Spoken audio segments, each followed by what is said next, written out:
Hi, welcome back guys. This is your friend, the Luffy Fanfics. Back with amazing fanfiction. This is the series of What if Luffy becomes female pirate? Now before starting, please give this video a like and subscribe to the channel if you want more videos like this. Now let's get into the fanfic. The first time Zoro sees Monkey D. Lucy, the sky is a hard, clear blue and the earth is packed dense beneath his feet. His skin is cracked and burned from the relentless sun and cloudless days without rain, and his shoulders burn with strain. He is half-starved, having gone 3 weeks without food, and it has been 2 days since they've given him water. Then this girl shows up, and she's one of the most unimpressive people that Zoro has ever seen. She's short, and thin as a rail. She could pass for a boy if she really wanted to, especially with the scar under her eye, but the way she's dressed and the angle of her jaw and brow line make her obviously female. Her dark hair looks unbrushed and wild, sweeping around just above her chin. Her straw hat clearly hasn't protected her well from the sun, since there's a splattering of freckles across her nose and cheekbones. It makes her large dark eyes look deeper. He would guess her to be about 15, maybe younger, but the way she's dressed and the way she carries herself push her age up. She's wearing short denim shorts that hug her hips a little too maturely and lowly for a girl of 15, and she wears a red plaid shirt that shows off her midriff with the way it's tied in a knot underneath her small breasts. Between her attire and the confident way she sticks her thumbs in her front pockets and leans back in her sandals, she has to be closer to his age, maybe a bit younger. No 15-year-old girl that Zoro has ever seen looks quite that confident in her own skin, especially when she isn't particularly voluptuous. The first thing she says to him is, "Are you really that strong?" Honestly, that's just insulting. It's not like Zoro let himself get tied to a post for no reason. The second thing she says is, "Join my crew." Zoro is pretty sure at this point that he's hallucinating, that the heat has finally gotten to him. But he still has enough energy to attempt self-preservation, and as such he flat-out refuses. The girl might be a hallucination, but he can still sense the crazy coming off her from miles away. She doesn't take no for an answer and ultimately blackmails a yes out of him. Well, kind of. Zoro somehow knows, deep down, that if he didn't want to travel with her, if he didn't want to be one of her Nakama, then she wouldn't stop him from leaving, oath or not. She'd probably find a way to release him of his vow, actually. Equally, he knows that she understands what an oath means to him, that he can't break one and still live. Weirdly, that knowledge makes him less inclined to leave than almost anything else might have. He still threatens to kill her if she gets in the way of his dream. She is almost bizarrely okay with that. World's greatest swordsman? Well, that's only fitting for the Pirate King.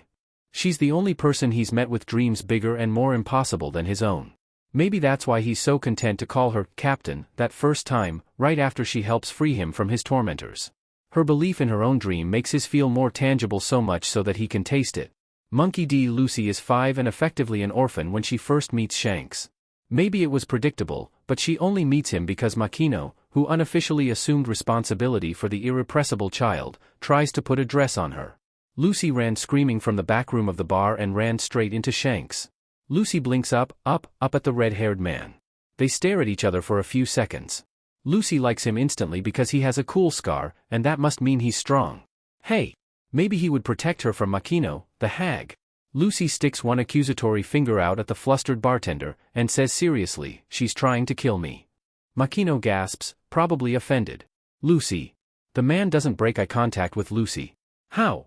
Makino is too poised to scowl, but Lucy thinks she probably wants to. "I was not. She tried to make me wear a dress." Lucy intones with all the seriousness the crime deserves. "With lace. And bows." A murmur of stifled laughter rings the bar. Lucy scowls at the other patrons before returning her gaze to the red-haired man, reluctantly hopeful. He hadn't laughed, so maybe he understands how awful dresses are? "And you don't want to wear a dress?" he asks instead. Lucy pouts. Clearly he doesn't understand. "I want to be a pirate. Pirates don't wear dresses." The man's expression twists up in a wide grin. "Well, that's true. I don't know any pirates that wear dresses. Some wear skirts though." But that sounded like, "Do you know many pirates?" The red-haired man winks. "Kid, we are pirates." Lucy gasps, completely blown away. "Really? What's your name? Are you the captain? Can I be a pirate on your crew? You won't make me wear a dress, right?" The man laughs, a broad grin on his face. "I'm Shanks, and I'm the captain. Maybe when you're older. Like Makino-san's age. And I don't care if you wear a dress or not, so long as you're wearing clothes." Lucy nearly cries. Shanks seems to notice because suddenly he's frowning in concern. Makino steps forward, courteous as ever. Shanks-san? I don't think her grandfather would be too happy about that. He wants Luchan to be a marine. Shanks turns to the bartender, eyebrows raised. And who's her grandfather? Monkey D. Garp, Marine Vice Admiral. Shanks lets out a whistle. Lucy is suddenly afraid he's going to take back what he said about joining his crew. And your name is, kid? Lucy stands to her full height, chin raised proudly as she glares up at the pirate. Monkey D. Lucy.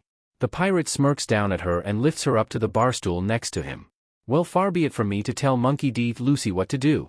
He sends Lucy a wink. In fact, far be it from anyone.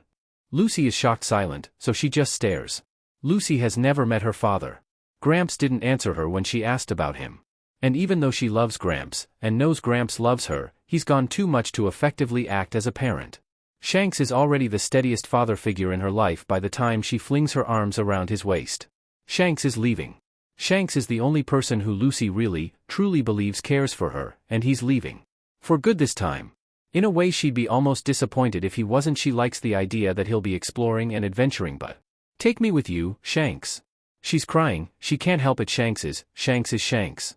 The man's eyes are warm with cheer, but Lucy knows, on some level, that he's not going to suddenly say she can come. Oh come now, Lucy. We've talked about this. You can be a pirate when you can drink like a pirate. Lucy bites her lip trying to keep the tears at bay. Shanks wears a long dark coat that hides his missing arm, but she can still tell it's not there. And he lost it for her. She sniffs. Is this about your arm? And, the fruit? Shanks takes a step toward her, places a large calloused hand on her head. Not at all, Luchan. Lucy's blubbering now, and she's embarrassed but mostly sad. Are you sure? Shanks ruffles her hair. Pretty sure. He squints at her. Hey, stop crying now. Pirates don't cry, you know. Shut up. You cried yesterday. Over beer. Shanks chuckles, and then Lucy is laughing too, but then she remembers they'll probably never laugh like this again, or at least not for a long time, and before she knows what she's doing she has her arms wrapped around Shanks' waist and she's getting his shirt wet. I'll miss you, Shanks. Shanks just sighs, and rubs her back. I bet you will. His smile grows a bit sharper. But you know, Luchan, that's the life of a pirate. You say goodbye to everyone except your Nakama. Lucy steps back, and she's serious when she says, I want to be a pirate. Shanks' smile turns into a smirk. Like you can be a pirate, crybaby. Lucy scowls and shoves him away. I'm gonna be queen of the pirates. Shanks coughs. I what? I'm going to be pirate queen. And my crew will be way cooler than yours. Shanks stares at her. Lucy wonders if she said anything bad. There's something odd in his eyes when he asks, why? Lucy glares up at him, determined, angry that he's mocking her. Because the pirate queen is free. Shanks and his whole crew, but mostly Shanks, love telling stories about the pirate king, Gold Roger. Lucy has been fascinated by the man ever since Shanks started telling her about him, and to a girl furiously trying to escape the bonds and restrictions placed around her, the title of freest person alive sounds pretty tempting. Plus, she wants Shanks to look at her with the same respect she feels for him. Shanks still hasn't said anything though, so maybe she said something wrong? You got a problem with that? Lucy isn't sure she cares if he thinks she shouldn't be pirate queen. She's going to be anyway, so there. Don't you mean king? Lucy frowns at Shanks, who's fiddling with his hat. Baka. I'm a girl. Girls are queens, not kings. Shanks snorts a laugh. That doesn't matter. Not to the One Piece. Shanks flips his straw hat off of his head. Pirate king is a title. It doesn't matter who claims it. Lucy glares. This all seems pretty ridiculous anyway. Fine then. I'll be pirate king. Just you watch. Something warm and dry settles on Lucy's head. She looks up and sees the curved brim of Shanks' straw hat. Now that's a loan, you hear? Shanks tells her. I'm expecting you to give it back once you're pirate king. Lucy takes the hat off of her head and stares with reverence. I will. And to her surprise, Shanks draws her in for one more one-armed hug. Lucy is careful of his hat, because she won't break it so soon after receiving it, or ever, but she leans in eagerly for the hug. Come see me when you're a great pirate, okay, Lucy? I want that hat back. Lucy nods into his vest, still shedding tears, and lets go. It's the last time she hugs Shanks for a long, long time. Makino? Lucy? Where are my mommy and daddy? Lucy watches Makino fumble the glass in her hand, reads the shock in her eyes, and feels guilty. Maybe she wasn't supposed to ask about that? It's been 6 months since Shanks left for good and Lucy is lonely. Lucy's always been good at making friends, but it seems like she's only really good at making friends with people older than her. Kids her age don't like her much, and when they find out she can stretch they start calling her weird names. Lucy doesn't hit them because she's trying to be like Shanks, but it's hard. Especially when she's alone all the time. She misses Shanks and his crew. She's taken to wearing his hat all the time now, just to remember she really does have friends. Friends who think she'll be Pirate King. I'm not sure, Lucy. Perhaps you can ask your grandfather next time he's here? Lucy frowns down at her hands. When's Gramps coming next? I'm not sure, Lucy. Lucy shoves her dinner away. Ever since she ate the gum fruit, she's been really hungry, all the time. Today she just doesn't feel like eating. Loneliness, Lucy decides, is a bad feeling. She doesn't like it. Being a pirate is going to be hard, if it means leaving people all the time. But, she thinks, and the thought makes her smile, Shanks said she never has to say goodbye to her crew. They will follow her on all her adventures, and they will be great friends and they'll be a way better crew than Shanks's crew, because they'll be hers. And she'll make sure none of them are ever lonely. They'll be Nakama. And she'll never leave any of them alone. Ever. Maybe in return they'll stay with her as well. People keep leaving Lucy. She's not sure why that is. First her parents. Then Gramps, who occasionally shows up but not regularly enough to make Lucy feel secure. Shanks came, shook up her entire life, and left. Then Sabo, well, he didn't leave willingly. And then, a year ago, Ace. The only person in her life who's always been constantly, persistently, tirelessly there for her is Makino. Lucy loves Makino with a rare sort of ferocity, despite their frequent disagreements over Lucy's less-than-ladylike behavior. Lucy isn't mad at Ace for leaving. They agreed a long time ago that they would set out on their respective 17th birthdays to pursue their dreams, but she does miss him. It's been a long, somewhat painful year without him. She hopes he's happy. That he's doing well. Maybe that he misses her a little. Not enough to come home. Just enough that he thinks about her sometimes. She just doesn't want Ace to forget about her. Lucy is 15 and strolling through Fusha village on an errand for Dayton, when she first notices. For a while she can't figure out why all her senses are itching at her. She's just minding her own business. The shopkeeper who sells the tar Dayton needs is friendly enough. Lucy looks around, and then she sees a man in his 40s staring at her. Or, more accurately, panning slowly up and down her legs. For a second Lucy doesn't know what he's looking at, or what the weird expression on his face means. Then he licks his lips and Lucy realizes that he's ogling her, fantasizing about something to do with her. Lucy sends a punch flying in his direction before she even registers winding up for one. Retroactively, disgust fills her, and she quickly makes her way out of Fusha so she can process what just happened. That man was in his 40s. Lucy is 15. Lucy isn't particularly experienced in these things, but that makes her feel weird. Uncomfortable. Used. What would have happened if Lucy hadn't punched him? Would he have tried propositioning her? Would he have expected her to be interested in him? Why would she be interested in him? He was so much older. Shouldn't he be pursuing women his own age?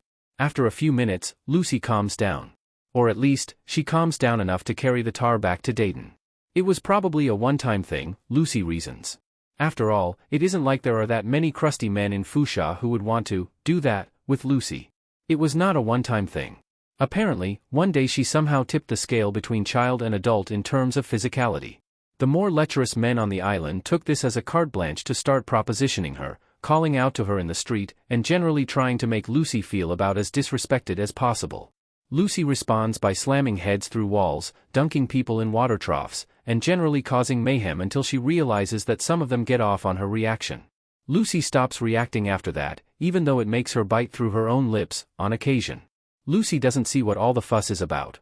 She lives in a forest, so she dresses accordingly in denim shorts that are easy to fight in, and a red shirt she ties under her bust so it doesn't catch and rip on wayward trees. She's got such small BRSTs that she only sometimes wears a bra, and she doesn't have a very round behind, like she's heard men in Makino's bar rave about. She's slender in frame, a muscular, toned body, and short-cropped hair that terminates around her mouth. Lucy really can't understand why she's suddenly drawing so much attention. Especially since these are the same people who laugh whenever she declares herself the future Pirate King. Makino begs her, tearfully, to wear something, anything more conservative. No one shows that much skin here. She cries. Please, Lucy, you'll get hurt. I'm not gonna change for them, Lucy sniffs, disgusted. They win if I do that. They should stop looking at me like they do. They're the ones in the wrong, not me. For the first time in her life, Makino grabs Lucy by the shoulders and shakes her. It's the most violent thing Lucy has ever seen Makino do, and even though it's downright gentle compared to the beatings Lucy and Ace gave each other, it shocks Lucy to her core. Makino is crying, trembling, and she gets right in Lucy's face. Please. Please. She whispers. I don't want to change you. I don't want anyone to change you.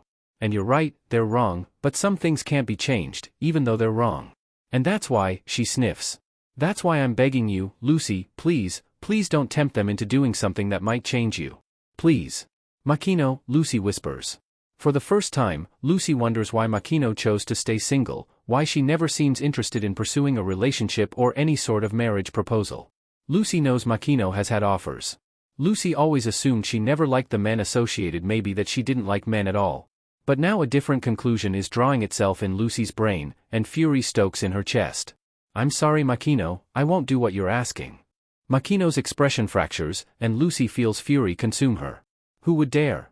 Who would do that to anyone, sure, but especially to such a kind person as Makino? The answer, of course, is a someone who didn't think of Makino as a person at all. Lucy. I understand what you're saying, Lucy tells her seriously. Makino's eyes widen in pain. And I'd rather someone came after me than anyone else, because Makino? The bartender who acted as Lucy's mother figure and partial older sister out of the kindness of her heart, even when Lucy was being stubborn and unreasonable, stares back at her, eyes wide. I would make them pay. Makino seems frozen for a long moment, studying Lucy, and then tears fall fresh down her cheeks. Promise me, she breathes. Lucy waits. Promise me you won't get hurt like that. Lucy nods, because if there's one thing Lucy can do and do well, it's fight. I promise. Makino cries, and Lucy hugs her until she stops. It takes a while. It's not long after Lucy's talk with Makino that one man tries something. Lucy makes an effort not to remember details about him. He shouldn't hold that much sway over her. He shouldn't have even one of her brain cells to himself. He doesn't get very far, just grabs Lucy's shoulder, but he whispers something in her ear that makes his intentions perfectly clear. Lucy thinks of Makino, of what would happen if another girl, a girl whose older brother hadn't sparred with her every day of their childhoods with no holds barred, and Lucy makes an example of him. The catcalls and stares mostly cease after that, and when Lucy defends another girl one night, she gets a truly depressing number of thank you cards on her next trip into Fuchsia. Lucy decides to start teaching all the women in town how to throw a punch, and no one is ballsy enough to disagree with her choices. When Lucy sets out to sea on her 17th birthday, it's like breathing for the first time. Oh, she thinks, so this is freedom. And as waves break against the hull of her tiny boat and the wind pulls at Shanks' hat, all Lucy can do is breathe it in, wild grin on her face, and think I want more. Lucy is good at reading people. It's just a fact. She's usually able to tell, almost immediately, if someone is decent or not.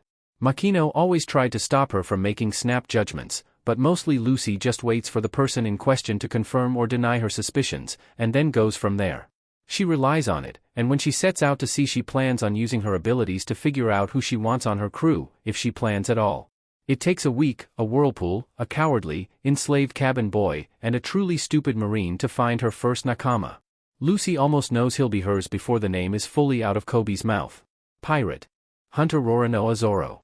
It's a good name.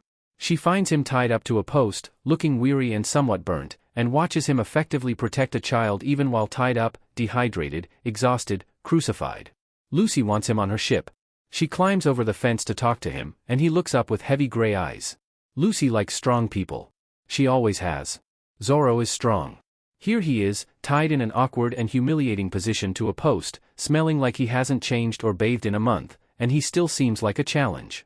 Lucy has never wanted anything so badly as she wants Zoro to be her Nakama. He agrees in the end. She has to agree to let him kill her if she gets in the way of his dreams, but he comes with her. And it doesn't matter anyway, Lucy would sooner give up her own dream than trample on her Nakamas. Once Zoro is clean and fed and not under threat of imminent death, Lucy studies him. He wears cheap, simple clothing, the sort of things he could pick up anywhere. It's nondescript and easy to move in. Underneath the clothes, he is clearly well built. The hard, bulging lines of his muscles threaten the integrity of his shirt in places, which is honestly kind of impressive. He has a bandana tied around his left bicep, and she saw him use it back at the Marine base. Lucy wonders if it's some kind of meditation or focusing technique. Zoro's swords are probably the most interesting thing about his attire. One is clearly of better quality than the other two, although Lucy realizes on the first day that Zoro is meticulous in his care for all of them. She doesn't ask about their history, or his history, but she guesses he's a properly trained swordsman. Lucy knows there are some kingdoms that still practice traditional blade work north of Goa. She wonders if that's where he comes from. Lucy knows better than to ask. Zoro wears 3 earrings on his left ear. She teases him about it, saying he must have been planning to go into piracy all along if he has such a pirate-y look to him. Lucy quickly discovers that making Zoro blush is one of the best things in the world, and it's so easy. Zoro has gray eyes that change with the light and his mood. Sometimes, if he's angry or irritated, they look like dark steel. And, if Lucy has managed to make him laugh and the sun hits him just right, his eyes are almost silver, like his pretty white sword. He has frown lines in his face, which is weird because he can't be much older than her. He must not smile enough. Before the sun sets on their first day together, Lucy resolves to change that.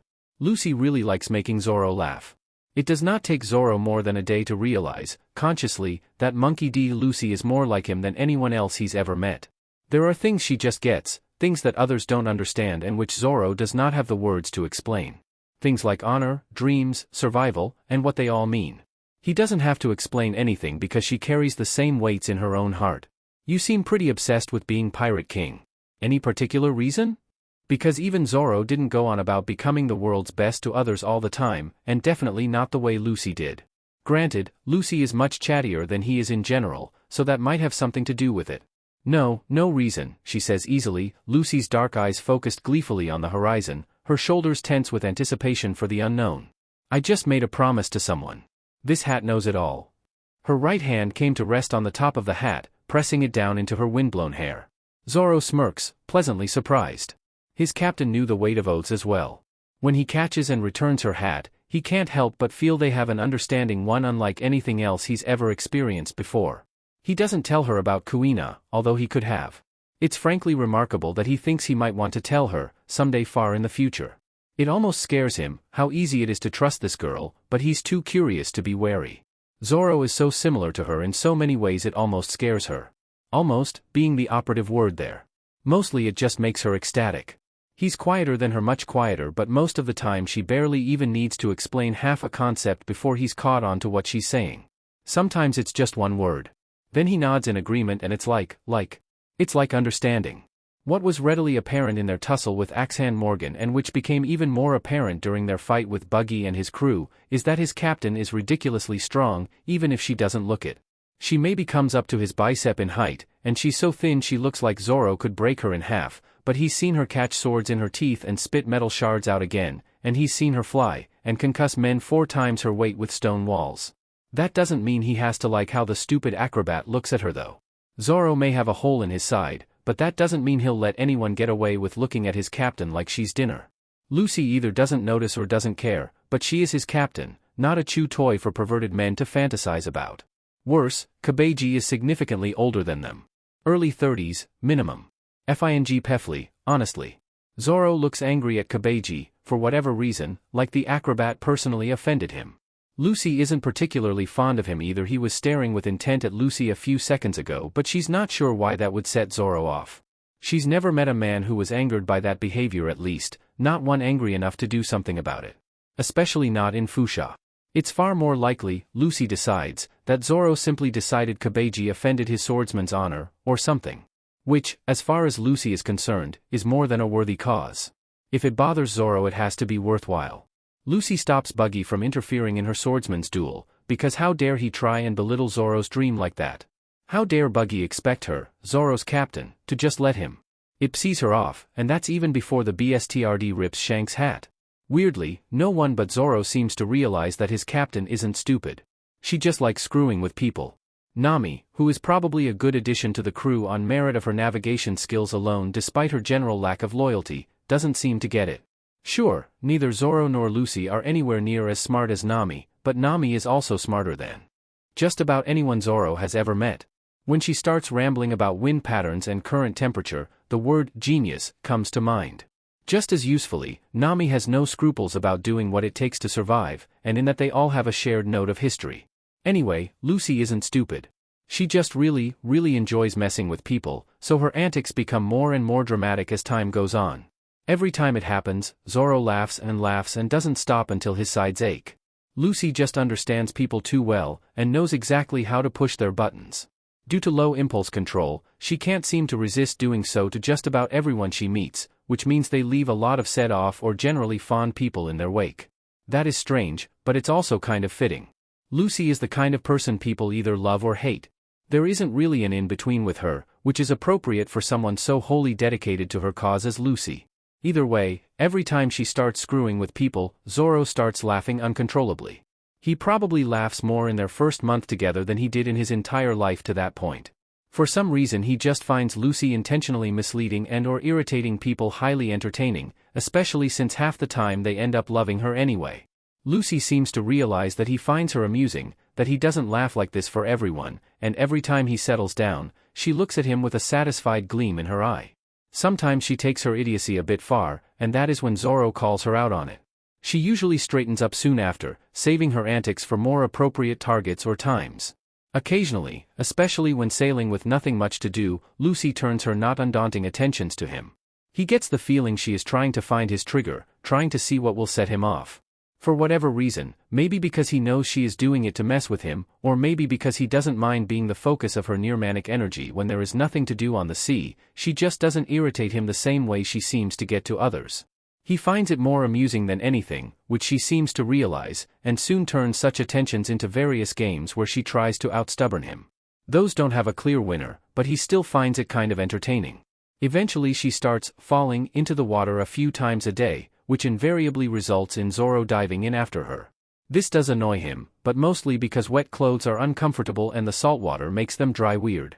Also, risking her life for the sake of personal entertainment is a bit much, even by their standards, so yeah, the constant dunking does irritate him a bit. Thankfully, she quickly grows bored of being rescued and ceases the behavior unless she doesn't think she can get Zoro's attention otherwise.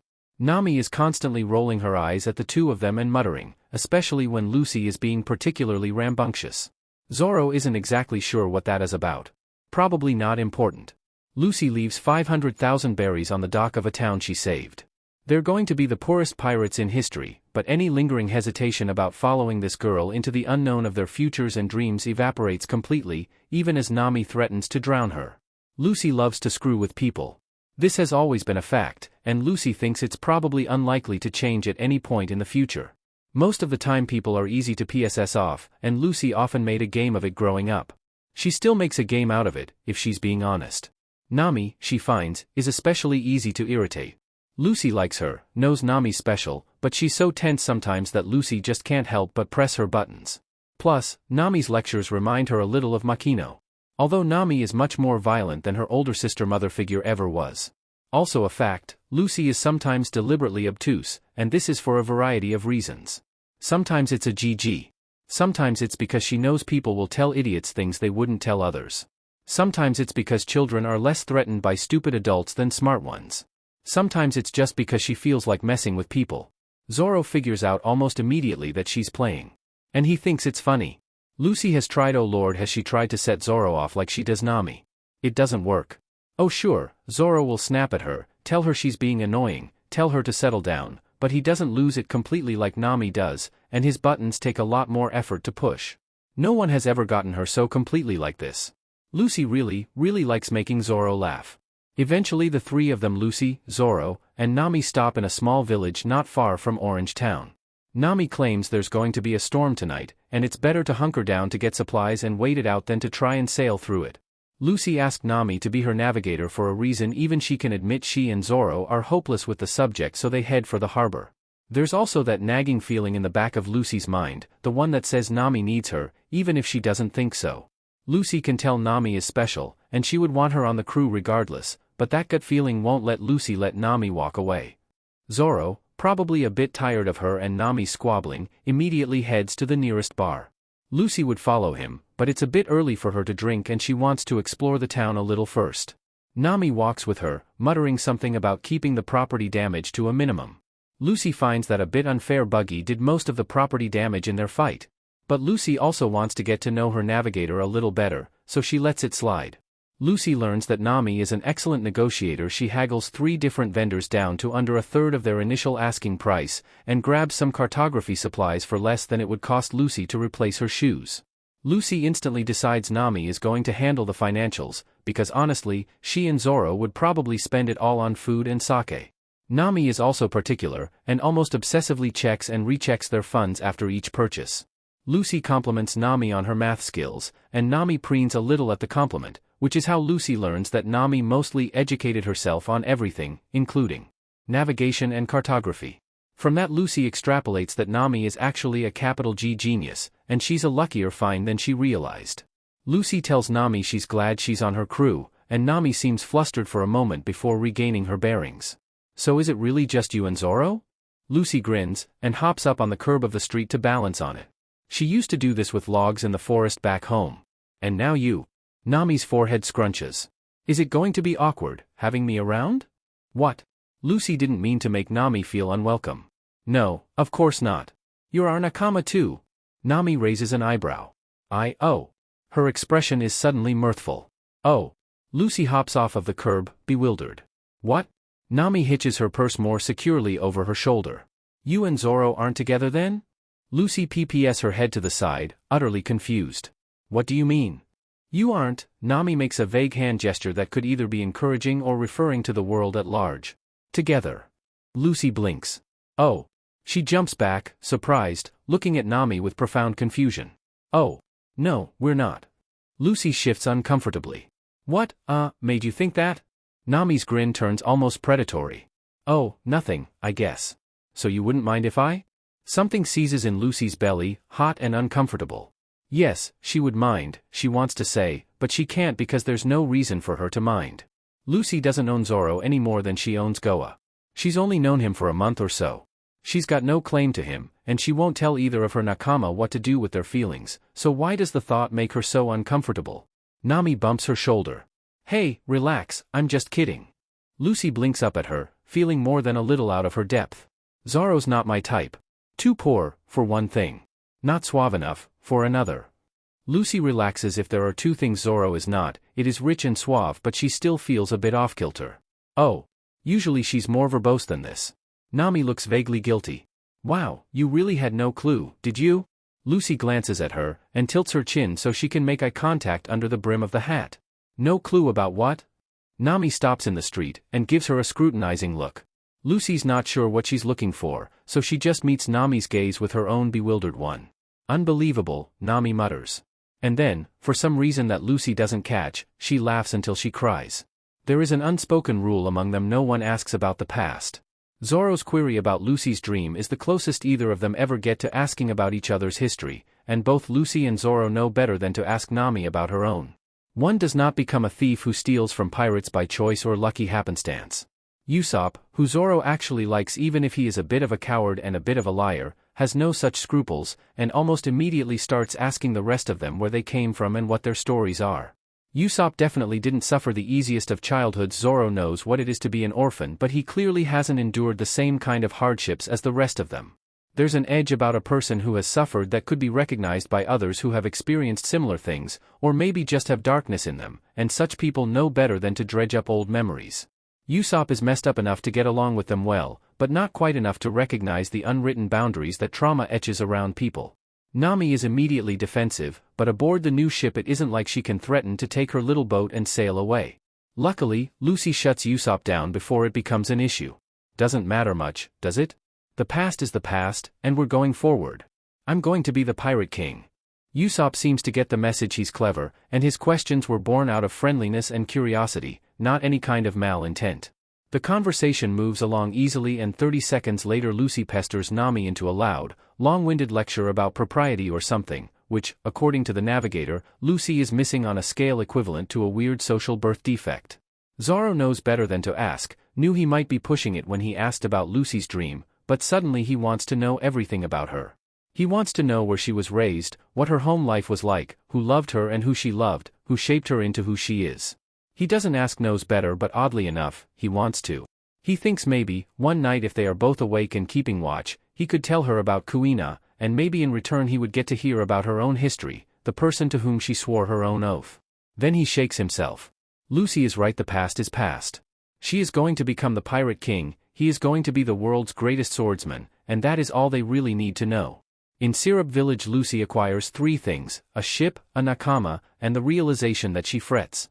Usopp is great. All her childish antics Nami and Zoro are too mature or uptight to indulge in are fully validated by Usopp. He tells amazing stories, he's a liar that uses his incredible skill for good, he's braver than he thinks, he's great with a slingshot, and he's innocent in a way no one else aboard the Mary is. Plus, he's connected to Shanks and his crew. No way Lucy was going to pass on bringing him along. He might be terrified of everything, but Lucy can tell he's special. The Going Mary is a great ship. It's sturdy, well-built, and a good size for the crew she has planned, which is probably small by most people's standards. But now she's just missing a cook, a doctor, and a musician, and the Mary has more than enough room for them, plus a few more strays if she acquires them. Plus, the Mary is a gift from a friend. Lucy couldn't be more appreciative. As for the third revelation, well, that comes as a bit of a shock. Most people would probably accuse Lucy of being selfish or careless before saying she frets. Lucy would have agreed with them until Syrup Village, and Zoro. Zoro is hurt and it's making her itch inside. He didn't even get hurt badly. Yeah, the scratches are long and probably painful, but they weren't very deep. Certainly not as bad as his injuries from Buggy and Kabeji a month ago, which are now fully healed thanks to a meditative healing technique Zoro learned from his sensei, and lots of sleep. Lucy's just noticed, though, that Zoro seems to get hurt a lot. And because he goes against dangerous opponents who always have sharp objects, he seems to come out of most fights against high-caliber enemies looking like someone tried to grate him. It makes something inside Lucy demand to check him over after every fight, make sure he's really okay. She restrains herself though. Zoro is strong, stronger than anyone she's ever met aside from maybe Ace and Shanks and Gramps, and if he says he's fine, he is. She believes that. And it's not like she's going to tell him to stop going after the people with the swords, because then he would have to stop pursuing his dream of being the world's greatest swordsman. Even if Lucy thought he would listen to her, she wouldn't ask that of him. She would never ask her Nakama to give up their dreams. Lucy sits beneath the figurehead, eyes trained on the mast of the ship rather than the horizon. She can hear the rhythmic clink of weights as Zoro moves through the paces of his training regimen. It's been 2 days since Syrup Village, and he's already claimed the aft deck as his weight room, which Lucy finds amusing. A pair of mud-colored boots clomp their way to her position on the deck, and Lucy finds herself staring up at a long nose and dark, curly hair.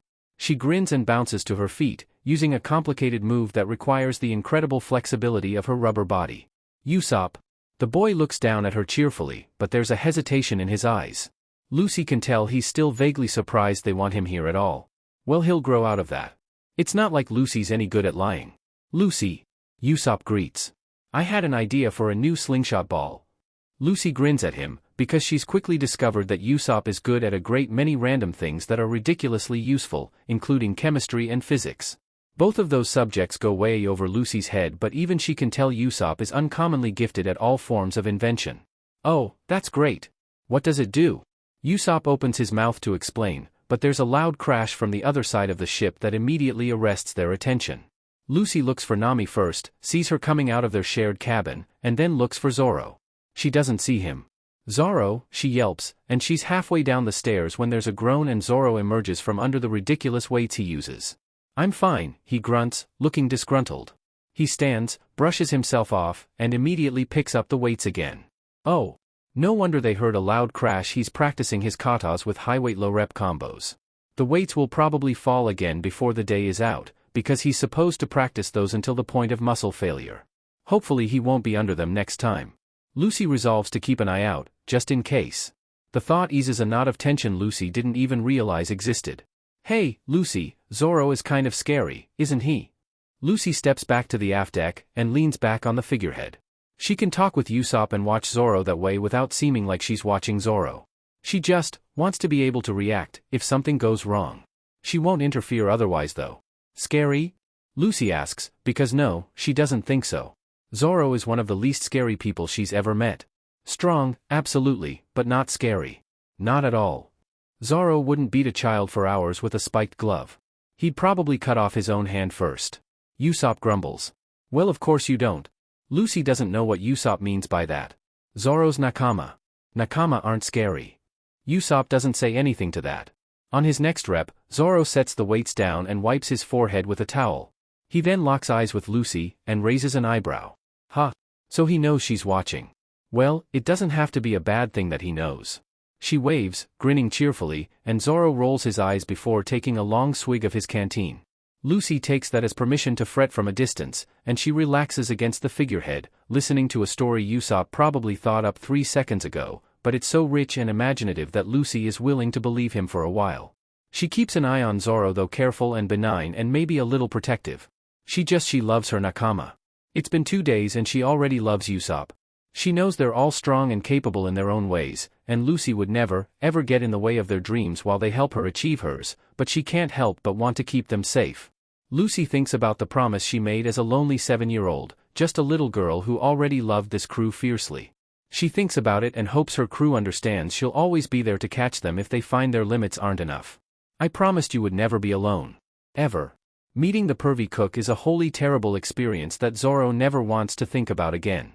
Sanji is a womanizer, and he has an immediate appreciation for both Lucy and Nami.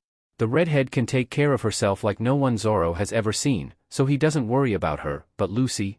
Zoro knows she isn't as naive as she sometimes portrays herself. He knows she must be able to take care of herself pretty well, and knows she's more than strong enough to beat up anyone who comes her way. But something dark and twisted and possessive springs up in his chest when he sees the blonde man fawn over his captain. He has to restrain himself from stabbing Sanji with a fork when his hand brushes the small of Lucy's back in a gentlemanly gesture to guide her to the table. Sanji is perfectly respectful, if a bit over the top in his adoration, and frankly seems more interested in Nami anyway. But something in Zoro revolts at the way he casually refers to Lucy as "my Lucy-chan," and the way he gushes about her natural, windswept beauty. Yeah, she's pretty, Zoro thinks, but she's not yours.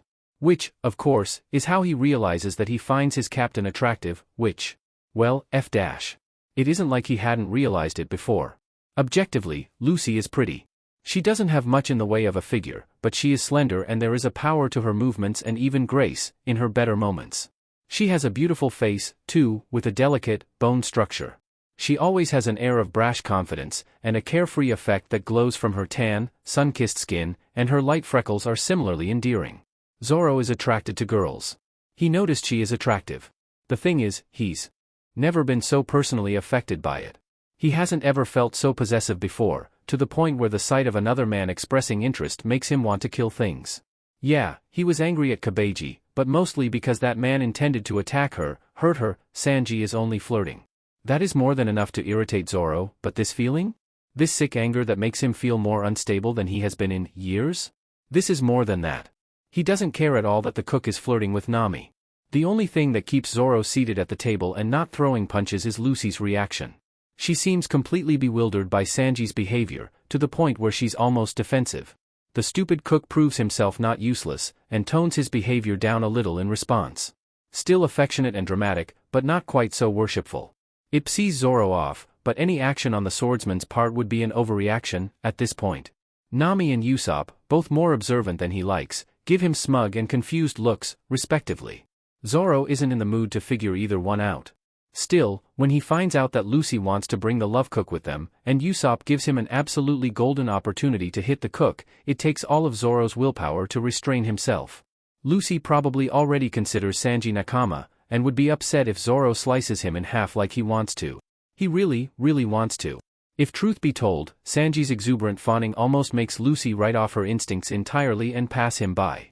Thank goodness she trusts her instincts too much to do that. Sanji, from the moment they meet, insists on spoiling her. Lucy has never been spoiled. She's heard the term used in much more inappropriate contexts than she thinks Sanji intends, but it makes her more cautious regardless. He calls her by terms of endearment such as darling, lovely, angel. He keeps offering to cook her more and more extravagant things, soon outpacing Lucy's culinary knowledge, and honestly Lucy is so far out of her depth with this that it's not even funny. No one ever behaved like this back home, especially not to Lucy. Is he flirting with her, or making fun of her? Is this some weird form of harassment? Lucy genuinely can't tell, and it's making her feel constantly wrong-footed. He touches her easily, which is kinda new. She's a tactile person herself, but she usually initiates it. She and Zoro have been pretty touchy lately. She's not sure how that started, but oh well, and the only other guys who touch her are Ace and Usopp when wrestling or hugging. Sanji treats her like glass, and guides her gently from the small of her back. She's tense around him because she doesn't have any clue what's going on, and she's never been treated like anything delicate before, and she's pretty sure she doesn't like it. She's so uncomfortable with his behavior that she nearly writes him off again, but then Lucy watches Sanji feed a starving pirate, and she knows he's special. Sanji is going to be her crew's cook, whether he knows it or not. Knowing that, Lucy introduces him to her crew. Usopp seems indifferent to the idea of new Nakama but excited about real food. Nami seems more amused at Sanji's antics than anything, and since Lucy has seen Nami smack around men who aren't acting appropriately, that actually relaxes Lucy toward Sanji's weird behavior. And Zoro? Zoro looks sad. Lucy's not sure why, but Zoro has that look he gets sometimes when he just wants to stab things, and he can't seem to stop glaring at Sanji. Lucy doesn't make any show that she noticed, and just hopes he gets over it soon. She can't have her Nakama at odds, after all. Mihawk is here. Lucy has never heard Zoro like this before, never seen him so desperate and full of near-manic energy. Mihawk? Lucy asks, because she's still not sure what's going on. The best swordsman in the world, Zoro replies breathlessly. His eyes are skittering across the wreckage of ships one swing of that man's sword has wrought. Lucy spots the ship at the same time he does, and Zoro turns to her, eyes electric and wild. I have to challenge him. This couldn't come at a worse possible time. Nami is gone, and with her their ship. Sanji still hasn't agreed to come with them and Lucy has to protect the restaurant to pay back her debt to Zeph. Zoro is always so steady beside her, and Lucy really doesn't want to let him out of her sight. She certainly doesn't want to let him fight a man he might not beat. But like hell she would trample on his dreams like that. Of course you do. Hearing Mihawk's name is akin to injecting epinephrine in his veins, and suddenly everything he's ever worked for is offered to him on a silver platter, the fight of his life, the culmination of the dream he and Kuina shared. He loses. And what will you use your strength for when you've accomplished your goal? Zoro doesn't know. There's never been anything but his goal. There's nothing nearly so important. Why do you refuse to step back? Do you wish to die? Zoro can't step back, is beholden to this spot and speared on a blade no longer than a kitchen knife, and if he steps back now he loses everything that ever made him who he was. Yes, such is defeat. I'd much rather die. The blade withdraws and Zoro gears up for a final bout, because he knows he won't last long against Mihawk with that great black sword of his. He tries. He fails. The gulf between them is great as the gulf between the earth and the sun. But Zoro is a swordsman to the bone, and so he sheathes Wado, an apology floating in his throat, and turns to Mihawk with his arms spread wide. Scars on the back are a swordsman's dishonor. Admirable. Don't rush to death so fast, young one. Zoro barely even registers the pain or the ocean he falls into. His mind is blank, blank, blank, and then two sets of hands grab him, drag him up back to the surface, and as light rushes in so too does thought and emotion and revelation, and he lost. Kuina, I'm so sorry, I lost. Zoro? Zoro. Is he alright? Zoro. Like hell he'd be alright, he holds his one remaining katana aloft and points to the relentless sun, the white silk hilt stained with flecks of his own blood. Everyone quiets. Defeated, deathly injured, and uncharacteristically emotional, in that moment there is nothing Zoro wants more than to see Lucy beside him. He's not sure when she became the person he wants to be around when hurting, but she is. Lucy, can you hear me? I'm sorry to worry you. And she is worried, he can feel it, and how strange is that someone should be worried for him? That he should care about someone else's safety in turn? I know, that if I don't become the world's strongest swordsman, it will only embarrass you. Kuina is dead. Long gone. He can't swear to her, so he swears to his captain, to Lucy who believed in him and who he let down along with the rest of his expectations. I swear, he chokes, and he hasn't cried in years, not since Kuina, I will never lose again. Until the day I fight him and win, I swear, I'll never lose again. You got a problem with that, Pirate King? He screams hoarsely, his voice choked by tears and pain and grief, and maybe a little embarrassed anxiety besides. Her reply is instant, warm, and very like her. Nope. The exchange would be meager and unfeeling for almost any other pair, but for them, it's enough. It would always be enough. Lucy is in tears by the end of the fight, and then Mihawk bisects her swordsman and throws him in the ocean, the one place Lucy can't reach. Sanji tries to stop her, but she gives him his first order, let me go, and he releases her immediately.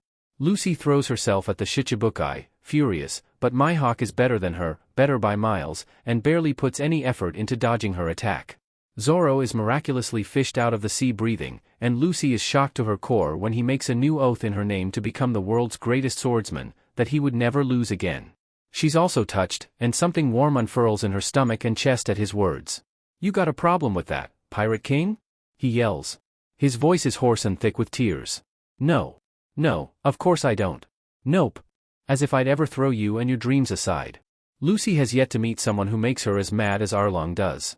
Maybe if she meets a celestial dragon she'll feel differently, but for now Arlong sees her off the most. He tormented her navigator for Lucy doesn't know the details, didn't stick around to hear a story that Nami didn't want to tell, but she has eyes. And now Nami is crouched in the street, blood streaming down her shoulder, tears cutting tracks through the dirt on her cheeks, and stabbing herself with a knife. Lucy watches until she can't anymore. Lucy, Nami, strong, brave Nami, is so scared. Help me. Lucy presses her hat on Nami's head, a symbol of who and what Nami is to Lucy, a promise different than the one Lucy made to Shanks 10 years ago. I promise you will never be alone. DMN straight. Nami is mine, you scumbag. Arlong Park is a mess, and for the first time Zoro feels the need to protect Nami, which he fervently hopes never happens again. Clearly, such times only come when the situation is both personal and dire, and Nami is making things more difficult for them than necessary. He is unprepared for the fury he feels when Lucy is thrown into the sea, unable to free herself. Sanji is similarly enraged, but nowhere near as unhinged. Zoro tries to throw himself into the water to save her, Octopus be d'med, but is stopped by the cook. If you go in the way you are, I'm going to have to save you both, and then where will Lucy-san be? Much as he hates to admit it, the cook is right. So Zoro defeats his opponent, and tries to hold off the shark while Sanji saves their captain. Both of them nearly die in the attempt, but that's alright. The key word there is nearly, and in his case he knows he can't die until he defeats Mihawk for Lucy's sake and his own, now that he's sworn that oath. In the end, Lucy comes flying out of the harbor with a sharp grin on her face that Zoro really shouldn't find so appealing. He could do without her methods of rescue though. Is it weird that he finds her most attractive when she's beating up assholes who think they can put her down? Probably. Okay, almost definitely. The look in her eye when she gets seriously said, when she leaves all notions of kindness behind in defense of their friends, is something he doesn't see very often. Watching her level Arlong Park in just under 3 minutes is close to breathtaking. Beating the sheet out of Arlong and bringing down his ridiculous park is satisfying for Lucy, so she can only imagine how Kokoyashi and her navigator feel about it. Actually, she doesn't have to imagine. Nami hugged her and didn't quite cry for about 10 minutes after it happened, and all Lucy could really make out was something along the lines of, "Thank you, that room, and glad it's gone." Lucy will never ask what happened, but she hopes Nami feels satisfied. Unfortunately, her worn and weary clothes from Fusha are well and truly done for. Lucy only had 3 shirts and a pair of shorts to start with, and although her body escaped Arlong's teeth without permanent injury, her clothes did not. Her shirt is barely covering the important bits, and her shorts are only staying up because Lucy is standing with her hands on her hips holding the tattered waistband together. A weary, bloody Zoro who looks like he should really be given some medical treatment, approaches her, takes one look at her clothes, and painfully gives her his own ruined white shirt. It's torn from the collar to hem, it's covered in bloodstains, probably both Zoro's and his enemies, and the lower third of it is mostly shredded, but it will work for her if she wears it in her usual style, so she throws it on over her ruined top. It might be a bit weird, but she likes wearing his shirt. It smells like Zoro, which is nice, but it also makes her think maybe her crew might love her as much as she loves them. Like Zoro's doing for her what she did for Nami earlier, with the hat. Zoro flushes when she finishes securing the shirt, and Lucy's not really sure why. Nami is giving her a meaningful look Lucy doesn't know how to interpret. Sanji looks devastated and tries to give her his coat, but it's frankly too warm for that. Usopp doesn't look like he much cares, and Lucy is grateful that at least one of her Nakama isn't so dramatic. Lucy never really thought she would be saying that about Usopp of all people, but, well, she is. Then Lucy gets a real look at Zoro's injuries, and she gasps in horror. Zoro! She squeaks. You need a doctor. Normally she would trust him to take care of himself, but since he's apparently been running around like this, Lucy is inclined to force the issue. The fact that he doesn't even protest only means she's right. She suddenly feels really guilty about throwing him earlier. It's just when she popped out of the water and saw Arlong strangling him, she panicked and threw him to some soft-looking ground outside the compound. In her defense, that would normally barely qualify as a throw for them, but Zoro was clearly not up to it today. Sanji-kun, too, Nami orders sternly. Lucy looks at her cook, only to find him listing and swaying like a slight breeze would knock him over. Sanji summons a weary grin. Anything for you girls, Nami-san, Lucy-san. 3 out of 5 pirates give Sanji an incredulous look, but Nami doesn't even bother to roll her eyes before pouncing on Lucy. You too, Suncho. Lucy tries to recall the last time Nami referred to her that way. She can't actually remember. She's not sure it's happened before. Lucy doesn't really feel the need for a doctor, she's mostly just tired, but as long as the others go first, she doesn't mind. Usopp is the fastest of them right now, so Nami sends him for the doctor while she makes sure these three don't kill themselves. Lucy has no intention of disobeying her and immediately flops down between her boys, who are already sprawled on the broken ground beneath them. In spite of everything, Lucy grins. This feels like the first time they really, truly did something as a crew, rather than a wandering gaggle of pirates. Lucy feels warm all over. Nami sighs. I'll make Nojiko give you some shorts, Lucy. Yours are falling apart. Lucy snuffles into Zoro's shoulder, because he's already asleep and he's warm and smells like Zoro, and she doesn't think he'll mind if she curls around his side. Blindly, she searches behind her until she finds Sanji's sleeve, and she settles contentedly. She wants to be able to feel it if either Zoro or Sanji moves, because that way she'll wake up if there's a threat. Sorry, Nami. Lucy is falling asleep before she really realizes what's happening. Gentle fingers card through her hair. Idiot. Don't be sorry. Lucy won her battle, but she didn't make it through without a few injuries. Most notable are the bite marks attacks that should have ripped limbs apart, but thankfully only left grazes, bruises and a few puncture marks instead. They make Zoro ache with fury, and regret that Lucy has already taken care of Arlong. He really wants another go at the BSTRD, this time without his innards hanging out of his chest. Unfortunately, the doctor here is the decent sort, and he refuses to let him, Sanji, or Lucy leave the infirmary until he has observed them for 24 hours, which means a lot of time dozing in and out of consciousness for all three of them. Usopp and Nami drop by every few hours to check on them, but mostly it is very boring. This is especially true for Lucy, who must have a healing factor of some kind thanks to her devil fruit, no matter what she says to the contrary. Zoro is secretly a bit grateful to the doctor for keeping her there while he is on enforced bed rest. He feels unaccountably anxious when he wakes and can't sense her presence immediately, but the tension resolves as soon as he notices her. Usually, she's chatting with Sanji while staying close to Zoro's own bed. She clearly isn't feeling the effects of her injuries, which is good. Late that evening, Zoro wakes to find her passed out leaning against his cot. Her hands are folded under her chin. Nami still has her hat, so her face is unobscured. She somehow doesn't look at all diminished without it, even sleeping. Her hair sticks up in odd places and her mouth hangs open. She snores a little, and he can see a line of drool trailing out of the corner of her mouth. His fingers twitch up of their own accord, and brush the cut above her eyebrow, the only one that needed stitches. It's a gift from Don Krieg, not Arlong. Lucy hadn't had time to patch herself up after the Baratai, and she still ended up taking the two most powerful pirates in East Blue out in 2 days, which is honestly pretty impressive. Zoro guesses that means his captain is the most powerful pirate in East Blue now. Not bad for a 17-year-old with 4 crew members. The pad of his thumb grazes the tender bruising around the cut, so soft he barely registers the contact. Lucy sniffs, but doesn't move. He brushes her bangs back behind her ear, and she makes no indication that she feels it. His shirt is slipping off her shoulder, and he carefully tugs it up so she won't get cold. It gives Zoro a weird sense of masculine satisfaction to see her wearing it. Maybe that's possessive, but he can't quite bring himself to care. He likes that she's wearing his clothes. That she let him take care of her when she needed it, that she chose him, his shirt, and not Sanji's jacket. He smooths the fabric, and then leans back in the cot. Then Zoro stares at her for a solid 5 seconds before realizing his actions were not entirely platonic. He blames his injuries for not noticing before. Admiring her during the fight with Arlong, giving her his shirt, the possessiveness, checking up on her every time he wakes. Hell, he half forgot about his revelations regarding her back at the restaurant, between the fight with Mihawk, the subsequent blood loss, and the stress with Nami. And it isn't like he knows, now, what exactly it is he feels. He finds her attractive, he thinks she's a good friend, she's strong, she's his captain, there's a lot there. And Zoro's not really a feelings type of person. He doesn't dwell on shit, especially not feelings, and he isn't at all good at examining and identifying them. He lives in the moment too much to worry about such things. He doesn't see much reason to change now, and so instead of panicking like some part of him wants to, he relaxes, closes his eyes, and ignores it. He dedicated his dream to her back at the Baratai. Whatever feelings he had now couldn't be greater than that.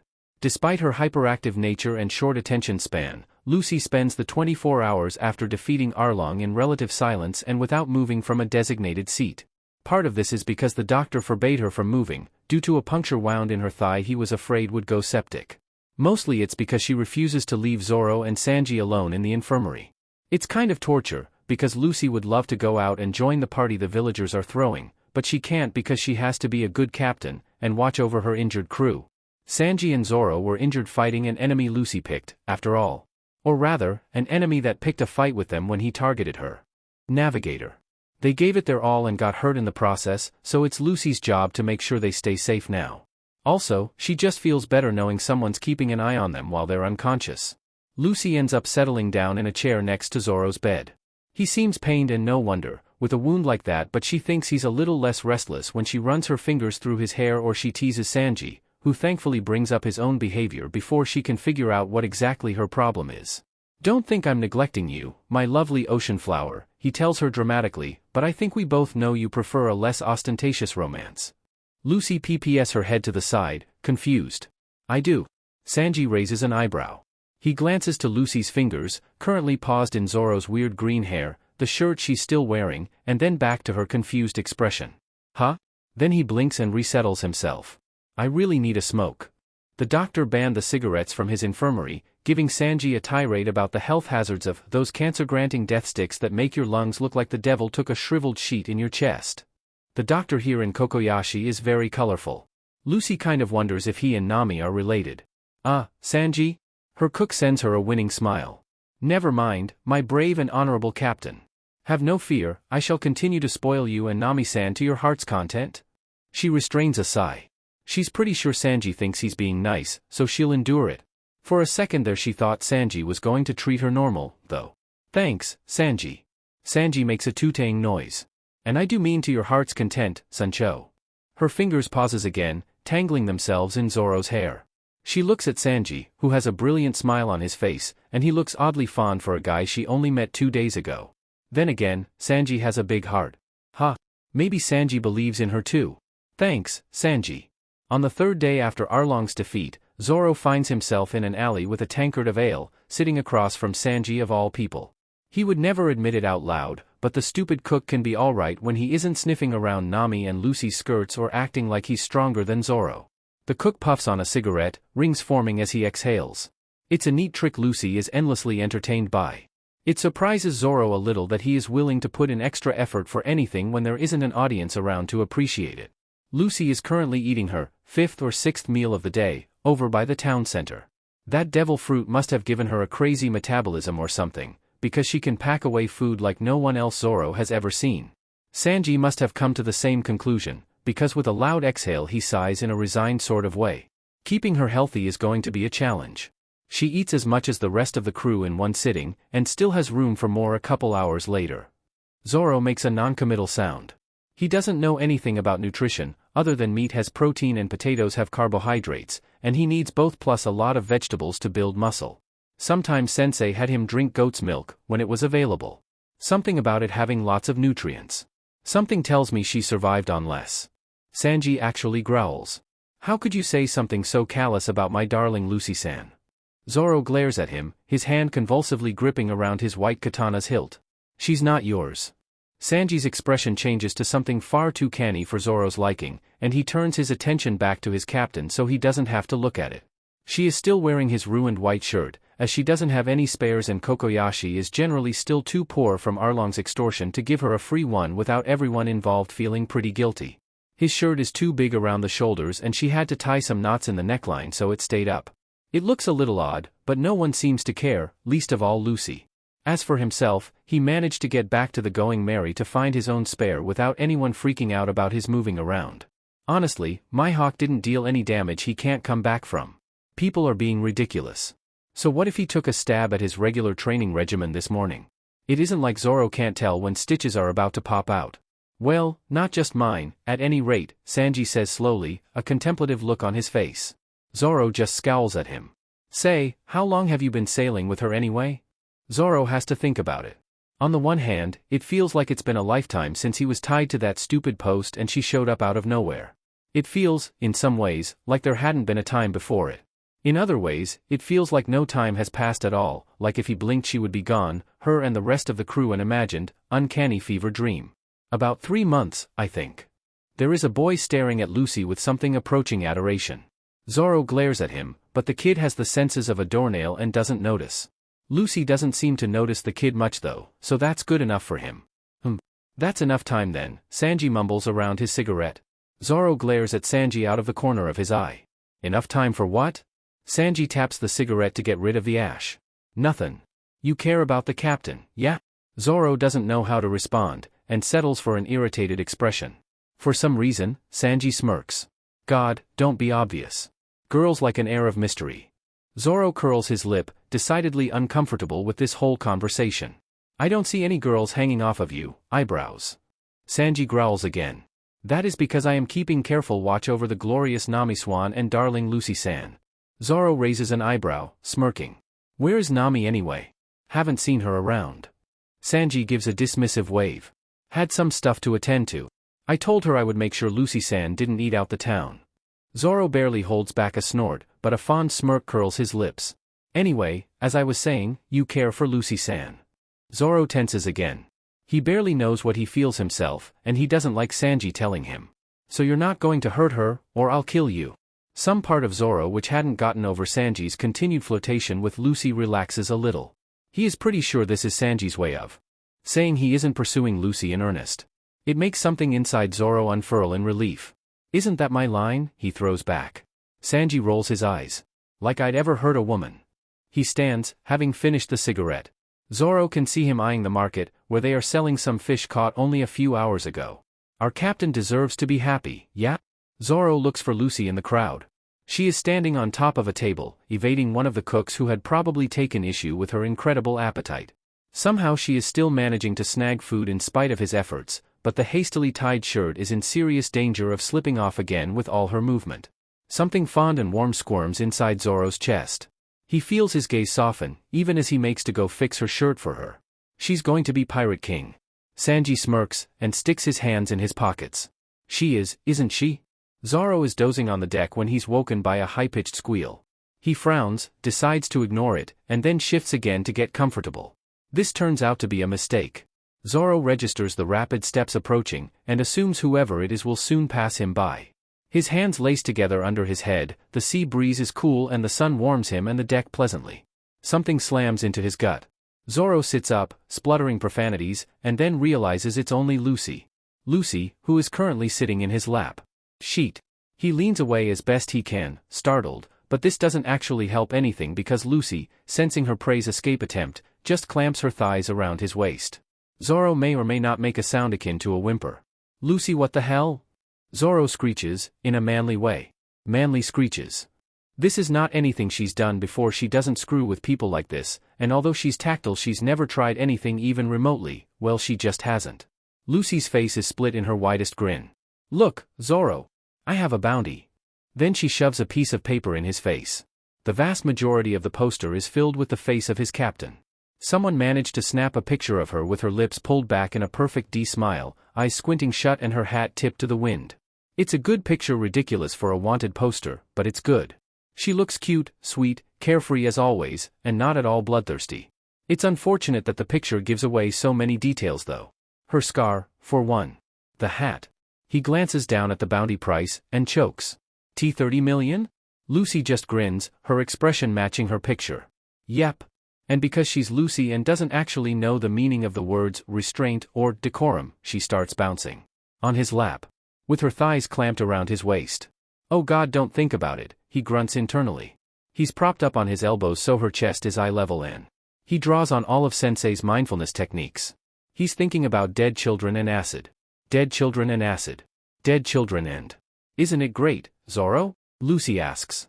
She's so ecstatic Zoro thinks she might spontaneously combust. Zoro might spontaneously combust if she doesn't stop bouncing. Yes. It's really hard to form sentences when his lap is full of squirming girl. 30 is a lot though. I think it's the highest one in East Blue. Lucy grins, about to say something, but Nami appears out of nowhere and snatches the poster, scowling. This is bad, Nami MMMMS. Sometimes when she speaks to Lucy she sounds like a long-suffering parent. Or, maybe more accurately, a very patronizing pet owner. This means people will be after us. Lucy's eyes glint and she shifts to look up, but now more weight is settled on Zoro's lap, right over his. Dead children. Dead children, acid, and the love cook. That actually helped. It's okay, Nami. Lucy chirps. People were going to chase us eventually. I'm going to be the Pirate King. Nami's face shifts from stress to fond, and then amused as she fully takes in Zoro's predicament. I suppose you're right. Zoro feels dread wash through him when the sea witch throws him a wink. Are you going to help me clean now, or are you going to take a nap with Zoro? Zoro freezes. That beach. Lucy hums. I'll help you clean, Nami. Then she scrambles off of Zoro, and he's left lying on the deck, propped up by his elbows and in a bit of a bind. Lucy is gone 5 seconds later, and so Zoro swings his gaze to Nami, who is helplessly giggling, either at his expression or predicament or both. What was that for? He growls. He stands to make himself feel less vulnerable. Haha, oh your face. Nami hiccups a laugh, and Zoro is left fuming and humiliated. I thought you were going to pass out. Zoro just stands there, shaking, his original question still in the air. Nami finally gets a hold of herself and grins her sharpest smile at him. Only an idiot would stand unafraid of that smile. It was a win-win situation for me, Nami explains, finally. If she got off of you, she'd be making less work for me, and you would owe me a favor. And if she didn't, she'd be quiet for a while and, her grin grows sly. You'd still owe me a favor. Zoro splutters, incoherently angry. What? Nami rolls her eyes. I'm not blind, Zoro. She waves at him as she descends the stairs to the main deck. And I know you'll never make the first move, so. I was helping you. Say thank you. Zoro does not say thank you. Zoro is considering throwing himself in the ocean. F off. Nami makes a tooting noise. Just for that, I'll have to fine you. Zoro does not actually decide to drown himself, but it's a close call. So to recap. Zoro replaced his 2 broken katana with new blades, Lucy was nearly executed 3 minutes ago, and now he, the love cook and his miraculously not dead captain he could kill Lucy for smiling are running for their ship in the middle of the worst storm he has ever seen, and chased by about 50 marines. It's been a busy afternoon. But just as they're nearing the harbor, a figure appears in the rain. When Zoro notices that it's a familiar-looking girl, he immediately frowns. It's the clumsy chick who knew a lot about katanas from the sword shop. She doesn't look so clumsy now. The love cook, predictably, notices that she is female and loses all sense of dignity. She's cute. He gushes. Roronoa Zoro. She calls. Zoro quirks an eyebrow. He specifically didn't mention his name to her earlier because he was worried about being recognized with a marine base right here in town. The men chasing the 3 of them cheer at the sight of her. Sergeant Major Tashigi. Wait, so that means. Sheet. To think that you were Roronoa Zoro, and a pirate at that. She yells, indignant. You were just toying with me all along. What? Where did she get that from? You bstrd. Sanji snaps. What did you do to that lady? Wait, what? He didn't do anything. Nothing. I didn't know she was a marine. Zoro, you were with? That was Lucy. Why did she sound upset? Oh sheet, the way marine girl said that sounded like. No. I will take back that Wado Ikamanji. The marine lady yells. Kuina's katana? Like hell. Just try it. He challenges, grin fierce. He doesn't get the girl's gall thinking she can just take someone's katana like that. What on earth was she smoking? She's no more deserving of the blade than him or anyone else, but at least in his hands it will achieve a dead girl's dream. She leaps at him, her katana in an aggressive offensive position, and Zoro blocks with Wado. He's not willing to test his new, strangely aware blades on an opponent he doesn't want to hurt. And he doesn't want to hurt her. She seems decent enough, even if she is being ridiculous, and she helped him out earlier. You guys go on ahead, he tells the others. I'll catch up. He really doesn't want to be separated from Lucy right now considering her recent almost execution, but Sanji will make sure she gets away. And he's too curious about the not Kuina marine that's challenging him. Lucy looks between him and the marine, and her eyebrows furrow. Okay, let's go, Lucy-san. Sanji interjects, with a warning look in his direction.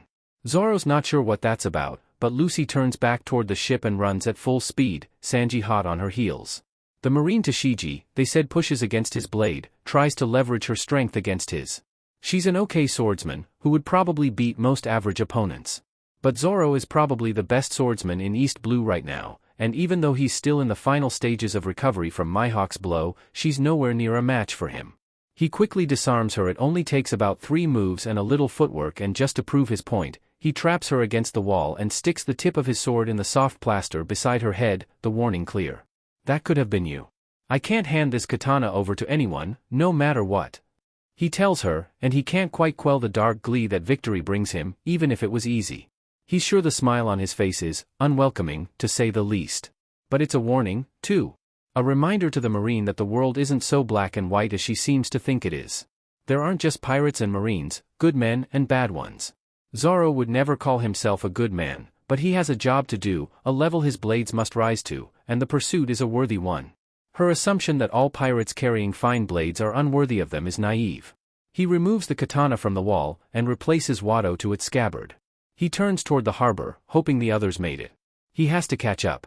Why didn't you cut me down? Zoro stops, and turns to look at Tashigi over his shoulder. Is it because I'm a woman? The Marine demands. You're so lucky to be born a boy, Zoro. You dare go easy on me in a serious duel just because women aren't as physically powerful as men?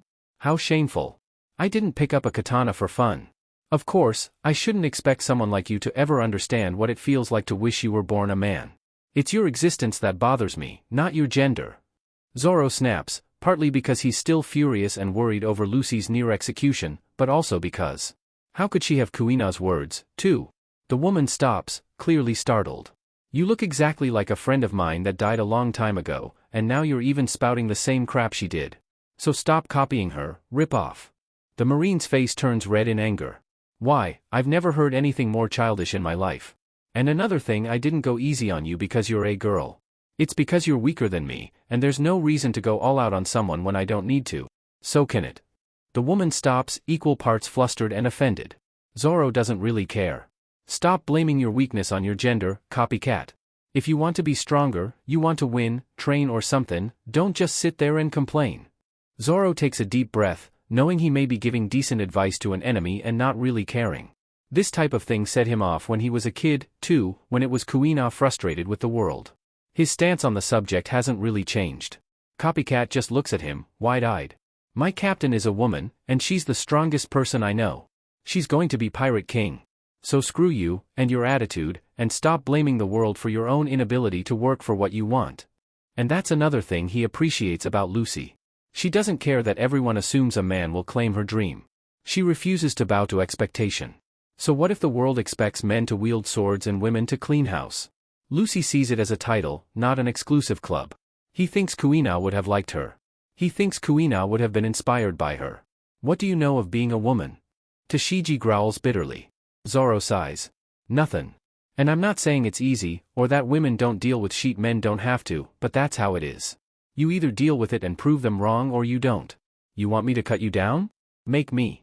And with that Zoro turns around again, back in the direction of the ship. The storm is getting horrible, and Zoro just knows Nami will be itching to set sail, the demon beach.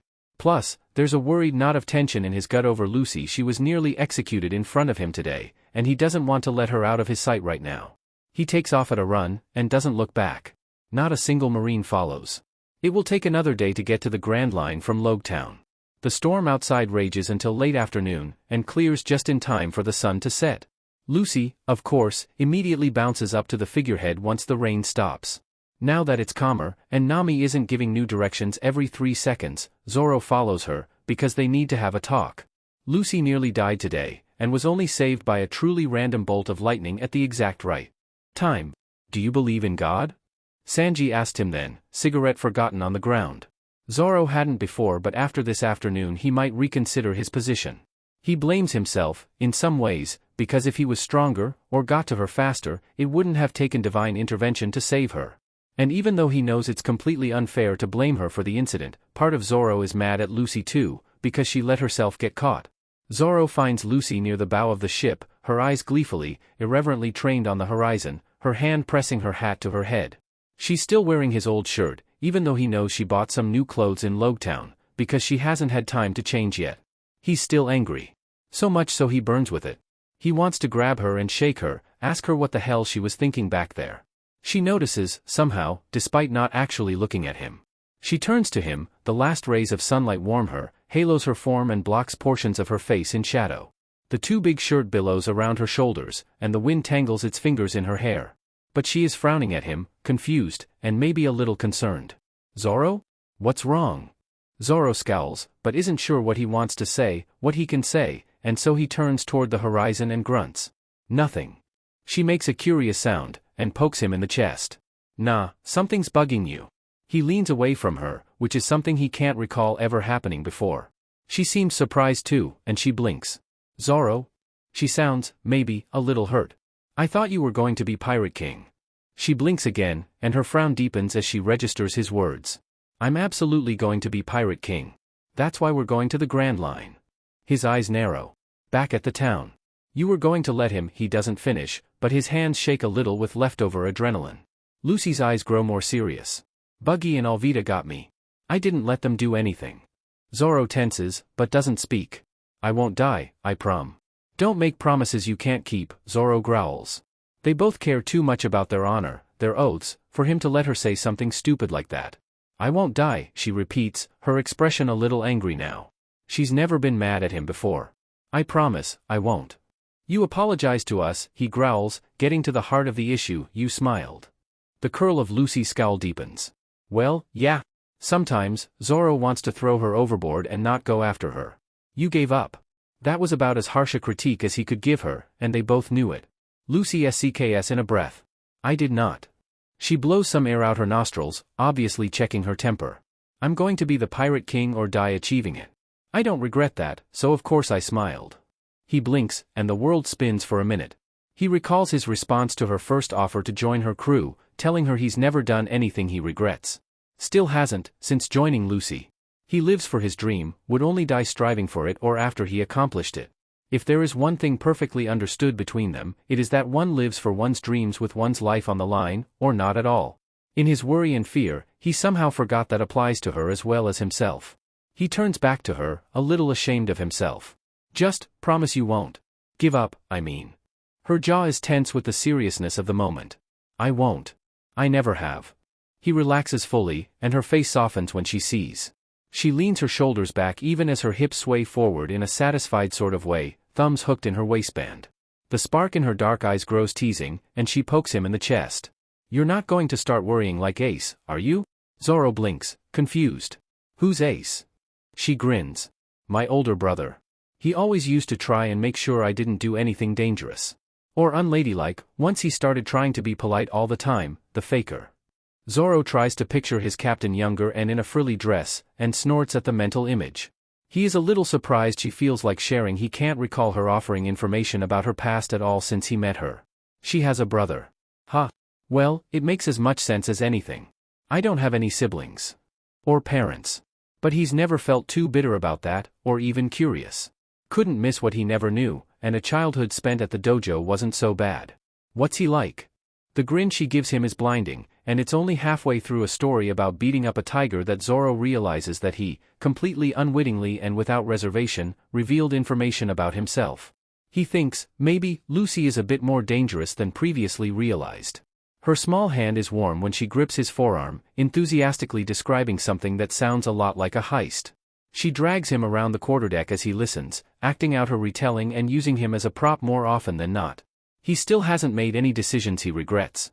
Zoro is lifting weights on the quarterdeck behind the figurehead. He's sweaty, and he has a deep tan from his daily workouts out here. The muscles in Zoro's arms and torso contract smoothly under his skin as he makes repetitive motions with the weights, his eyes narrowed in concentration. His earrings catch the sunlight off the glittering sea as the sun sets behind him. Lucy can't stop staring. This has been a problem, recently. When they transplanted Nami's tangerine trees to the ship, their navigator forbade Zoro from working out with his monstrous, tree-crushing weights near the precious cargo. So Zoro moved his workouts to the front of the ship where he's more visible, which is just plain problematic for Lucy because she can't stop staring. With not insignificant effort, Lucy wrenches her eyes away, and forces herself to look somewhere, anywhere else. Oh look, the crow's nest. It looks exactly as it did yesterday. How fascinating. She's not sure when this started. Sometime before the Grand Line, she thinks. Maybe after Loguetown? Lucy isn't sure. Zoro is just eye-catching. It makes her feel guilty. She used to only keep an eye on Zoro during workouts when he recently received an injury, so she could react quicker if something happened. Now watching makes her feel kind of funny, and her chest twinges, and she likes seeing how his movements affect different muscle groups. Watching him makes her think of things she's never considered doing before, makes her stomach swoop low in her belly. And really, how does that make her any different than the perverts that watched her in Fusha? It makes her angry with herself. She should be a better captain than that, objectifying her first mate that way. The Pirate King should be better than that. So, Lucy resolves to be better. The girl turns to the walkway below the tangerine trees, and grins at the anxious princess they're escorting home. It's only been a couple days and the Grand Line is just as interesting as she expected. Vivi! She greets. The girl startles a little and nearly drops the juice Sanji made for the three girls. Lucy's with a tasteless protein powder Sanji has started putting in everything she eats that's not meat. He claims it'll help with the cravings, and Lucy has to admit it's working, if only a little. Her devil fruit requires a lot of energy, and considering the eat-or-die way she was raised, Lucy kind of doubts her eating habits are likely to change anytime soon. It's nice of Sanji to try though. Ah, Lucy Sincho, Vivi greets formally. Lucy wonders why she even bothers, considering all she's already seen on the ship. Sorry, I was distracted. Lucy pps her head to the side with a grin, and very deliberately turns her back to Zoro and his ridiculous muscles. Something wrong? Other than the death of your lifelong caretaker and the probable destruction of your kingdom. Vivi has a lot going on. The princess' forehead crinkles, and Lucy gets the feeling she's debating on whether she'll risk the pirate's wrath for her curiosity. Lucy wonders when she's going to get over that, because she can't possibly hang out with them for long without realizing the Straw Hats make an art out of disrespecting each other, and mostly don't care to injure people who don't deserve it. I was wondering, why do you say you're going to be Pirate King, not Pirate Queen? Lucy blinks because that is not the question Lucy was expecting. Oh yeah, I've been wondering, Usopp pipes, and somehow he's heard their conversation all the way from the crow's nest. I admit I've wondered myself, Sanji adds, coming out of the kitchen to collect their empty juice glasses. You'd make such a lovely queen, Lucy-san. Lucy notices Nami has checked into the conversation as well, although she doesn't seem inclined to contribute. From the look on her face, she has her own ideas about it, and she's waiting to see if Lucy will corroborate them or not. Lucy supposes it's more surprising that she hasn't been asked this question before than anything. Her crew either has remarkable restraint, or they thought she wouldn't want to answer. It's a title, right? Asks Zoro. He must have just finished his workout, because he's climbing up the stairs to the galley, a towel around his neck and still shirtless. Of course Zoro knew. Of course he just got this too. The person who told me about the Pirate King said so, she agrees, grinning at Zoro and pressing her hat to her hair. His eyes flash in understanding and she knows he made the connection when he smirks. The One Piece doesn't care if I'm a guy or a girl, it's just waiting for me. Nami smirks too, like she does when she's right about something, and Sanji lights a cigarette. Usopp shrugs, muttering about not getting it, and Vivi just stares. Then her eyebrow twitches, like it does when Vivi is being most like herself. Wait, none of you thought to ask before? A chorus of no's float around the ship and Lucy just laughs and laughs at the incredible frustration on Vivi's face. God, it's fucking cold. Back home the climate was pretty temperate. Sure, there was occasionally snow outside the dojo, but it wasn't a thing that happened yearly.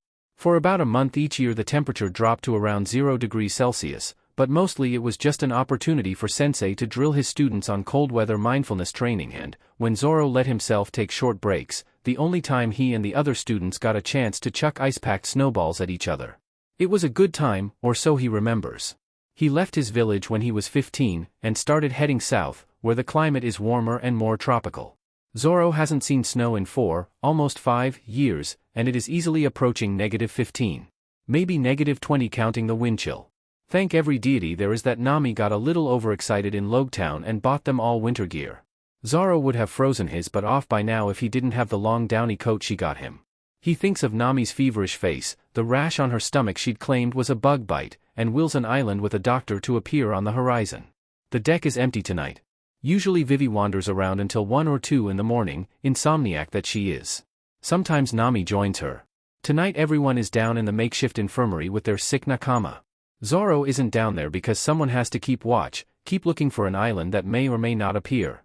Zoro volunteered to go first because at least it felt like something useful to do, rather than just sitting around listening to Nami's labored breathing. It is nearly a full moon and the sky is almost sharp in its clarity. The sea is still and black, reflecting the stars above in painful relief. Zoro isn't one for poetry, but he might call it breathtaking or beautiful if he wasn't so resentful and irritated with it all. Nami is sick, deathly ill, and the world still looks like this? Unbelievable.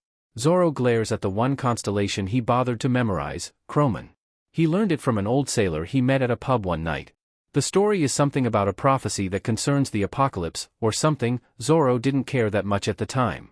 It's pretty much useless in terms of navigation because it moves so much, and Zoro only really remembers it because the crusty old man taught him how to tell time by reading it.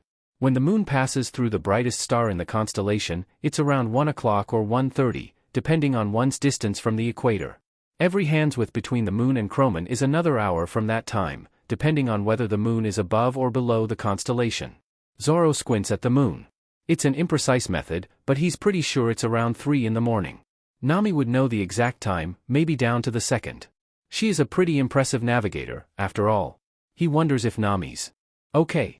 Then he shakes himself. Even if Nami isn't okay now, she will be, because Nami is strong. Strong enough to be a straw hat, as they've started to call themselves. She's not going down without a fight. They just have to find a doctor, and give her a chance. The ropes creak, and Zoro leans over the edge of the crow's nest to see who is coming up. He kind of hopes it's Lucy, even though he knows their captain would never leave Nami's side right now. It's not Lucy, but it is the second least likely person to leave Nami right now. What are you doing here, shitty cook? Sanji heaves himself over the edge of the crow's nest ungracefully. TCH. PSS off, Moss Head. I came to relieve you. Was Sanji trying to be nice? Weird. Especially considering the circumstances. I don't need your help, you perv. Go back down to the cabin.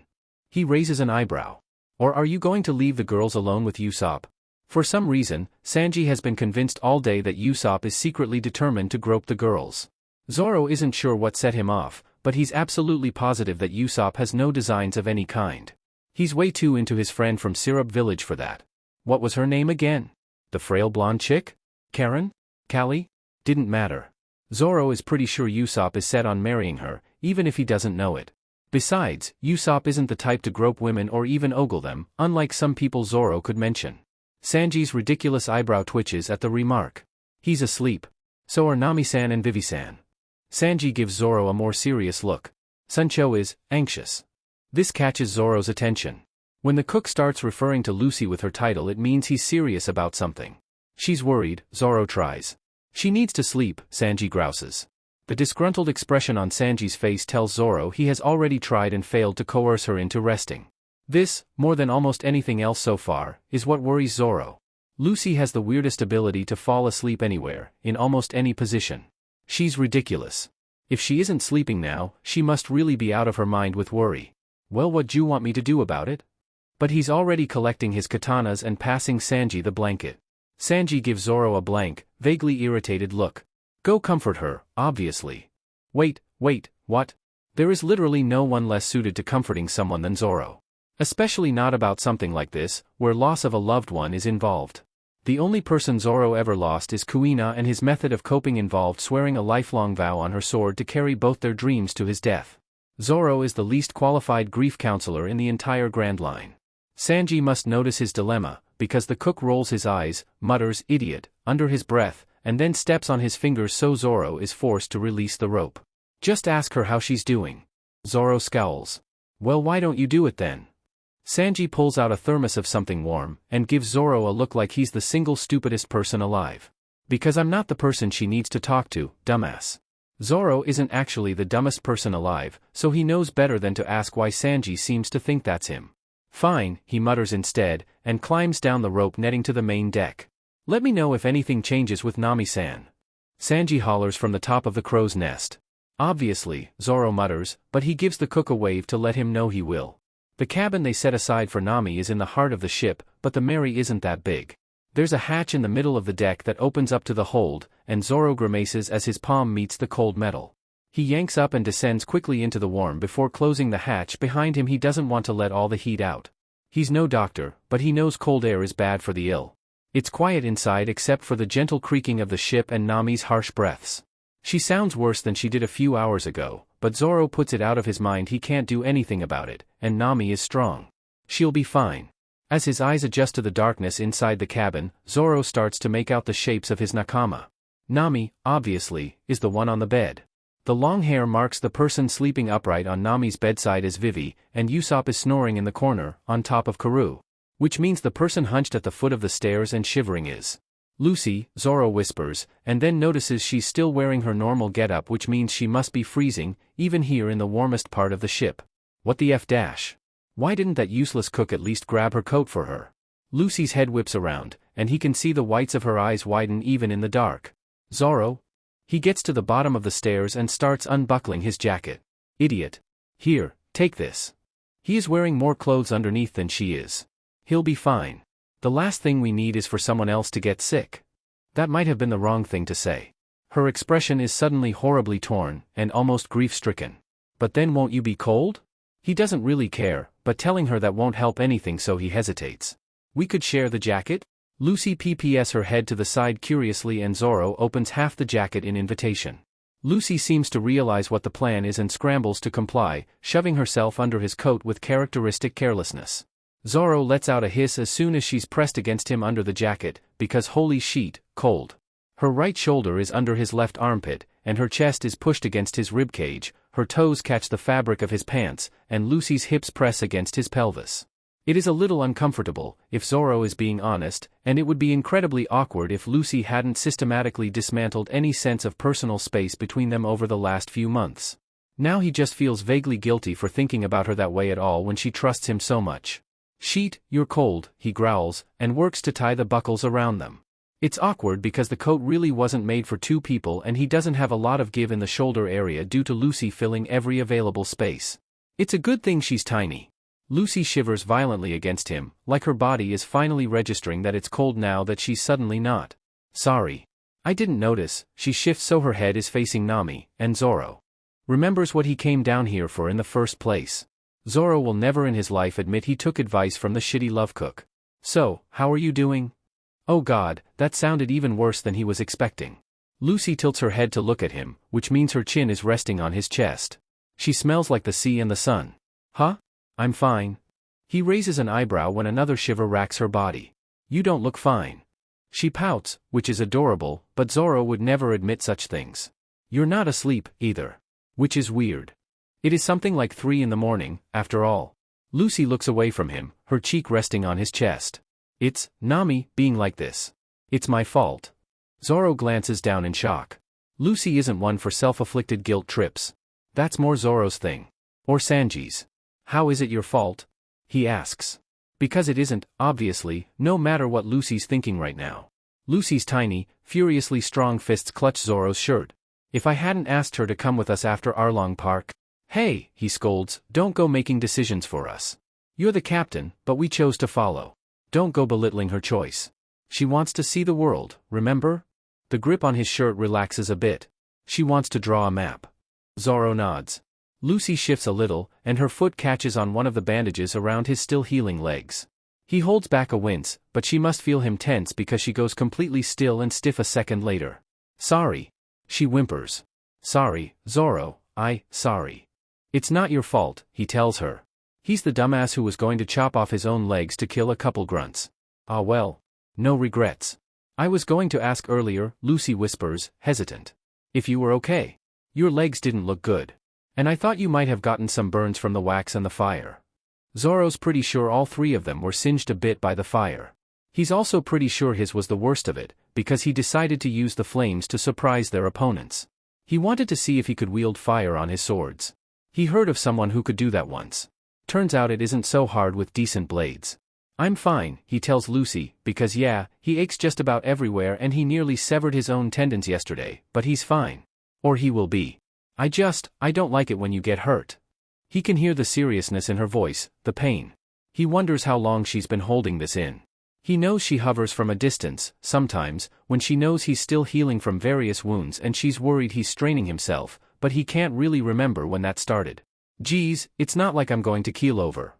"I know that," Lucy protests with a surprising level of vehemence. "You're strong. You've always been strong." Zoro may or may not be flushing. He's just glad it's dark in here. "Then don't worry so much." "But it seems like you get hurt a lot," she tells him quietly. "And I don't like it." "I chose to come too," Zoro frowns down at her to get his point across.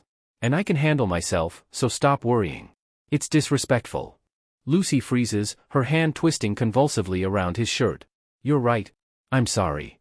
Zoro rubs her shoulder through the jacket to show her she's forgiven. "That's why you should sleep. People say stupid things at 3 in the morning. "What, here?" Zoro is surprised she's even protesting. It's not like she's ever displayed any sense of propriety before. Although maybe it's more that they're at the foot of the stairs than anything. Whatever, it's comfortable enough for Zoro, and Lucy's going to end up passed out on him no matter how they slice it. Here's fine. She bites her lip and shifts again, to get a better look at Nami. I want to stay awake so I can be here if she needs anything. Zoro squints at Nami, who is sound asleep and sounds terrible, but not like she's likely to move anytime soon. If I promise not to get seriously injured on the next island, will you go to sleep? Lucy's head whips around so fast Zoro gets smacked in the face with some of her short hair. Really? Zoro nods, cursing himself. This was going to make his life so much harder. Really? Lucy holds his gaze for a second longer, and then returns the nod. Okay. Zoro is starting to feel overheated in the jacket now that Lucy isn't giving him frostbite. Okay. Now go to sleep. Lucy slumps down onto his chest immediately, and now Zoro knows he's flushing. It's not like they've never slept next to each other before. It's not even the first time she slept using him for a pillow, because she started falling asleep on him for naps on lazy afternoons. It is the first time she's ever been quite so close, though, the first time they've been quite this tangled up in each other, and the first time they've fallen asleep together intentionally. It's nice.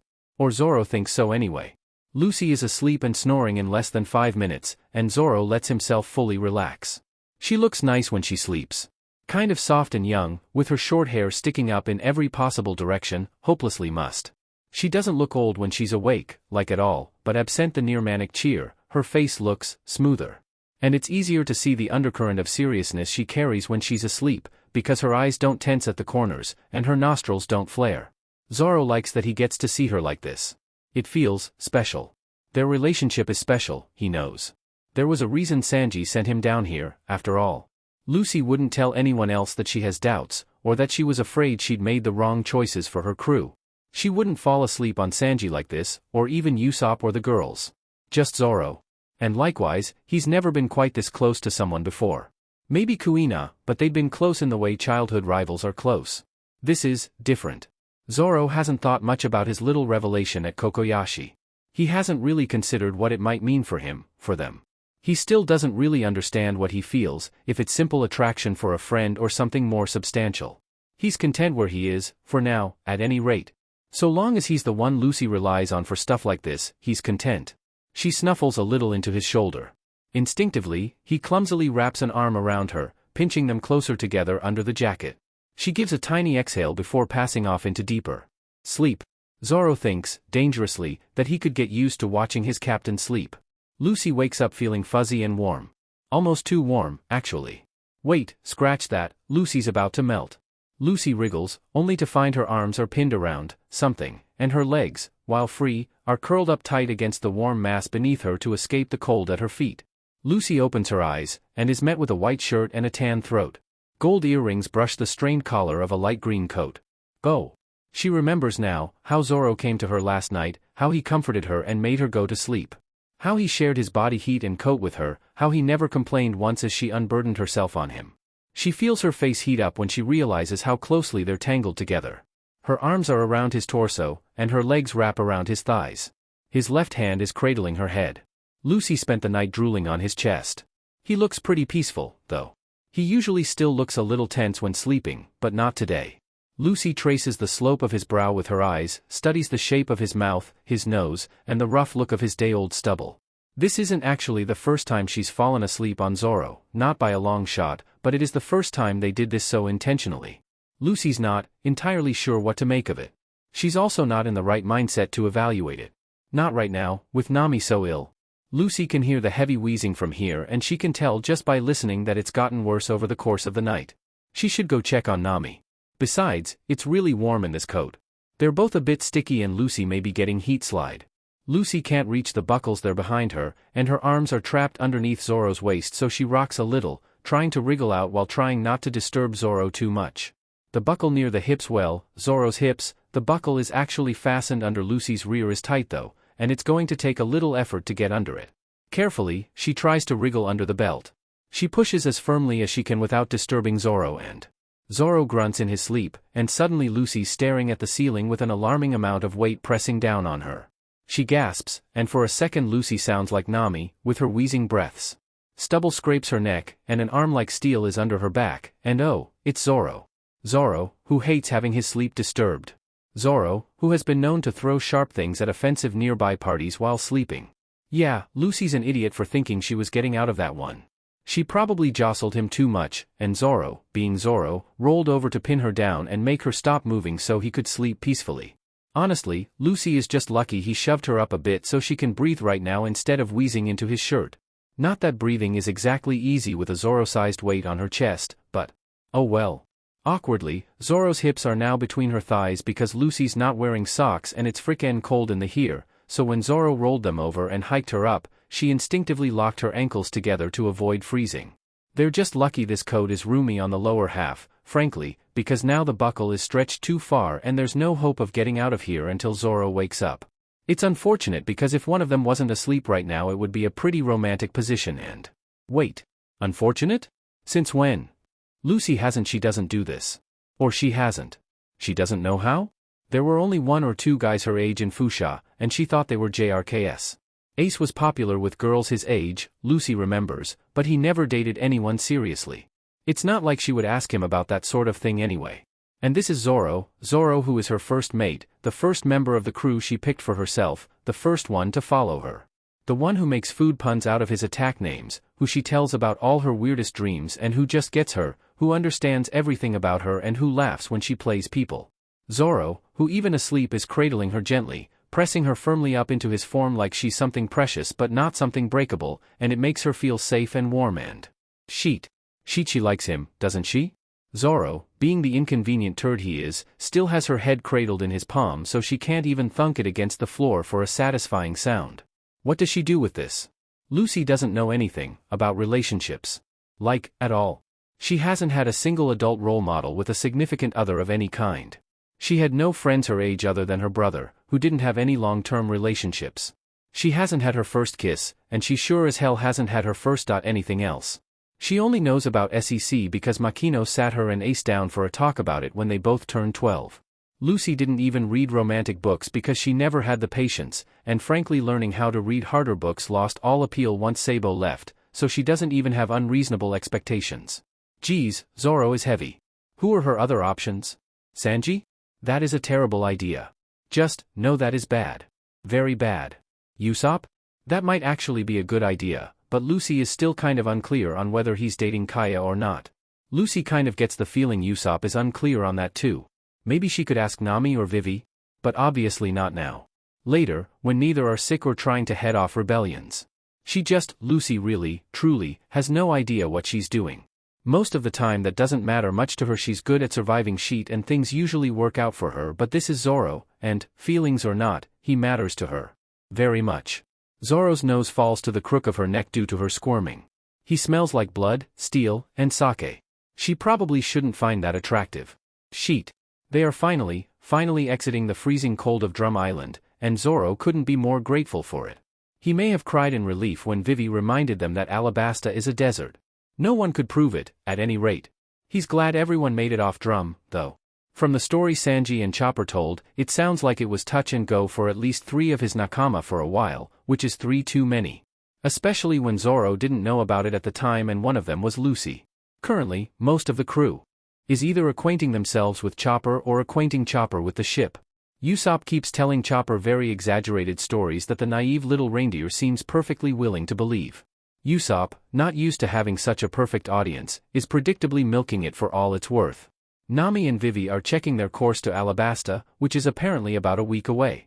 The frown lines in Vivi's forehead seem more pronounced than usual, and Zoro wonders if more bad news came of Alabasta. Sanji is leaning on a barrel near Chopper and Usopp, and smoking a cigarette. The little reindeer seems stressed about this, but Sanji is apologetically unaffected by his pleas for him to quit. And Lucy? Lucy is sitting on the figurehead, hand on her hat and looking out toward the horizon. Zoro is unsurprised to find her there. It's her favorite place on the ship. Only Usopp even tries to sit there when she's not around, and even then he usually backs off after a minute or so saying something about it not feeling right. Lucy, while otherwise mostly fine, still has bandages wrapped around her hands and feet. Doctorine seemed sad at her when she realized Lucy wasn't going to be staying with her for the entire recovery PRD. They have a doctor on the ship now though, so Zoro isn't worried much. Nami says it'll be about 2 weeks to Alabasta, he comments. Lucy whirls around on the figurehead, and nearly topples backward into the sea. Zoro snatches her wrist to steady her, if only to save himself the trouble of getting wet. Oh, thanks Zoro. She chirps, and grins sunnily.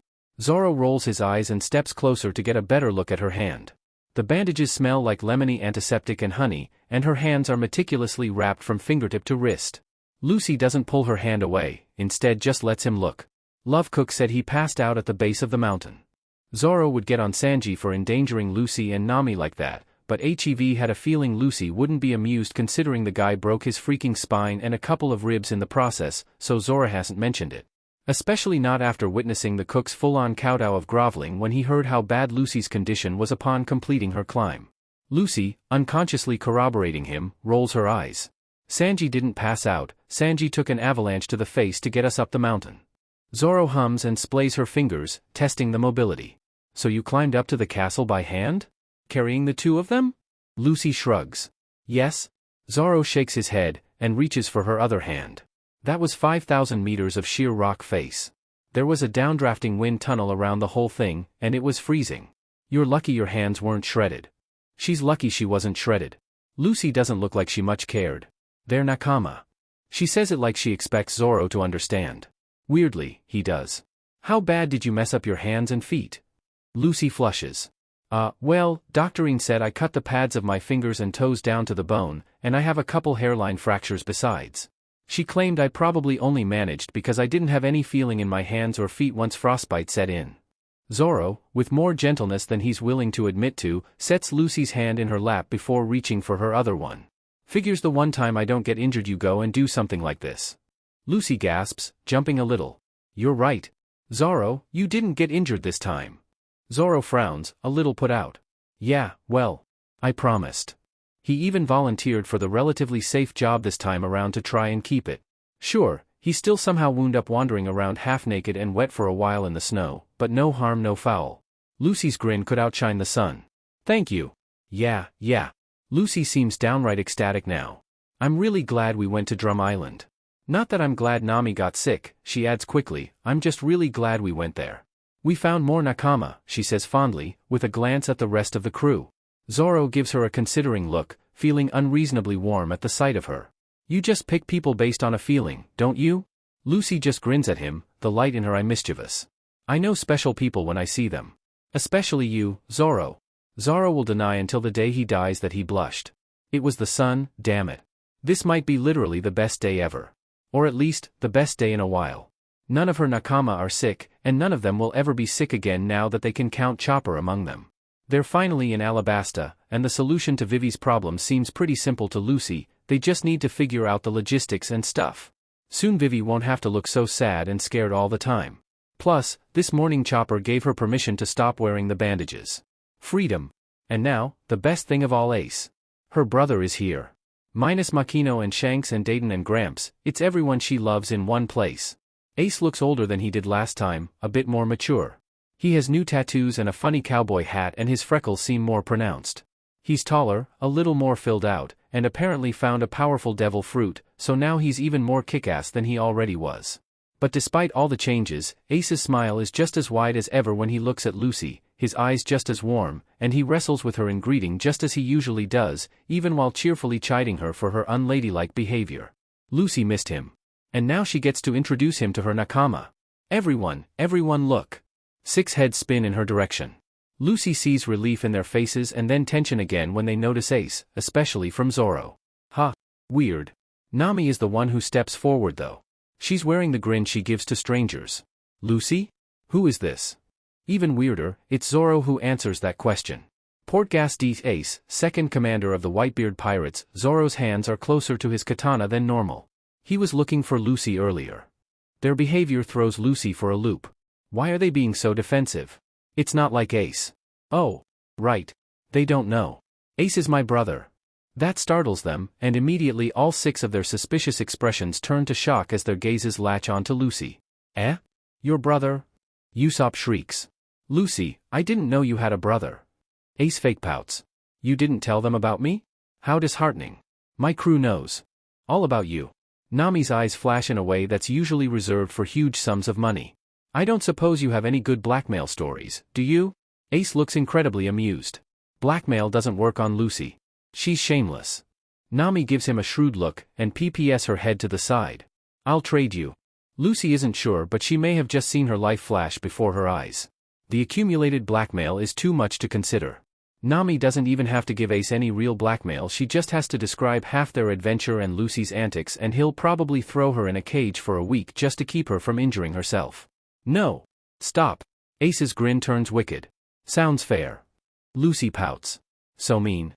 Ace laughs, and settles one of his massive hands on her head. Sorry, Luchan.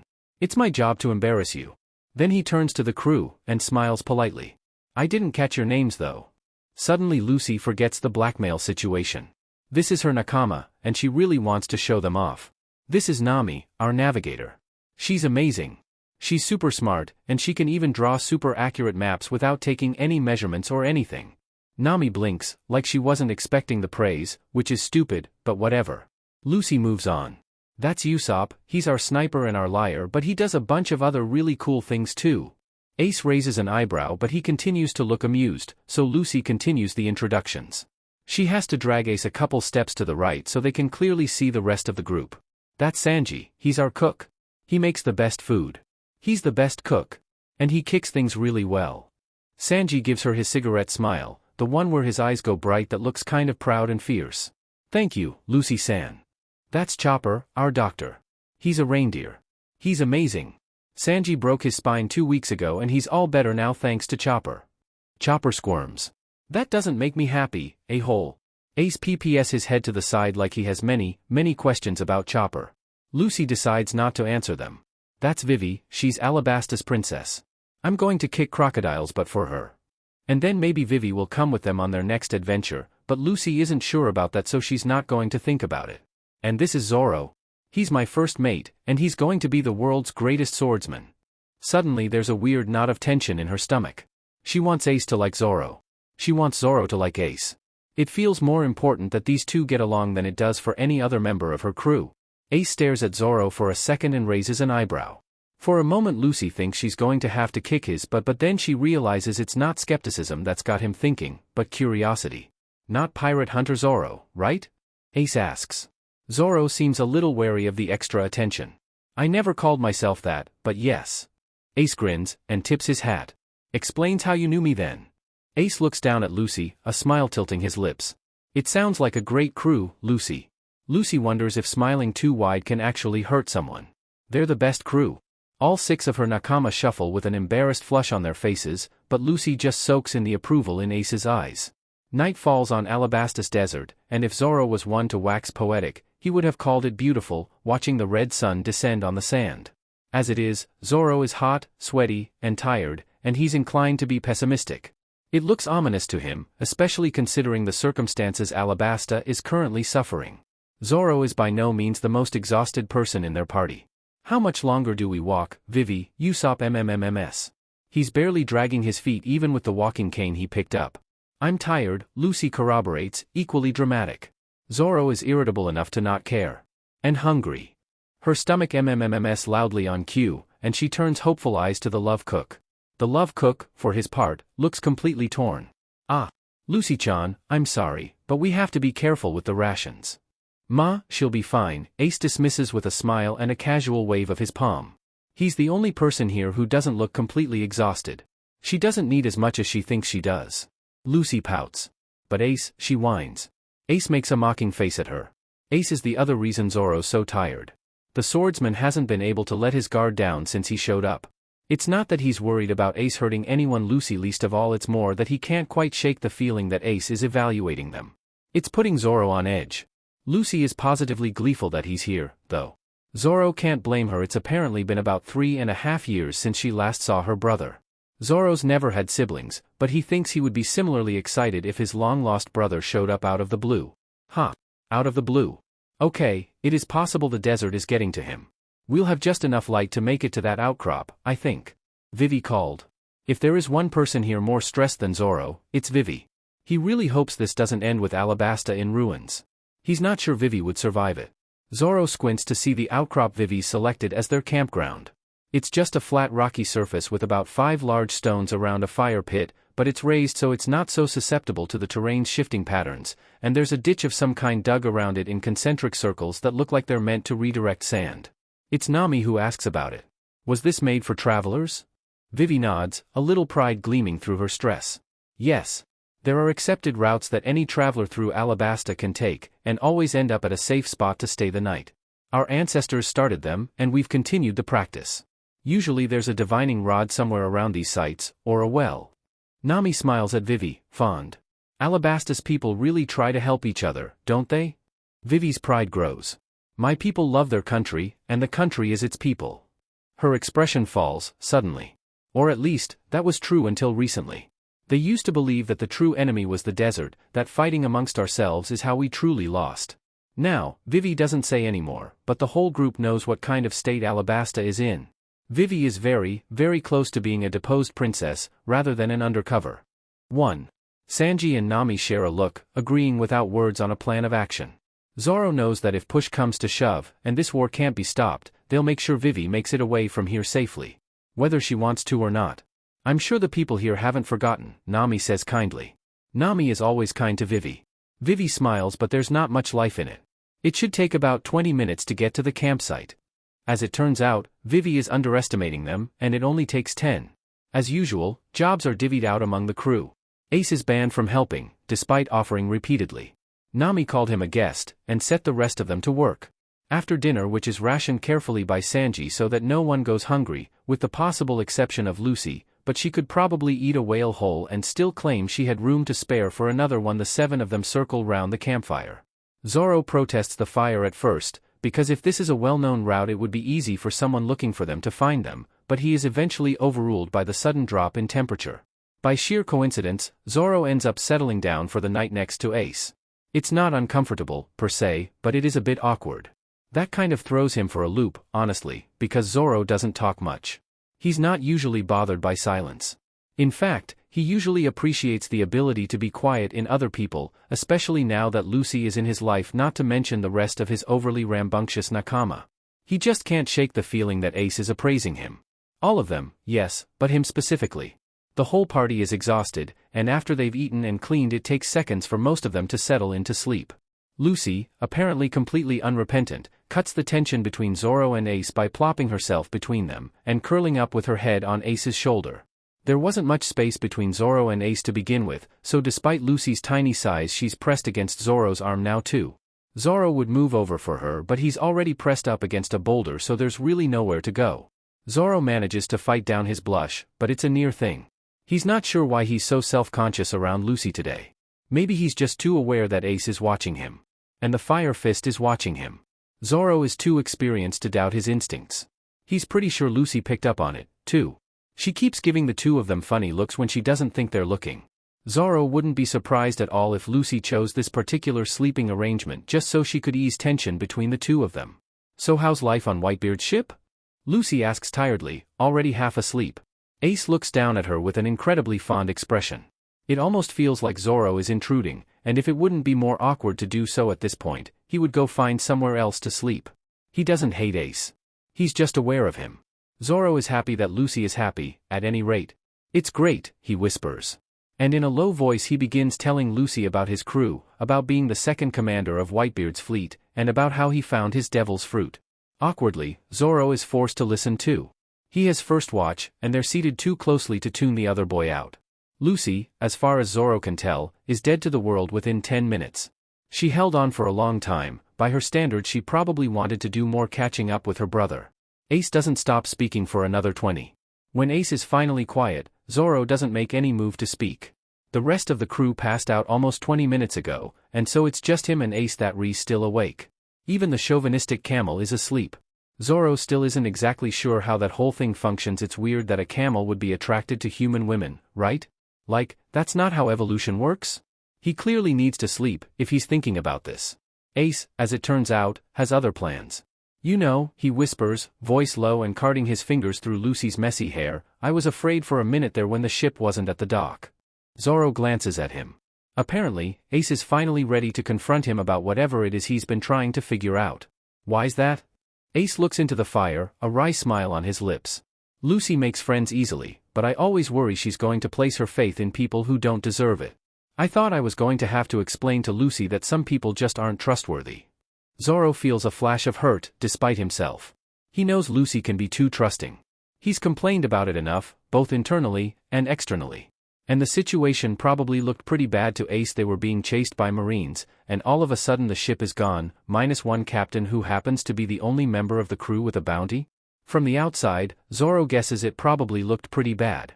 Didn't mean it wasn't bullshit though, and his answer comes out a little more aggressive than he means it. Some people. Not us. Ace's smile grows warm and he turns it back on Lucy's sleeping frame. Yes, I've come to realize. Sorry for suspecting you. Ace seems incredibly fond, and Zoro has to look away again at the emotion. She has a way of getting under your skin, doesn't she? Zoro isn't about to answer that. He can barely admit he's more than just attracted to her to himself, let alone Lucy's brother.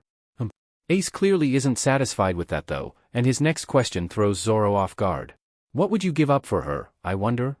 Zoro nearly chokes, because he isn't ready to answer a question like that, but Ace is waiting for an answer and it feels like something he has to acknowledge regardless of how unprepared he is.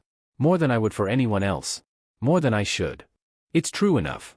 It's just not the whole truth. Zoro's not ready for the whole truth. Ace seems satisfied though, and suddenly Zoro feels like he passed some sort of test.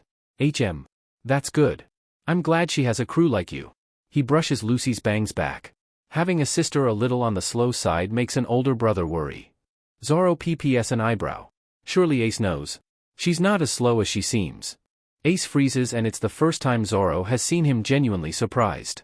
Then he grins, and he looks so similar to Lucy that Zoro would never have believed the Fire Fist shared no blood with his captain. I know. I'm surprised you figured it out so fast though. Zoro, graciously, does not tell him he figured this out within a week of meeting her. She just likes to screw with people. There's something pinched in Ace's face that tells Zoro he's trying desperately not to laugh. Maybe I should say having a little sister that aggravating makes an older brother worry. It's Zoro's turn to stifle a laugh, lest he jostle Lucy and wake up the rest of the group.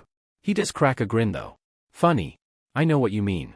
Lucy is hot, hungry, and frankly she thought deserts would be more interesting than this. I'm going to go look over here. She hollers over her shoulder at her Nakama. Lucy jogs over to the nearest sand dune and starts tripping the instant she steps off of the relatively packed sand. While Lucy wait, where are you going? Nami yells. Lucy looks over her shoulder and grins reassuringly. I'm bored. I bet there's something cool over here. Something Lucy, we're in a desert.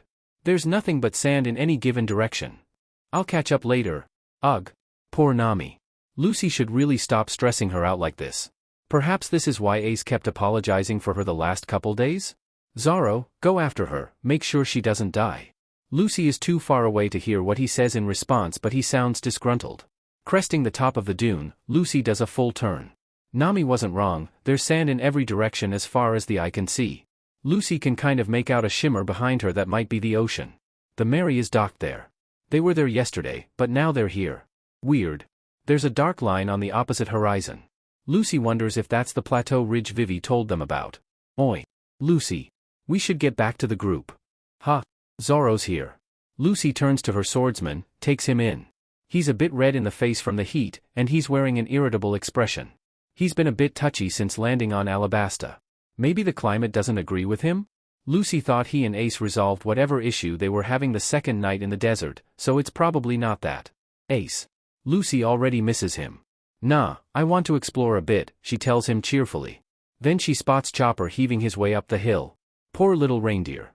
It's just bad luck for him that his first experience away from a winter wonderland was a desert. Oh. Chopper. You came too? The reindeer doesn't respond, he just pants. Poor guy. Zoro looks grumpy. Can you explore with the group, at least? Well, obviously not. That is a path, and nothing cool ever happened on a path someone else has trod. Whoa.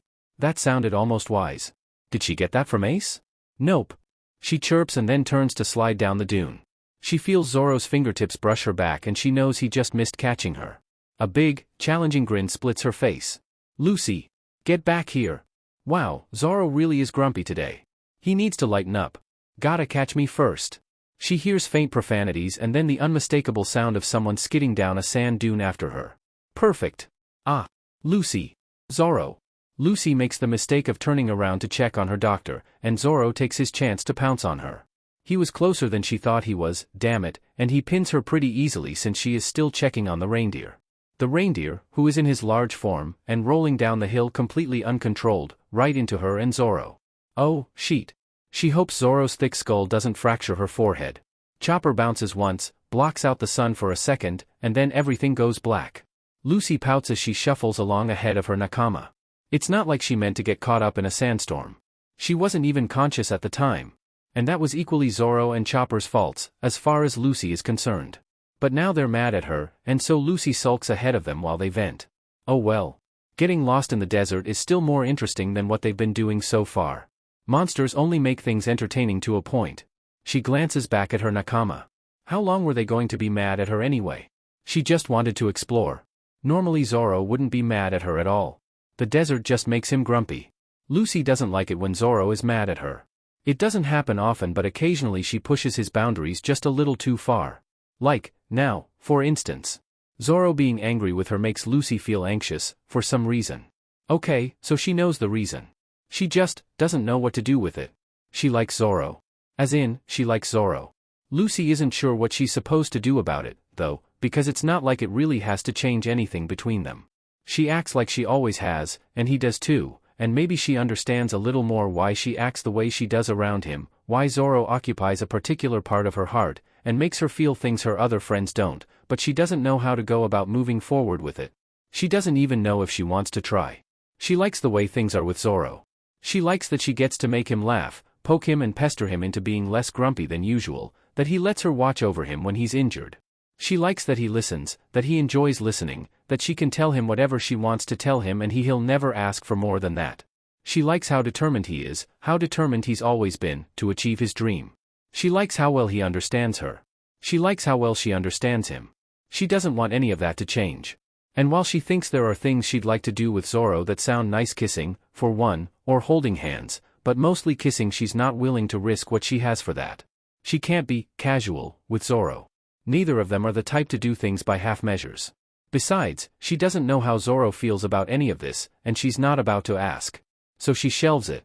Lucy had more or less decided to do that by the time they reached Drum, but now she's had time to think it through. Lucy knows she can be selfish, but she's not about to risk Zoro on her own desires. Deserts seem to be good for brooding. That, she's not about to start waxing about Ace now that she's done brooding over Zoro. Behind her, she senses the boys are a little less hostile. She spots a cave ahead of them, and grins as she turns around. Shade! She shouts gleefully, and whips one arm back to catch her Nakama and one arm forward to drag them to the rock. Immediately there are protests, but she ignores them. Mostly just to irritate them, but also because Chopper really needs some shade as soon as possible. The landing is a bit rougher than intended, and Zoro's ire seems renewed, but whatever, they're sheltered now. Captainly duties fulfilled. Then they all fall through the floor. The cave is interesting, but Lucy would probably find it more entertaining if it wasn't so pleasantly chilly. Lucy flattens herself on the cool earth, because the sun is relentless in Alabasta and Lucy feels like she's never been anything but overheated in her life, and grins up at Zoro. I told you exploring was the best. Zoro glares, but then Lucy can see the moment he gives up, and he laughs. Lucy settles back with a smile. Mission accomplished. Crocodile. Him, and his FING hook, and his SDSM. Lucy hates guys like him. She'd probably kick his butt even if she wasn't already doing so for Vivi. And Lucy will kick his butt, just as soon as she gets out of this FING cage. Lucy throws herself against the bars again, and again, and again, despite the protests from Nami and Zoro. She ignores them completely, is focused on Vivi and the way she looks exposed, her forehead crumpled and her lips parted in horror. That BSTRD's gonna pay. Lucy's going to make sure of it. Fight me like a man, you coward. She throws herself at the cage again, and tries to push back against the weakness. It feels exactly like the sea does, draining, oppressive, and heavy. Lucy has never liked the power the sea holds over her. It's frustrating, because she loves the sea, but it's not in her nature to just give up and die, and the sea takes her agency away, paralyzes her. The fact that this sea stone exists, that it can be found anywhere, it just seems like a slap in the face. Their only hope, as far as Lucy can tell, is that she can build up some kind of resistance to the metal via repeated exposure, and then bust out of here. Oi, stop her before she concusses herself. That sheet burns if you hold it too long. Lucy vaguely registers Smoker's voice, and ignores it. She does wonder what happens after it burns though. Loss of feeling? Tolerance? She throws herself at the bars, laying a punch on one of the joints that bloodies her knuckles and makes her knees weak from the sea stone, but it doesn't even shake the cage. Ace could get out of here, she thinks angrily. He could just burn it all up. Lucy's always admired Ace's strength, hasn't ever been truly jealous of it, but she wishes she was as strong as him now. Lucy steps back, feels strength return, and winds up for another punch. A familiar calloused hand wraps around her wrist, vice-like. Calm down. You're not helping. Lucy nearly snarls. Let me go, Zoro. I'll let you go when you agree to stop. Lucy glares at him. That was not a suggestion. Zoro. Let me go. Zoro hesitates, then sighs and releases her. Lucy takes her wrist back, and as a consolation for making him back down, she relaxes. Lucy knows Zoro doesn't like to back down. The only person he consistently does it for is Lucy, and even then it's only when he knows he's gotten through to her. I'm going to kick his butt, Lucy growls. She's mad. She hasn't been this mad since Arlong. The shark BSTRD set her off more, but that was a pretty high bar. Obviously, Zoro agrees. Lucy shoots him a small smile, to say she's grateful for his faith. Zoro pps his head to the side, his earrings brushing his shoulder in a brash sort of way that makes Lucy want to smile more. Are they always like this? Smoker huffs. Lucy sends him a confused look, but to her surprise, Nami seems to know exactly what he's talking about and replies with apparent relish. Yes. You absolute brute. How dare you leave Lucy-san to fend for herself? Zoro shoots the cook a quelling glare, the wind whipping past them as the ridiculous crab speeds to the capital. Lucy can take care of herself, Zoro snaps, and Sanji actually rocks back a bit. Zoro presses his advantage. And she gave us a job to do. Sanji looks mutinous. Even Nami looks like she's ready to stage a revolt. It's Chopper that speaks though. But Crocodile. Zoro looks forward, and closes his eyes. He knows. He does. Crocodile is far stronger than anyone they've ever faced before, and this time she doesn't have her crew to step in if the going gets too tough. He's worried, tense, and he's almost angry with her for making him leave her like this. But Zoro remembers, too, how Lucy threw herself at Crocodile when they were locked in that casino, how she picked him as her target before they even set foot on Alabasta. He remembers that he's never seen her lose, and this really is the best course of action, the only one available. Once Lucy grabbed that hook, Lucy will be fine. Have a little faith. Lucy can't breathe, but it doesn't matter. Poison coats her veins, but it doesn't matter. She's covered in blood, she can't move, she has several holes in her body and none of it matters. She remembers Vivi's tears. She remembers how much she loves this country, her people, how that love nearly cripples her, like she's just barely strong enough to carry it. She remembers the old man, his faith in the king, that if he just digs deep enough there would be life for the city he and his family built. How he dug all night for a single pint of water. How he gave it to Lucy, and how it saved her life. She remembers Ace, and Shanks, who are both waiting for her, who will be disappointed if she never shows. She remembers Zoro, angry and worried after her near execution, and remembers promising him she won't give up. Not ever. If she dies here, she'll never be Pirate King. Lucy opens eyes crusted shut with blood, and she can't see a thing. It doesn't matter. Lucy hits until she connects with something, and doesn't stop until light cuts through the dust and darkness. It starts as a rumble, deep within the earth, and Zoro's first thought is there was a second bomb. The rumble gets louder, and Zoro looks for the source, looks for a way to protect his Nakama minus Lucy, because he still doesn't know where she is, but there's nothing, he can't find it, so he stands in front of Chopper and Nami, shoulder to shoulder with Sanji, hopes Vivi has the good sense to fall backwards instead of forwards from the tower, and prepares for the worst. The rumbling gets louder, more violent, but the earth beneath his feet isn't cracking, there's no bright flash of light. What is this? Nami yelps, clinging to the back of Sanji's shirt. No one answers her. A building collapses about 3 blocks away, and a vacuum of air whips past as earth and sand fall into the chasm Zoro knows is opening. Then, 100 meters in the air, higher than even the clock tower, and thrown as if expelled by the earth itself, there's a black-cloaked man who can only be Crocodile, he whispers. That means, Usopp is crying in relief. That can only mean she won. Sanji cheers, and the broadest smile Zoro has ever seen on his face threatens to break it in half. She won, Zoro agrees, and he realizes he's smiling too. Wide and proud to match the giddy joy building in his chest. Nami and Chopper and Usopp are crying in each other's arms and he can hear Vivi sniffling even from down here. Zoro wants to go to her. He has to go to her. Right now. He has to tell her how proud he is of her, how proud he is to call her captain. He has to tell her he knew she could do it all along, that he never doubted her, even when he was worried. He has to check her over, make sure she's okay, he has to. Sanji claps him hard on the shoulder, and the rest of his Nakama tackle him. Zoro is too distracted making sure he doesn't accidentally stab one of them to finish his thought. Oi. Moss head. Wake up. Sanji, I think he might be really injured. He's fine. Zoro feels a steel-toed boot rap sharply on his left shin. Oi. Moss head. Zoro manages to peel his eyelids apart. It's like lifting concrete, and Zoro knows what that's like because he raised an entire building off the ground today. He sees Sanji standing above him, looking bruised and exhausted and bloody, and Chopper kneeling at his side, looking not much better. What? He's slurring. He probably shouldn't be slurring. Chopper looks concerned. Zoro, do you have a head injury?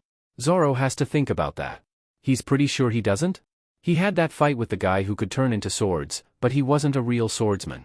I'm a man who can cut steel, he remembers. Even Sanji's stupid eyebrows are raised now. Let's leave him and Usopp, get the girls back. We can send one of Vivi's guards for them when we get to the palace. Zoro has no intention of letting any of his Nakama out of his sight in the next couple days, and especially not Lucy. He blinks, recalibrates, and shakes his head, trying to dispel the fuzziness. I know, it's fine. Wobblily, he gets to his feet.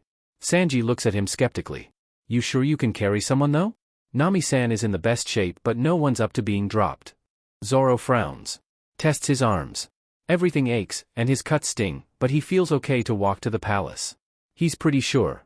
How far is it anyway? Where's the palace? He asks. Sanji rolls his eyes, and hooks a thumb down the long stone street. About 200 yards that way. In a straight line. 200 yards. Zoro's pretty sure he can do that. I'll take Lucy, he offers. Partly because she's the lightest and partly because he's not about to let Sanji lay his paws on her. Sanji scowls at him, serious for once. She's badly injured. Don't pull the sheet if you can't actually carry her. Zoro bristles, but forces himself not to explode, or worriedly check over his captain. I'm fine. Or good enough to carry Lucy 200 yards, at any rate. Sanji gives him a long look, and is apparently satisfied. I'll take Nami-san. Chopper, you have Usopp. Chopper sighs tiredly, and shifts to his larger form to better hold their heavily injured Nakama. Zoro turns to his right, and finds Lucy exactly where he left her leaning at what looks like an uncomfortable angle against the stone wall. She's covered in blood and dirt, all the more visible for her torn Alabastan robes, and Zoro is immediately concerned. He wonders, briefly, if he really does have a head injury. He feels more emotional than usual. Oi, Chopper. Is it really safe to move her? He knows not to move people with spinal or neck injuries. Chopper lectured them all about how lucky Sanji was until everyone was nearly sick with the graphic descriptions of what can happen to someone's broken back if it's moved without a stabilizing brace. Chopper nods. I already looked her over. She needs medicine I don't have right now, but she should be safe to move if she isn't jostled too much. That's good enough for Zoro. Painfully, he squats down to scoop her up. His katana clink at his side and kind of get in the way, but he manages to wrestle her into his hold. She hangs limply in his arms, and he's worried she's got some broken limbs or strained shoulders that was apparently still a thing that could happen, even with her rubber fruit, so he wraps her arms around his shoulders to keep her a little more stabilized, and stands. Sanji and Chopper, not having quite so many injuries to worry about, have already gotten their charges settled, and are kind enough or tired enough to wait for him before setting off.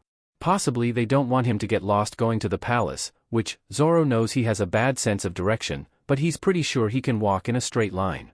He takes one more look around their impromptu nap area, just to make sure they aren't forgetting anything.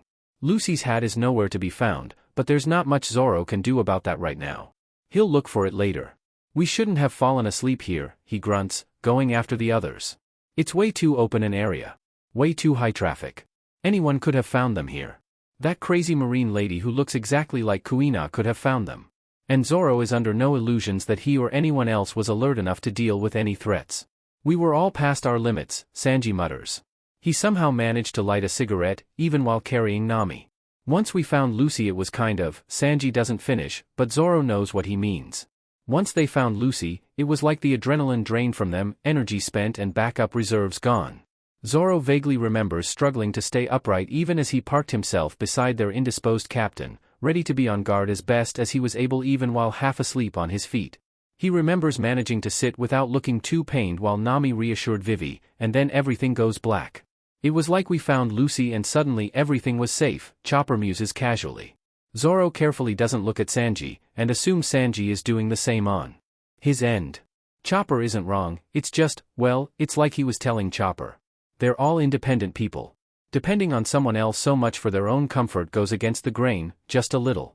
Even when it's Lucy. I was glad to see she's okay, Sanji mumbles around the cigarette, voice low. Zoro wonders if Chopper isn't meant to hear this. One of the Baroque Works members told Usopp and Chopper she was dead. Zoro's head whips around. That was back at the beginning of the fight. Usopp and Chopper fought 2 members outside the city. And you didn't think to tell me this? Sanji sends him a glare. No. Because I knew you'd react badly. A puff of smoke escapes his lips, and Zoro notices he's careful to make sure none of it blows into Nami's face. Besides, you were the one who told us to have faith in her, weren't you? Zoro grits his teeth and breathes out sharply through his nostrils. His mind feels suddenly clear, and he hitches Lucy up a little more in his arms, her head laying on his shoulder. It's like his body found one last store of adrenaline, one last burst of energy in response to a retroactive, meaningless fear. His head is clearer, his senses sharper, ready to face a threat that didn't exist, that couldn't have been fought even when the idea was there. He carefully places his hand so he can feel her heartbeat thrum against her spine. She's fine, he thinks. She's fine. We saw Lucy not long after I found out, anyway. I knew she was alive then, and there was no reason to tell you that Baroque Works thought otherwise for a while. It would only distract you. Zoro takes offense to that. I can fight as well as anybody, anytime. To Zoro's shock and frustration, Sanji just rolls his eyes, but the look on his face is only mildly annoyed. Anyone would be distracted after discovering that. Calm down. Zoro hitches Lucy just a little closer, his hand splayed on her back to steady her. After discovering what? Sanji sends a shocked and slightly incredulous glance at him over Nami's red hair. Zoro returns the look with a defiant one of his own. God, you're an idiot. Oi. Guys? These 3 really need to not be in a fight right now. And so do you, come to think of it. Zoro immediately backs off, and he senses more than sees Sanji do the same. It's not long to the palace now. Just, 50 stairs to the entrance. Sanji didn't tell him about the stairs. Well, whatever. Zoro checks his grip on Lucy, shifts his right arm so he has a firmer grasp on her shoulders, hopes he isn't actually feeling a puncture wound in her back, and prepares to climb. Just then, Lucy shifts, completely of her own accord, and tilts her head so she's nuzzling his neck, her nose pressing into the hollow of his throat and her breath spreading across his collarbone with each shallow gasp. What, is she waking up? Lucy? Her eyes don't open. Zoro would feel the flutter of her eyelashes against his jaw. But her arms tighten around his neck weakly, and her lips brush warm and burning against his skin when she croaks a breathy, Zoro? Here, he tells her. Go back to sleep, Lucy. She doesn't respond. Zoro's not even sure she heard him, but she does relax, her whole body going limp again, clearly exhausted from the tiny effort. Zoro climbs the steps slowly. Sanji and Chopper are already near the top, but Zoro is both more injured than them, and carrying a more injured person. He takes his time. He isn't willing to trip. When he reaches the 5th to last step, he's met with a frantic Vivi and a stretcher. Why didn't you tell me you guys were this bad off? She hisses, but quietly, like she's afraid Lucy will wake up. I would have sent doctors. Zoro is not the person to answer this. You were needed with your father. We were fine. Vivi still looks upset. I thought you guys went to a bar or something. She gestures to the waiting medical staff. Here, set her down. Gratefully, Zoro does. Lucy doesn't weigh much, but he's probably more injured than he wants to admit, and she started getting really heavy near step 22. Vivi eyes the careful way he moves with razor-sharp, almost distrusting eyes. Do you need a stretcher too? Or a wheelchair? Zoro shakes his head. Just sleep. And probably stitches. Possibly a blood transfusion. Vivi apparently isn't taking chances with her Nakama anymore. There's a bed in the infirmary you can use, she snaps primly. Zoro wonders if she's always had this short a temper, or if this is Nami's influence. Either way, Zoro's not about to protest a bed. Vivi immediately seems to take pity on him. The others are already there. Sanji and Chopper are probably asleep by now. Zoro nods wearily. Whatever adrenaline reserve he was running on before is rapidly leaving him. Vivi takes his elbow, and guides him as they walk next to Lucy's stretcher. She looks worse in the soft, steady light of the palace hallway. Zoro guesses that he probably does as well. The infirmary, probably intentionally, is not far from the entrance, and it's barely 20 yards to the doors. It feels like 20 miles to Zoro, but he manages to stay upright and walk unassisted. Lucy's stretcher is rolled up to a bed in the middle of the room, and Vivi guides him to the one next to it. For a second Zoro stares stupidly at the bed. He's pretty sure sitting on it is going to hurt more than standing currently does. Most of his wounds are on his chest and stomach, after all. NNE on th back, though. He mutters, his words slurring again. Vivi's forehead creases in concern. Mr. Bushido? The swordsman shakes his head, steels himself, and feels his barely clotted over wounds break as he sits and stretches himself onto the mattress. He doesn't make a sound though, so even though Vivi gasps as she notices fresh blood flow, he doesn't scare her any worse than that. Zoro can't remember if he saw the rest of his Nakama in the room. He was watching Lucy too carefully, making sure she got to the doctors safe. 'Cause that's what he does. He's the first mate. He takes care of the captain. Zoro would take care of Lucy even if she wasn't pretty. And strong. Also, kind. Lucy is great. Like, so great. Vivi's face is hovering over him. Zoro can tell, 'cause of the hair. I think so too, Mr. Bushido. Vivi sounds amused. Those? He slurs. Vivi probably knows where they are. Vivi's good about that sort of thing. They're right here, Mr. Bushido, Vivi soothes. Everyone's safe and asleep except for you. Huh? Well, that sounds, Zoro doesn't really know how that sounds. Zoro isn't really aware of anything at the moment. Go to sleep, Mr. Bushido. Huh? That was weird. Mostly people tried to make him get up, not go to sleep. Vivi's weird. Good weird though. LCY? He's pretty sure she's around here somewhere, but he can't remember. Someone tilts his chin to the left, and he can kind of make out the unmistakable dark spikes of his captain's hair. Oh, he thinks. Good. Zoro is dead to the world before he can register anything else.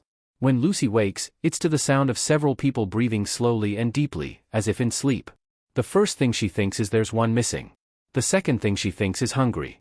She jackknifes into a sitting position, throwing off the blankets and looking around the room. It's dark outside, but in the early morning light of dawn she's pretty sure she can make out 4 bodies gathered around the bed, including a head of dark curly hair leaning on the mattress and snoring. She pokes him. Jaya. Usopp yells, and then her Nakama is sprawled on the floor, looking dazed and surprised. Usopp? What are you doing down there? Usopp sits up, and glares at her. You startled me. Then he blinks. Hey, you're awake. Guys, Lucy's awake. Most of the crew minus her and Zoro were relatively light sleepers most of the time, and within seconds there were 4 people awake and in her face. How many meals have I missed? She asks her crew. Judging by the gnawing in her belly, it's been forever. I can make you something. Sanji offers immediately. Nami snorts, looking sleepy and disheveled. You've been asleep 3 days, if that's what you're asking. We were worried about you. Chopper chirps shyly. Lucy smiled at the little reindeer. He's just so cute. 3 days isn't so many. She's been out much longer before. Like with the bear. Then she blinks. Wait, that's 15 meals. Why did you count 5 a day?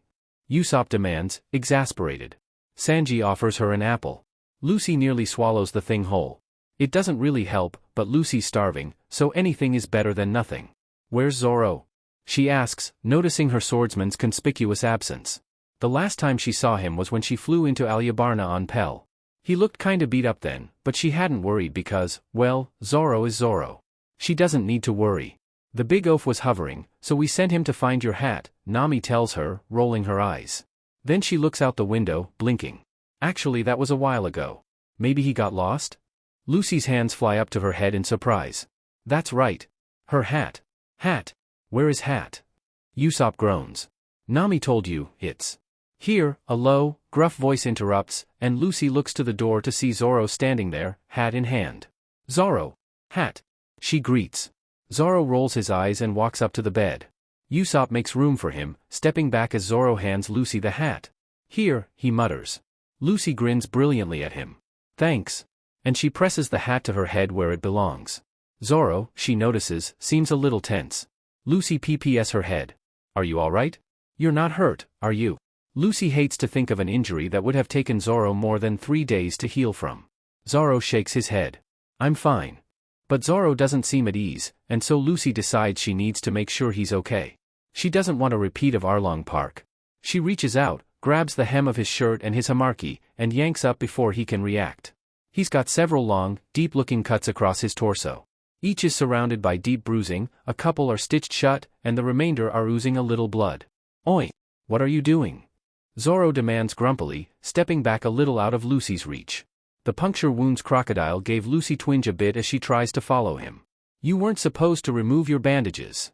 Chopper cries, anxious. You're hurt, she states, but if she's being honest, she's seen him run around unburdened after worse injuries. Mihawk comes to mind. But it's been 3 days already, so she's guessing they were pretty bad before. I'm fine, he grouses. But despite the annoyed twist to his mouth, he looks more relaxed than he did a second ago. Okay, Lucy decides. If Zoro says he's fine, he's fine. He wouldn't lie to her. Zoro studies her for a second, suspicious. But he must see that she believes him, because then his eyes lighten to dark silver gray, and his mouth quirks up at the edges. You took long enough to wake up though. Sheesh. Lucy shrugs. Hungry. Zoro snorts, but he twists a little closer to her and Lucy takes it as a win. Vivi said she's treating us as soon as you were awake, Usopp explains. I want to cook for Lucy-san and Nami-san and Vivi-chan. Sanji interjects, running for the door. Zoro probably unconsciously sidles a little closer to Lucy's bed, so he's standing between her and the open door. Lucy squashes the urge to hug him. She kind of just wants to cling. Like a koala. She never realized how tactile she is until realizing she wants to touch him in ways she probably shouldn't. Come on, Lucy, Nami demands. We're going to have a bath before breakfast. Well, real breakfast. I think the palace cook left a cart of food for you. Lucy's thoughts are, as usual, utterly and completely derailed by food. But Zoro, like her hat, like Shanks, and like Ace, is never far from her thoughts, if she's being honest. Zoro is scrubbing the shedding fur off of Chopper's back and trying not to think about Lucy and her various injuries when he hears it. Hey, where's the girls' bath? That skeevy cook. What the hell did he think he was doing? Aside from the fact that peeping on the girls is wrong, he's asking Vivi's father to help him. It's over that wall. The king answers merrily, pointing to a gap in the ceiling. What? But the girls are over there and the cook. Lucy's over there. Lucy's over there and the cook, the king, and everyone in this bath who is not Zoro is going to try and take a peek at her. Dark, greedy possessiveness fills him. No one is allowed to see Lucy like that. No one. The first one who touches that wall, Zoro growls lowly, and apparently leaking enough killing intent to stop even Sanji, the pervert, dies. Usopp squeaks. The king gulps. Igaram mutters something about threatening the king, but it sounds more like he's saying it for propriety's sake than anything. Chopper whines in terror, which would normally make Zoro feel guilty since the reindeer is the only other innocent party here, but not today. Sanji looks like he's willing to risk it. Zoro stares him down, projecting as much malice as he can without swords in his hand. Finally, the cook sighs, dejected. Man, sometimes your feelings for Lucy-san are a real killjoy. What are you talking about? He hisses. Sanji raises an eyebrow. Cobra turns to the cook. He's kidding, right? Usopp just sighs. He's kidding, Chopper confirms, the traitor. Zoro growls, turns red, and resolves to throw all of the cook's cigarettes into the ocean next chance he gets. Lucy's never been to an onsen before, much less a royal bathhouse. It's nice, despite the care she has to take considering how much the sea hates her. The water is warm and soothes the aches in her muscles, loosens the scabs on her wounds, makes her skin feel soft and smooth. She tries to have a hold-your-breath contest with Nami and Vivi, but they're both a little too tired and mature to do that. Also, Nami insists that full submersion is pushing her luck just a little too far. Lucy pouts, and wishes she could play on the boys' side. Usopp and Chopper would love to have a hold-your-breath contest. But of course she can't, because she's a girl, and they're boys, and in the bath they're all naked. Lucy involuntarily starts to imagine Zoro without a shirt, and is immediately grateful to the heat for already turning her skin red. She really shouldn't imagine Zoro like that. It's not nice. It's like the men in Fuchsia. So, Vivi, Nami's smile is the sharp one she uses when she's planning to acquire money. You're a princess. You must know some charming princes? Hopefully ones with large sums of money at their disposal. Vivi looks amused. I haven't attended anything resembling a social gathering in the last 3 years, Nami-san. Lucy leans forward just a little too far, and starts to slip off the underwater bench. Nami's arm flashes out and pulls her back up without even dropping Vivi's gaze. But you must know someone. Vivi laughs a little. Really, before you guys, the only person I hung out with that was my age was Koza. Anyone else was a fair bit older than me. Nami's expression goes sly, and Lucy experiments with the way her legs are all weightless in the water, but the parts above the water isn't. He's handsome, isn't he? Vivi's expression becomes a bit embarrassed. Nami-san. I mean, I'm more of a brunette person myself, but he's so passionate, and the man has excellent pecs. That's mean. Lucy scolds, looking at Nami with equal parts surprise and disappointment. You shouldn't talk about people like that, Nami. Nami and Vivi look equally floored by her comment, but it's Nami who speaks. What do you mean, Lucy? Like, Lucy flounders, not really sure what she's trying to say. Like things, rather than people. Both her Nakama's expressions soften, and Lucy stares them down, confused. Her Nakama are nice people, not like those men from Fusha. Lucy-san, that's not what Nami-san meant. She was teasing me. Lucy frowns, not really getting it. But there's a difference between objectifying people and admiring people you like and care about, you know? Nami interrupts. She's leaning over the granite edge of the pool, looking limp and relaxed. Lucy pps her head to the side. What's the difference? Nami frowns a little in concentration. I guess, if you like someone for their personality and character, and also think they're attractive, then that's okay. But if you see someone and only care about how they look, and how they make you feel, then that's bad. And also, it depends on whether the attention is welcome or not, Vivi adds. That's usually a problem women have more than men though. Lucy frowns. So the way Sanji looks at women. Nami rolls her eyes. Sanji's a weirdo who somehow got it in his head that women are a higher class of being or something. And yes, he has a tendency to objectify women. But he would sooner take out his own eye with a kitchen knife than make any woman feel uncomfortable. Lucy thinks of how careful Sanji is to treat her in a manner she's comfortable with, how he makes it a point to show her he respects her, and thinks maybe Nami has a point. It's okay to be attracted to people, Nami adds, an odd, calculating look in her eye. It's natural, even, especially when it's people you like. Lucy thinks briefly of Zoro, then flushes. Nami's eyes gleam. But it's not nice, Lucy insists. And it isn't, she would know. It's not nice to act on it, Vivi corrects, at least, it's not nice to act on those feelings if someone doesn't like the attention. Objectification is never good, but attraction is different than that. Lucy frowns at both of them. Nami makes a humming noise. Me, I don't mind the attention. I like it, even. It makes men easier to manipulate, you know? Lucy gives Nami a blank look. No? Nami huffs. The point is, I don't mind attention. It's therefore really hard to make me uncomfortable. Possible, but difficult.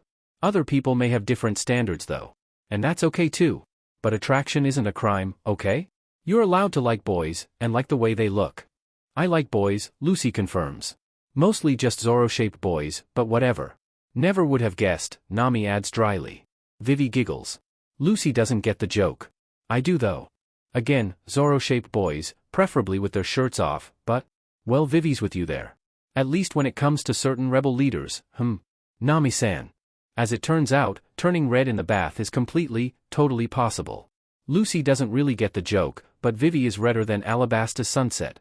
Lucy is sitting on the Mary's figurehead when Zoro finds her. It's nighttime, and the sea is a bit choppy. Most everyone is inside, except for Usopp, who's on watch in the crow's nest. Lucy must have heard him come up, but she doesn't turn around. Her shoulders are shaking, but she doesn't make a sound. Zoro gets it. He misses Vivi too. Zoro doesn't say anything, just comes up to her side and leans on the railing to her right. If she wants to talk, he'll let her. If she wants him to leave her alone, he will. Lucy shakes a little, raises a bandaged fist to clumsily wipe her cheeks, and turns to him with a small hiccup.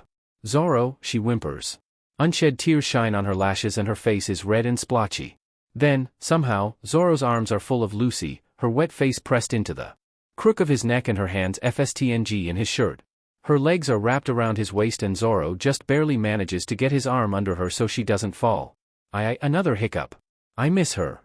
Zoro is not good at comforting people. Especially not crying people, and especially when he's feeling so shitty himself. But this is Lucy he's talking about. Lucy, who just saved a country with her fists, who runs on cheer and enigmatic whimsy, who saved Zoro from a crucifix in Shell's town. If there's anyone Zoro can pull it together for, it's her. Zoro pats her back, a little awkwardly, and nods. I know. He can't believe Lucy cries so quietly. This is the first time he's ever seen her sob like this. Her breath hitches as she tries to get the words out. I wanted her to come with us. Zoro always knew, deep down, that Vivi was never going to choose them over her home, however much she may want to. She's too dutiful for that, too in love with her people. Me too. Lucy clutches his shirt a little harder and doesn't speak for a while. There's nothing here Zoro can fix. It's just pain, and it's the kind that can't be fought with a sword. Sometimes people make choices that hurt, even if they're the right choices. It takes a while, but eventually Lucy quiets. Her grip changes from desperate to meek, and she's so still and quiet Zoro thinks she might have fallen asleep. He's about to take her to the girl's cabin when she speaks up, her voice soft. "I'm glad you're here, Zoro." Her fist tightens slightly around his shirt, then relaxes again, and her voice breaks a little on the words. "I hate when people leave. I'm not going anywhere, so stop blubbering." A small hiccup that might be a giggle. "I know." A shadow crosses the deck, and Zoro is aware of Robin immediately. He doesn't trust that woman at all. He trusts Lucy and her judgment enough not to throw her overboard, but he doesn't trust her not to stab them all in the back. He believes her story about Lucy saving her beneath Alabasta. He's just not sure this is the type of woman who honors a life debt, especially if she didn't want to live in the first place.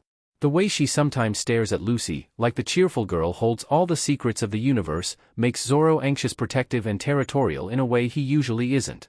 Robin doesn't approach them, though he can tell she notices. Instead she goes up to the aft deck, and settles beneath the tangerine trees. "Alabasta needs her, I guess," Lucy mutters. Zoro shifts his grip on her. His arm is falling asleep. He doesn't let go. "Yeah, it does." "Zoro? I'm glad we met." Zoro just presses her a little closer. "Yeah." Lucy really does fall asleep after that, but Zoro can't quite bring himself to take her to bed until much, much later.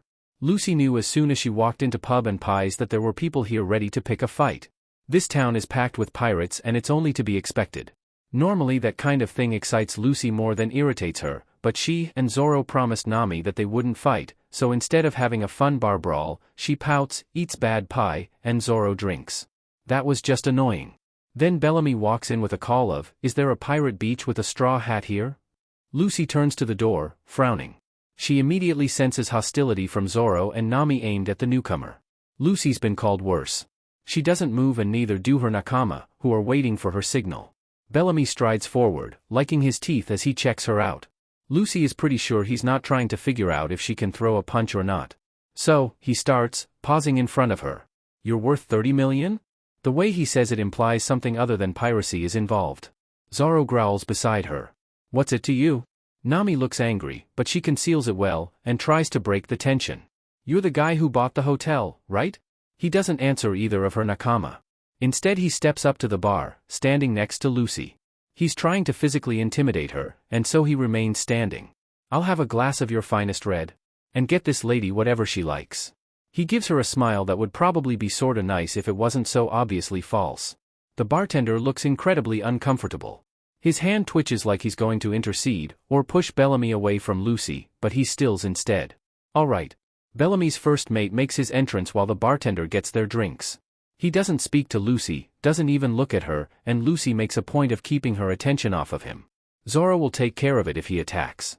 Nami looks tense, and maybe a little resigned. She's probably expecting Lucy and Zoro to break their promise not to fight in the next 30 seconds or so. The bartender sets their drinks down in front of them, wine for Bellamy, juice for Lucy. Normally she wouldn't share drinks with a man she distrusts so intensely, but Zoro and Nami are here so she's not worried. "Cheers." Bellamy calls, falsely friendly. Lucy paints on a smile, and raises her glass. "Cheers." Lucy goes to take a sip, and when she's momentarily distracted a meaty fist snaps out to snatch her by the knot tying her shirt together. She's yanked up by her chest, she wobbles in the direction of her assailant, and then something sticky and cold washes over her shoulders, chest, and stomach. Lucy looks down just in time for Bellamy to tip the remaining contents of his drink out on her head before shoving her back against the bar. Bellamy steps back, licks his teeth and leers. Everything goes blank in Lucy's head, reality fizzing around the edges. Zoro nearly decapitates him on the spot, his face thunderous, and Lucy knows the only reason he doesn't is so she can do it herself if she wants. Anyone who earns that look from Zoro should be much more afraid than Bellamy currently is. "What are you gonna do, stick boy?" Zoro's grip on his katana is white-knuckled. "Lucy?" There's too much white noise filling Lucy's head for her to properly answer. Is she angry? Is she upset? She's not sure. "Wait, Zoro, we need information." "Nami. Mister, we want to go to Sky Island. Know anything about it?" There's a pause, and then a burst of laughter from all corners of the room. It filters through the white noise as her fury rises. Everyone in the bar is nearly crying with mirth, minus Lucy, Zoro, and Nami. Zoro steps back between Nami and Lucy in a defensive position. The assembled pirates are all toasting each other, making mean-spirited jokes, and Nami is slowly growing red in the face with humiliation. To their left, Bellamy shudders in laughter. "Haha, I can't take it anymore. You idiots actually believe in Sky Island?" Lucy says nothing, just stares him down. Bellamy giggles at the look, unfazed. Ha! What age are you from, princess? Only pirates who dream would believe such a fairy tale. Lucy has a dream. Lucy lives for her dream. Having an impossible dream is practically a prerequisite to being on her crew. I was going to tap you girls for certain roles on my ship, Bellamy snorts, but dreamers just aren't worth the hassle. Zoro's grip tightens on his katana. Only the strong survive, you know. In this new pirate era, all that matters is how much you make, and the strength you acquire. Living your dream? Bellamy spits in her face. Worthless. This is like Shanks and the bandit. This guy isn't worthy of hearing her dream. Well, where? Bellamy growls, bending over Lucy. Aren't you going to say anything? Lucy doesn't, and Bellamy grabs a beer bottle from the counter. Don't think I won't hit a woman. Bellamy crows. A woman who calls herself captain is asking to be slapped. Lucy manages to send Zoro a quick look stand down before Bellamy breaks the bottle over her head. She falls to the ground on her back, limbs sprawling in 4 directions. Lucy feels slivers of glass sting her cheeks, and Nami calls for her. Look at this beach. Do you spread out for just anyone? Do you think she likes getting smacked around, boys? Do you think it turns her on? There's a chorus of cheers around them. Everything in Lucy wants to fight. She wants to rip Bellamy limb from limb, set fire to the remains and dance around his entrails. She wants to do the same to the crew of men who would let Bellamy do this to someone. But she can't. She can't because she knows this trick. It's just like the men in Fuchsia, Lucy thinks. He wants the reaction. He craves it. Lucy is spread out on the floor, feeling vulnerable, and then Bellamy throws another bottle at her head. Lucy shifts just enough to avoid the glass. Beer splashes on her face, gets in her eyes, and new cuts appear on her forehead. Don't react. Don't even look at him. He's not worthy to hear my dreams. Lucy sits up slowly, clearing her mind. Zoro is standing behind her defensively, and she can see every muscle in his back is tense with his fury. Lucy, Zoro, forget what I said, just kick his butt. I would love to, Nami. But we can't. Zoro, her first mate's eyes flash in anticipation, ready to demand blood. Lucy knows he might hate her for this, but her mind is set and she stands. Don't fight them. Zoro looks at her, fury and wrath in his eyes, his hands clenched so hard around his katana that they're shaking. She can taste his bloodlust as clearly as she feels her own. There are things I won't abide, he warns, but he releases his swords and steps over to her so they stand shoulder to shoulder. Thank you, Zoro. What? What are you talking about? Fight them. Oh, I see you know your place, little captain, Bellamy crows. Lucy doesn't acknowledge him, just stares straight ahead. You know I'm better than you and your little swordsman. You know neither of you can beat me in a fight. So you're hoping pacifism will save you. How clever. Bellamy throws an uppercut that lifts Zoro off his feet, but only slightly. Lucy doesn't watch, and tunes out the crowd of people around them. They could kick your butt from here to North Blue, you arrogant D-dashed. Nami, don't involve yourself more. They singled Lucy out because she's the captain. They chose Zoro because he's a man, and because he defended Lucy. Nami will get out of this unscathed unless she does something she shouldn't. You have such a spirited woman on your crew. Maybe she should be captain, since it seems like she's the only one with any spine. Come on, Nami. You're my failsafe. Someone from behind slams a bottle on Lucy's shoulder, and someone kicks Zoro's knees from behind. Lucy hears the joint pop out of place, and trusts that Zoro is strong enough to take it. Bellamy is still focused on Lucy, and this time he punches her in the solar plexus. The wind is knocked out of her, but she doesn't show it, doesn't bend over to try and catch her breath even when her vision blacks out at the edges.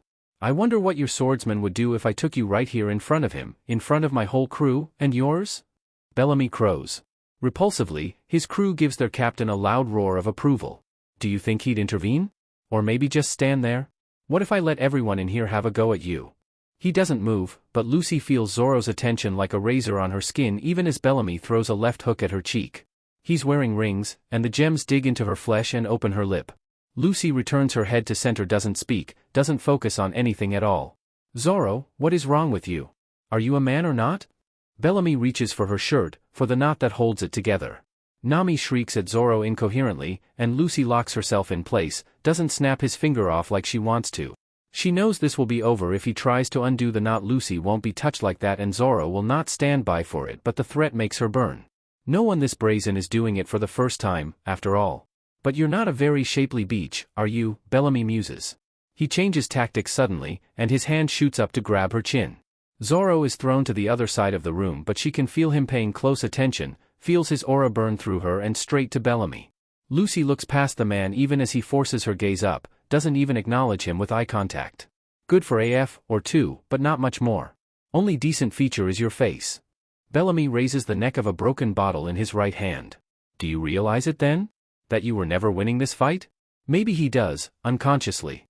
Maybe underneath all the bluster and posturing and violence Bellamy somehow understands that they behave this way because they are above him, not below. Or maybe he's just a violent man who hates women. How would it be if I disfigured it? Maybe gouged one of your eyes out, or lopped off your nose? A few beer bottles and punches, Lucy can tolerate, but if anyone's going to leave her with scars it's not going to be this man. He's not worth it. Come on, Nami. I gave you an out. Lucy and Zoro can't fight without losing, but Nami can. The girl in question is currently restrained by the bartender, spitting profanities and reaching for something behind her back. Bellamy presses the edge of the bottle to Lucy's cheek. Maybe I should carve my name here. Mark you so everyone knows who you bowed to without a fight. Lucy doesn't react, keeps a careful watch on the amount of pressure he's using. She feels the edge slice her cheek, and a bead of blood drips to the glass. 3 rapid footsteps, and a bottle breaks across Bellamy's face, and he stumbles back, surprised. The shard of glass scrapes Lucy's cheek a little as it slips from his grasp, and Nami is suddenly between them, chest heaving in rage. We're leaving, she declares, staring Bellamy down fearlessly. Bellamy looks less than amused, and stares Nami up and down. Well, aren't you an uppity little beach? He swaggers, like it will make everyone forget he has blood running down his face and wine soaking his clothes. I like girls like you though, tell you what, how about I buy you? You look like a girl who likes money and doesn't care how she makes it. Nami has the good sense to not respond, but Lucy sees her fists clench. But Bellamy seems suddenly bored with her and waves her on. Go on then. You'll have to drag the swordsman out though. My men roughed him up a bit too much. Lucy could tell them that Zoro puts himself through more pain in one training session than these men could cause in a week, but she doesn't. Nami goes to him immediately, and crouches down to find the best place to grab him. Unfortunately, the beating isn't quite over. Bellamy's eyes are still fixed on Lucy. The girl waits for the final blow. When Bellamy moves, it's fast. Lucy sees it all, and she's sure Zoro does as well, but she doubts anyone else can follow his movements as he backhands her so hard she flies straight out of the pub's entrance. Lucy skids across the gravel almost 10 meters before she stops, curled on her side. The road rash stings. Lucy opens her eyes just in time to see Nami jog out of the bar with Zoro in tow, dragging him by the back of his shirt. Nami makes a beeline to Lucy, and drops Zoro next to her unceremoniously. Lucy sits up, and Zoro pushes himself to all fours. Nami is angrier than Lucy ever remembers seeing her. She stands above them, fists clenched, feet apart and her face dark. What were you thinking? Lucy stands, and she still can't quite focus on anything. If she does, she'll explode. Then Nami does something she doesn't expect. She bursts into tears and throws herself at Lucy. Oh, Nami. The only time Lucy has ever seen Nami cry is that day in Arlong Park. Lucy brings her arms up slowly, so she doesn't startle the other girl, and pats her soothingly on the back. Next to them, Zoro stands slowly. He's not looking at her. It was a fight, Nami. If we reacted we lost. Lucy doesn't bother explaining more now, her navigator is too upset. Over Nami's shoulder, Lucy watches Zoro, bruised and dirty and tense. He still isn't looking at her.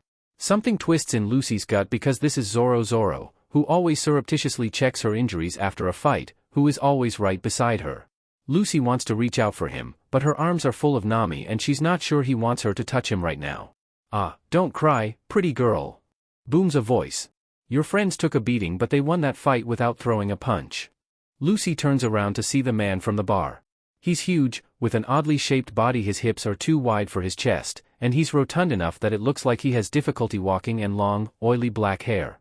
He's missing teeth, but he's smiling at them genuinely enough. This new era stuff they're spewing is crap, he declares, and wolfs down another bite of the disgusting pie. The age where pirates dream over? What a load of shit. His toothless grin broadens, and declares, a man's dream will never die. He picks up a bottle of sake, and tips his head to Lucy.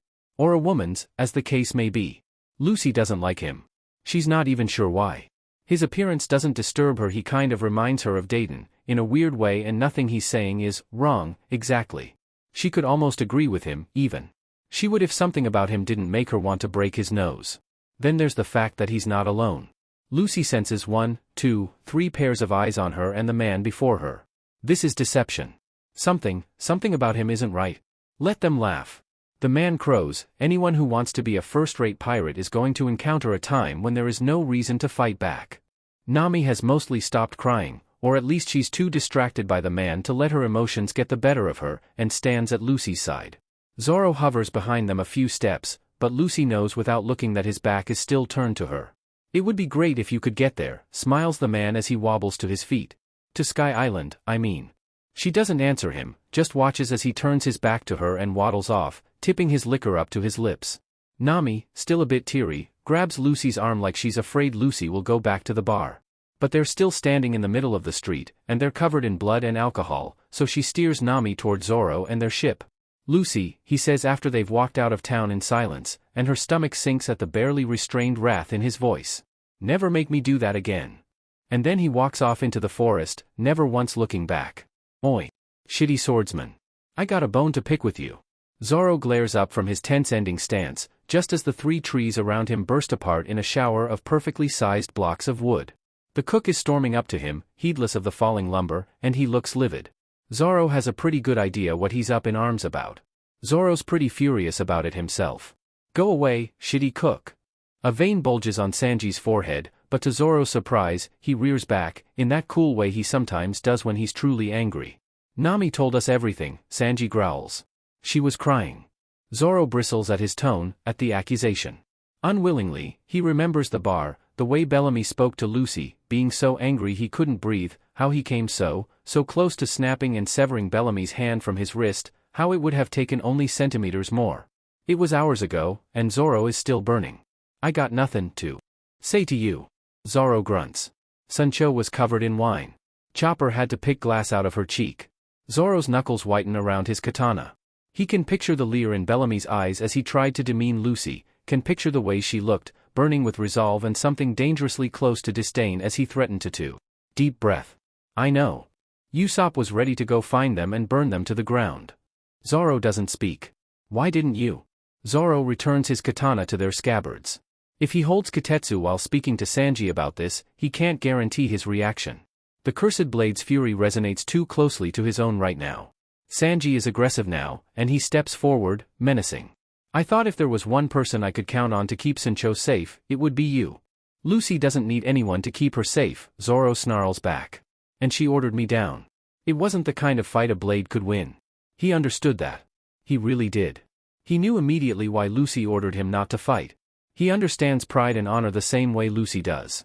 That doesn't mean standing down wasn't hard. Sanji snaps, and throws a kick to Zoro's chest. Zoro blocks it with his forearm and winces a little at the force Sanji isn't holding back at all. Sanji whips back to his feet, and Zoro stares him down, impassive. If even half the things Nami recalled actually happened, Sanji's face turned stone-like. Then you're even less worthy to hold affections for Sancho than I thought you were. Zoro is sure it was all true. Nami is sneaky, but she's not a liar, and she has an excellent memory. Lucy can fight her own battles. You're meant to be a man, Moss Head. That's enough. Zoro grabs the front of Sanji's shirt, and pins him against the nearest tree and hisses, You don't think I wanted to fight? Sanji's eyes dilate in accusation. You don't think I want, even now, to go and flay them alive? Sanji is unabashed, and pushes against his arm. So why didn't you? She ordered me to stand down, you dumb cook. Sanji swings a leg up, and breaks his hold, looking at Zoro with something close to disgust. What if it went any farther than it did, dumbass? Would you still have let them? Zoro snarls, remembers the rage he felt at Bellamy's threats. Do you think Lucy would just let someone? He can't even say the words. Of course I wouldn't just let that happen. But she wouldn't either, he sighs, suddenly tired. Sanji hesitates, his thunderous expression faltering for a moment. Sancho is strong, the blue eyes flash at Zoro again. I wouldn't have let them say those things to her. That's a lie. Sanji would stand down immediately if Lucy asked. It would kill him, and his control would probably snap, but he would. I didn't want to. It comes out a bit more hurt than he intends, and Sanji raises his stupid eyebrows at the tone. If they touched her, Sanji hedges. Zoro's vision flashes red at even the words, and he has to tamp down bloodlust. I would have peeled the muscle from their bones and cut out their tongues, orders or not. Sanji leans back against a nearby tree, considering him. In his own dumb way, Sanji understands honor. Not the same way Zoro and Lucy do, but in his own weird form. It must be kicking in now, because he looks calmer than before. Man, Lucy-san gives such harsh orders sometimes, demanding a man's pride like that. But I would offer her anything she wished. What a lovely, fearsome captain. Zoro figures that's Sanji's way of saying he's forgiven. It doesn't actually make him feel any better. You should talk to her. She looked upset that you weren't there. And now Zoro feels guilty. Sheet this day SCKS. Sanji looks around suddenly, like he's just noticing the perfectly carved chunks of wood for the first time. What were you doing out here, Moss Head? Zoro hooks a thumb behind him, to where a pile of perfectly sized slivers of wood 10 meters high rests. Toothpicks. Sanji doesn't actually drop his cigarette, but Zoro does see it slip a little bit. Several hours after Lucy and Nami return to the ship, the crew is mostly calmed. Nami is still angry but not crying, and Lucy is now sporting several bandages courtesy of Chopper. Sanji disappeared an hour ago, but not before plying her with a bunch of healing smoothies, as he called them. They taste like chocolate, and Sanji was scared and wanted to feed her, so she drank them all. They left Mocktown around noon. The sun is starting to set. Still no Zoro. Maybe he got lost? Zoro has a terrible sense of direction. He usually manages to show up when he's needed though. She needs him. Maybe she should look for him? Lucy bites her lip. She's been worrying about Zoro all day. Or more accurately, she's been worrying about her relationship with Zoro. He's never been so mad at Lucy that he couldn't talk to her about it. He's never needed time to calm down before he speaks to her. He just does. She's never been worried that he won't want to come back before. Was what she did that bad? She made him stand down, but it's not like she made him watch Bellamy carry out his threats. It's not like she would have stood for that anyways. That fight was about respect, not strength. Lucy spent this afternoon explaining that to Nami, who was unamused to find out that Lucy was counting on her to end the fight the whole time.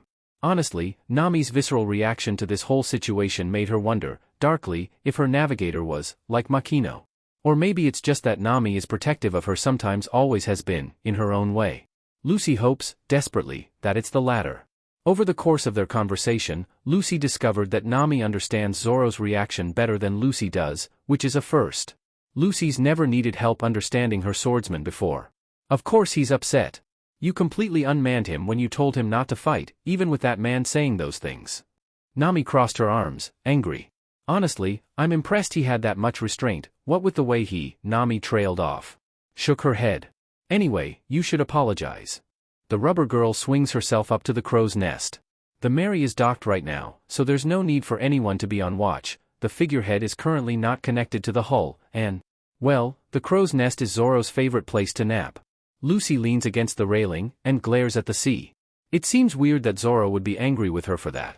Surely he understands that was how to win the fight? Zoro always understands these things.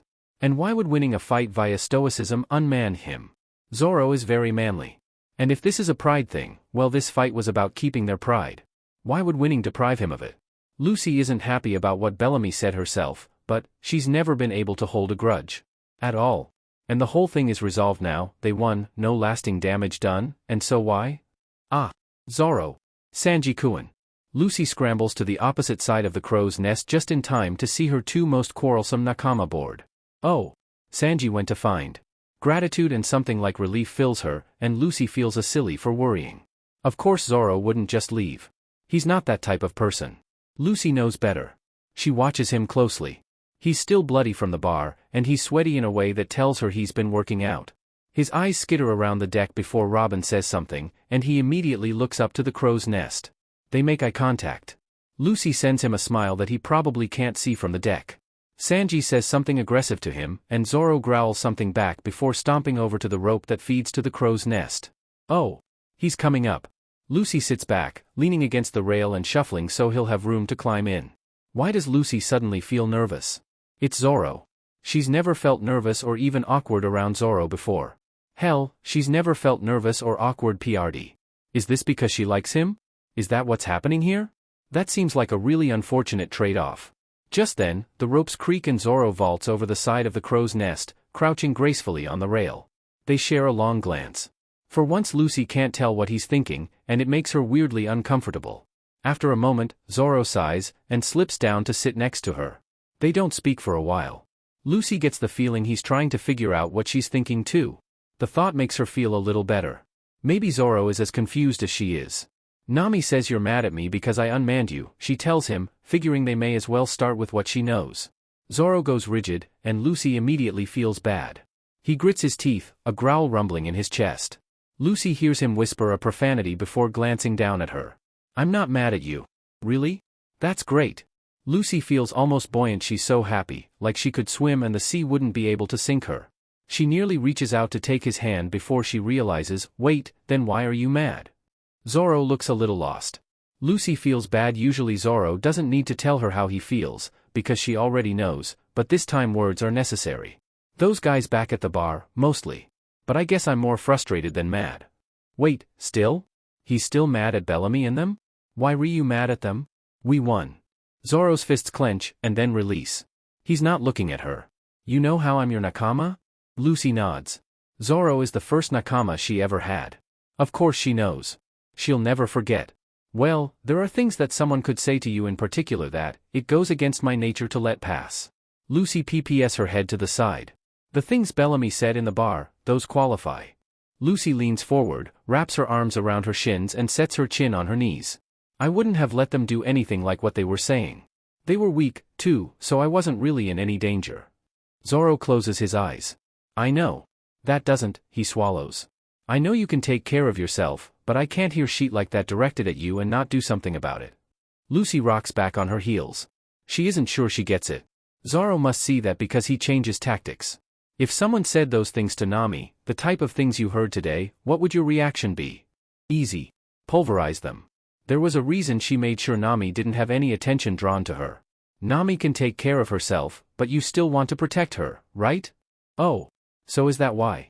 Is that what you meant when we left the bar? About not doing that again? Zoro flushed a little. I meant, making me watch someone do that to you and not do anything about it. Lucy frowned. But that's what we had to do to win. Zoro shakes his head. I know. I know that's why you didn't stop him. A pause. You're my captain. I don't like watching people disrespect you. Especially like that. Lucy glances at him under her hat. I can't promise it'll never happen again, she tells him. Zoro's expression doesn't change. But, I will remember your feelings. Lucy sees Zoro relax, and she knows they're okay again. Sounds fine. He reaches out to gently grab her chin, and tilts her face up to inspect her injuries. Lucy fights down a blush, because Zoro's hands are rough and warm and she likes it when he touches her. So, what? You're not upset about them at all? Lucy shrugs, careful not to dislodge Zoro. They don't scare me. And we won. Zoro smirks, and there's laughter in his gray eyes. Lucy wants to get closer, maybe hug him. Yeah. There's a pause, and Lucy is terribly aware of the calluses on his thumb, the way his mouth looks twisted up like this. She unconsciously leans a little closer, close enough to smell him blood, steel, and sake, like usual, but also sweat and something strong and masculine. She wants. Oh. Is this are they about to kiss? Is that what's happening right now? Lucy would like to kiss him but she doesn't know what she's doing. Does Zoro know what he's doing? Lucy isn't sure how she feels about that if he does. Actually, Lucy isn't sure how she feels about any of this. Yeah, she wants to kiss Zoro, but not because he was scared and angry earlier, and not because somebody mean decided to try and pick a fight with them. Lucy. Zoro. Usopp calls from the deck. The tension between them snaps and dies, and the moment is broken, if it existed at all. Lucy is both disappointed and relieved. Dinner's ready. On cue, both Lucy's and Zoro's stomachs rumble. Zoro's smirk grows wider, and his eyes flash. Race you! She calls, and they take off simultaneously, falling side by side to the deck. Lucy ultimately wins, but Zoro later insists it's only because she pushed him off the gangplank. I'll get his gold back, Zoro offers. Lucy turns to him, eyes blank with her fury. Zoro loves it when Lucy gets like this, when her whole frame radiates power and authority. Her jaw sets firmly in her hat tips low over her face. He's thought before that her expression alone could raise armies, fell giants. Normally, Zoro loves to watch her do it. However, today Zoro needs to be the one to take care of the bad guy. He needs to, because there's still an anxious, tense feeling in his gut that intensifies whenever he thinks about Bellamy and the threats he made. Talking with Lucy helped. Seeing her, touching her, hearing her thoughts on the bar fight, it all helped calm him, dissolve the fury that kept rising. But while he may not be willing to pursue revenge on Lucy's behalf, Zoro doesn't believe in revenge, and he refuses to fight Lucy's battles for her, even if she wanted him to. In some mysterious alternate universe he does want to be the one to go take care of this. Lucy must see that, or maybe she just remembers their conversation from earlier, that she promised to remember his feelings, as she put it, because then her expression clears, and her frame relaxes. Well, if you want to. She turns to Cricket, a bright smile on her face. Zoro will get your gold back, don't worry. Cricket groans again, and shakes his head as blood spurts from the wounds. And no, not worth it. Zoro rolls his eyes, because that right there is a load of horse sheet, and he starts at an easy jog in the direction of the village. Other way, idiot. Nami hollers after him. She's been in a terrible mood since he got back to the ship. Judging from the way she berates Lucy, Zoro would guess she's still shaken over the bar. It's not like he can blame her. Zoro grumbles, and turns around. Nami crosses her arms under her BRSTS and glowers. You've got 3 hours, do you hear? Don't get lost. Yeah, shut up, witch. Don't you dare refer to Nami San so foully. Don't worry, Diamond Head, Lucy interrupts cheerfully, a peaceful, confident air to her as she kneels next to the fallen man. We know what that gold means to you. Zoro will get it back no problem. But, just sit tight, old man, Lucy interrupts again. Zoro's got this. The faith and trust there are not unexpected things, but they catch Zoro somewhere low in his chest all the same, and Lucy's words ring in his head all the way to Mocktown. Zoro gave him a chance, he really did. He walked into the bar, said, "Give me the gold or you get cut," and then proceeded to follow through on the promise when Bellamy refused. And now, soaking in a pool of his own blood at Zoro's feet, Bellamy lets out a low groan. He won't die. Zoro's pretty sure of that, anyway. Zoro cut him from hip to shoulder, in a way that isn't so dissimilar to the way Mihawk wounded him almost 2 months ago now. Bellamy is pathetically weak, especially considering all the crap he was spewing earlier. Zoro has no time for it, and no patience besides. Especially since Bellamy started spewing more crap about Lucy right before he attacked. Things like what he thought she'd be like in bed. Things he apparently expected Zoro to listen through again. Maybe it's because he has non-platonic feelings for her, maybe it's because he wouldn't let that kind of sheet pass in any other situation, not even for a total stranger, or maybe it's because Lucy has always seemed so innocent of such things, untainted and unburdened in a way that Zoro wants to protect. Either way, Zoro can't quite let Bellamy's words earlier go, and he knows he won't be able to truly do so unless he confronts the man here. That's why he asked Lucy for this in the first place. You can't do that. Bellamy's first mate screams, the only one of his comrades to step forward. Zoro supposes someone else might credit him with bravery, but Zoro just sees denial. It's pathetic. It's not a sign of strength or loyalty, it's a sign of sniveling cowardice, the mark of a man who doesn't want to admit he picked the losing team. Zoro sends him a glare, and the first mate whimpers. Go bring me the gold. If you run off with it, I'll kill you. The man whimpers, nods, and runs off. NNGHNN. Zoro steps on Bellamy's hand, grinds his heel into the fragile skin there. Bellamy MMMMS in pain.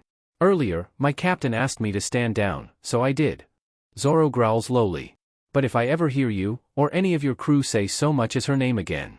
Zoro doesn't say anything else, just leaves the threat hanging, knowing that would scare him more. Understand? Bellamy whimpers, and makes a frantic nodding motion. Good. Zoro steps off Bellamy's hand, and the fallen captain curls around his bloody innards. The threat is a relief to Zoro, satisfies something deep inside him. The tension he's been feeling since the bar dissipates with Bellamy's acquiescence. It's something old and visceral, something desperate which demands he protect Lucy. Even though he knows she doesn't need him to protect her, even though he knows she can more than protect herself, something in Zoro still demands it of him. Zoro's never considered himself an especially good person. The fact that he feels such satisfaction at Bellamy's whimpering, and not a little disgust, only confirms that. But even though Zoro still burns a little inside, even though part of him rages at Bellamy's behavior toward Lucy, his honor demands he walk away now. It's easier than he expected. He knows Bellamy will never bother her again. Zoro leaves Bellamy in the dirt and turns to the hesitantly approaching first mate. He's offering the sack of gold and cringing away from Zoro like he's afraid of a blow.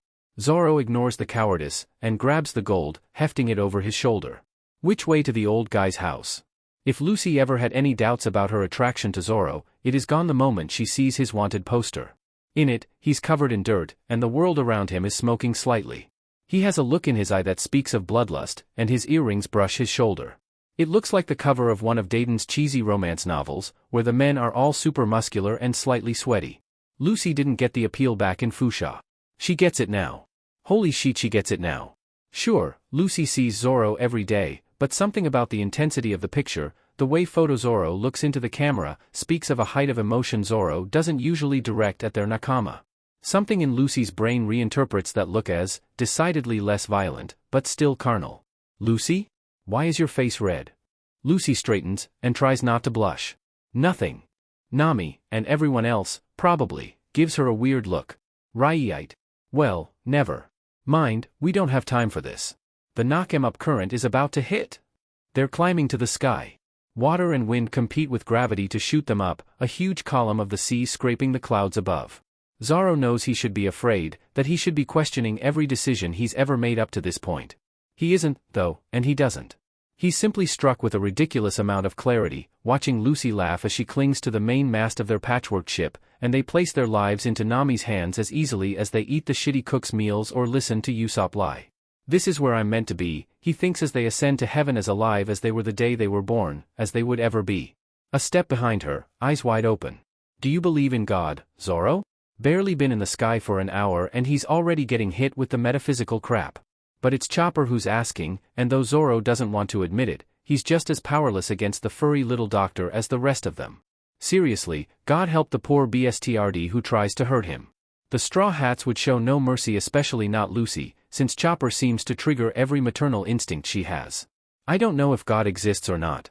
It makes no difference to me. Chopper looks down, which Zoro has come to realize is his, I'm still confused but I'm trying to figure the answer out myself, look. Chopper doesn't have the usual human facial expressions, his body language is a weird combination of reindeer and exuberant human. Learning how to read him took some time for everyone who isn't Lucy. So, what if I do believe in God? Zoro shrugs. That's your choice, it makes no difference to me. I'd never begrudge the people who want to believe. Hell, he himself has been questioning the existence of God a lot more recently, ever since he started following Lucy on her ridiculous adventures. He's come to the conclusion that either Lucy is the luckiest person alive, or God exists and really wants her to be Pirate King. Either way it works out for Zoro. If God doesn't exist, then he becomes the world's greatest swordsman and the Pirate King's first mate. If God does exist, then Zoro still becomes the world's greatest swordsman and the Pirate King's first mate, and maybe he even gets to pass on the guaranteed detour through hell for helping the Chosen One, or whatever. Zoro, look. Sky food is amazing. Zoro looks up to witness Lucy deboning a fish in a truly impressive and somewhat nauseating flick of her wrist as she drags it through her teeth. If God exists, he has interesting taste, to say the least, but Lucy is far from a bad choice for the Chosen One. When Lucy set sail, she expected to encounter the unknown, to go to places she could never dream of. She imagined snowy plains and strange animals and even whirlpools and 100 other things that could exist in the world, just waiting to be discovered. Lucy never, not in her wildest dreams, thought there might be an island in the sky. This place is amazing, breathtaking, even.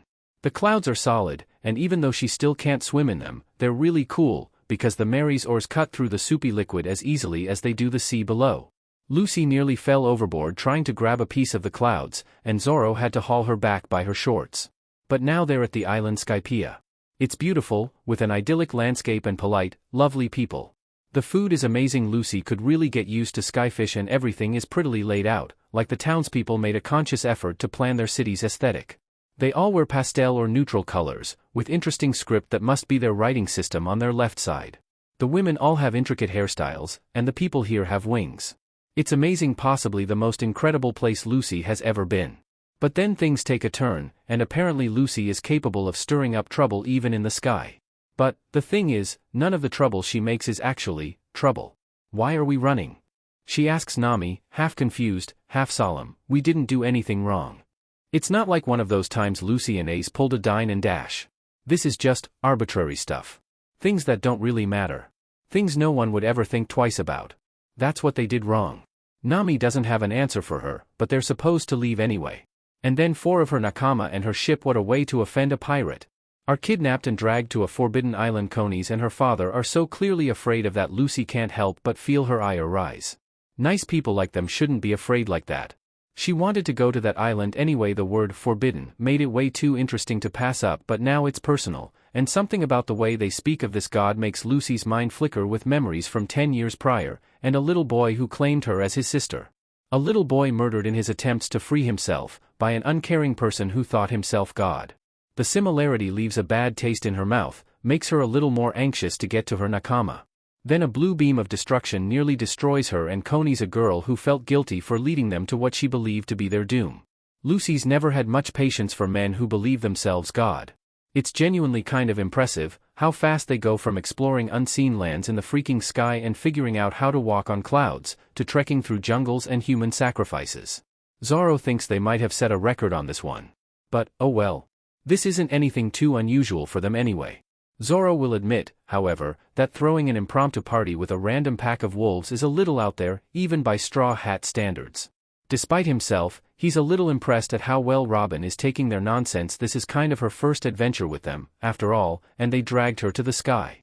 It's possible Robin was quite serious when she said she didn't care if she lived or died, back in Alabasta. Zoro can't think of another reason any sane person would agree to come on this particular adventure without having witnessed the absolute force of nature. Lucy is a few times over. Then again, it's not like any of the Straw Hats are anything close to sane. Like him, Robin seems to prefer staying on the sidelines during festivities like this. Zoro doesn't dance, but he does drink, and these wolves are surprisingly good at holding their liquor. Nami seems to be enjoying it as well, and Zoro is keeping an eye on her to make sure she doesn't do anything she normally wouldn't, like, say, kiss the cook. The other 4 members of the crew have been dancing all night. Zoro's kind of surprised they have any energy left. Well, not when it comes to Lucy, but the other 3 have to be tired. They all fought priests today, and climbed several thousand meters by boat. Zoro frankly isn't sure how any of them are even breathing at the moment. Sancho seems to be having fun, Robin comments from over his left shoulder. Zoro only realizes then that he may have been staring at his captain's hips a little too intently while she danced. He isn't drunk. No swordsman is ever unaware, but he is a little buzzed. It might be a little harder to repress certain feelings than usual, especially since the thing at the bar was only yesterday. They'd talked, everything was fine now, especially since he got to cut Bellamy in the end, but, well, Zoro might feel a little more possessive than usual. Lucy isn't very graceful, is she? Nami interjects, a sly grin on her face. Zoro raises an eyebrow. This is new. That's not entirely fair. Lucy can be graceful in the way a drummer can be graceful sometimes, and her sheer agility is second to none, but she's far from the refined elegance of Robin or the carefully crafted facades Nami puts on to trick gullible men. Lucy is just herself. Zoro kind of prefers it that way. Nami snorts. At least you two won't have an idolization problem. Zoro coughs on his ale. What? Robin cuts in before Nami can answer. Are you going to ask her to dance, Swordsman Kuin? Zoro splutters. What?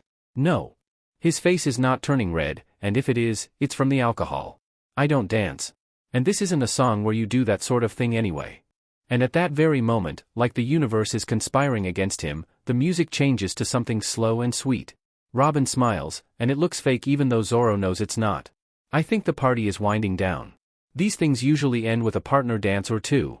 And sure enough, all the wolves are pairing off, leaving 3 bewildered humans and 1 reindeer looking around in surprise. Wait, why do the wolves slow dance, anyway? Are wolves even a monogamous species? Nami giggles, and maybe hiccups a bit. Oh look. I think Sanji-kun is going to ask Lucy to dance. Zoro's head whips up so fast he almost cricks his neck. Sure enough, Lucy is standing in the middle of the crowd with a frown of confusion dangerously close to a pout on her face. She looks like she wants to dance. Sanji, the no-good love cook, is making his way over to her with a disgusting expression on his face. At that moment, Zoro processes 4 things. 1. Lucy wants to dance. 2. Sanji is going to ask Lucy to dance. 3. Lucy is going to say yes, because Lucy is Lucy and will think nothing of it. 4. Zoro does not want Lucy to dance with Sanji. Before he really knows what he's doing, Zoro slides off his perch and leaves his drink behind. He hears Nami giggle, but ignores it, despite the embarrassment. Luckily, Zoro is actually a lot closer to his captain than the cook is, and beats him to her by about 30 meters, even while dodging the dancing, bipedal wolves. Seriously, the sheet he sees traveling with Lucy just gets weirder and weirder. It's when he closes in on her position, gets about 5 feet from her, that he realizes he has no idea how to ask her to dance. Zoro has never once attempted to do this before. Occasionally he would get offers from girls and sometimes men in various bars, but he always declined. Does he just ask her? Does he hedge around it a bit? This is really the type of thing she would usually initiate, but she wouldn't have asked this time because Zoro was sitting out, as is his preference. While he's thinking about it, Lucy turns around and spots him. She grins.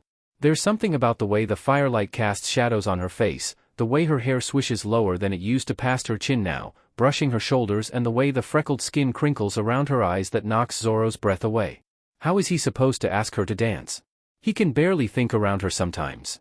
Zoro. She holds out her hand, enthusiastic. Wanna dance? Oh. Well. That was easier than expected.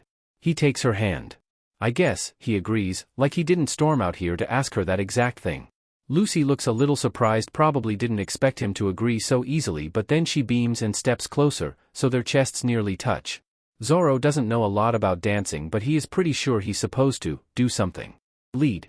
How the F does he lead? What does that even mean? It's a really good thing Lucy seems just as lost and clueless as he is. She just flings her arms around his neck, and presses her face to his chest, like a hug. But then her elbows slide down, so her interlaced fingers settle at his nape. That feels different than a hug. Zoro takes a chance and rests one hand on her waist, and the other on the small of her back, because that seems like the most comfortable place for both of them. He didn't mean for it to be NTMT, but, well. Lucy is perpetually showing off her midriff, and today is no exception, so his hands settle on soft, smooth skin, and it sends his heart racing, just a little bit. I can't dance, he admits. Lucy just presses a little closer. Neither can I. The music they're playing is a simple 3-beat ballad. It takes a little doing, but they eventually figure out they can just shuffle in a little circle in time to the music.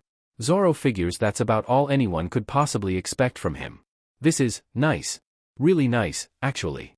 Zoro doesn't initiate physical contact with Lucy often. When he does, it's usually because something bad is happening, like when he shared his jacket with her sailing to Drum.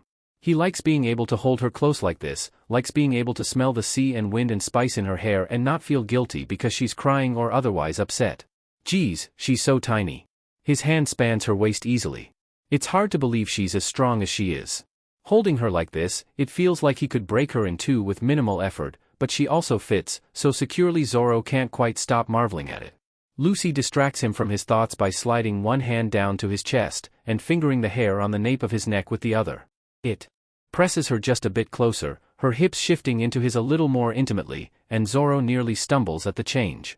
He has to adjust his hands and both end up on her back, one above the other, and it presses her impossibly closer, leaves him wrapped around her.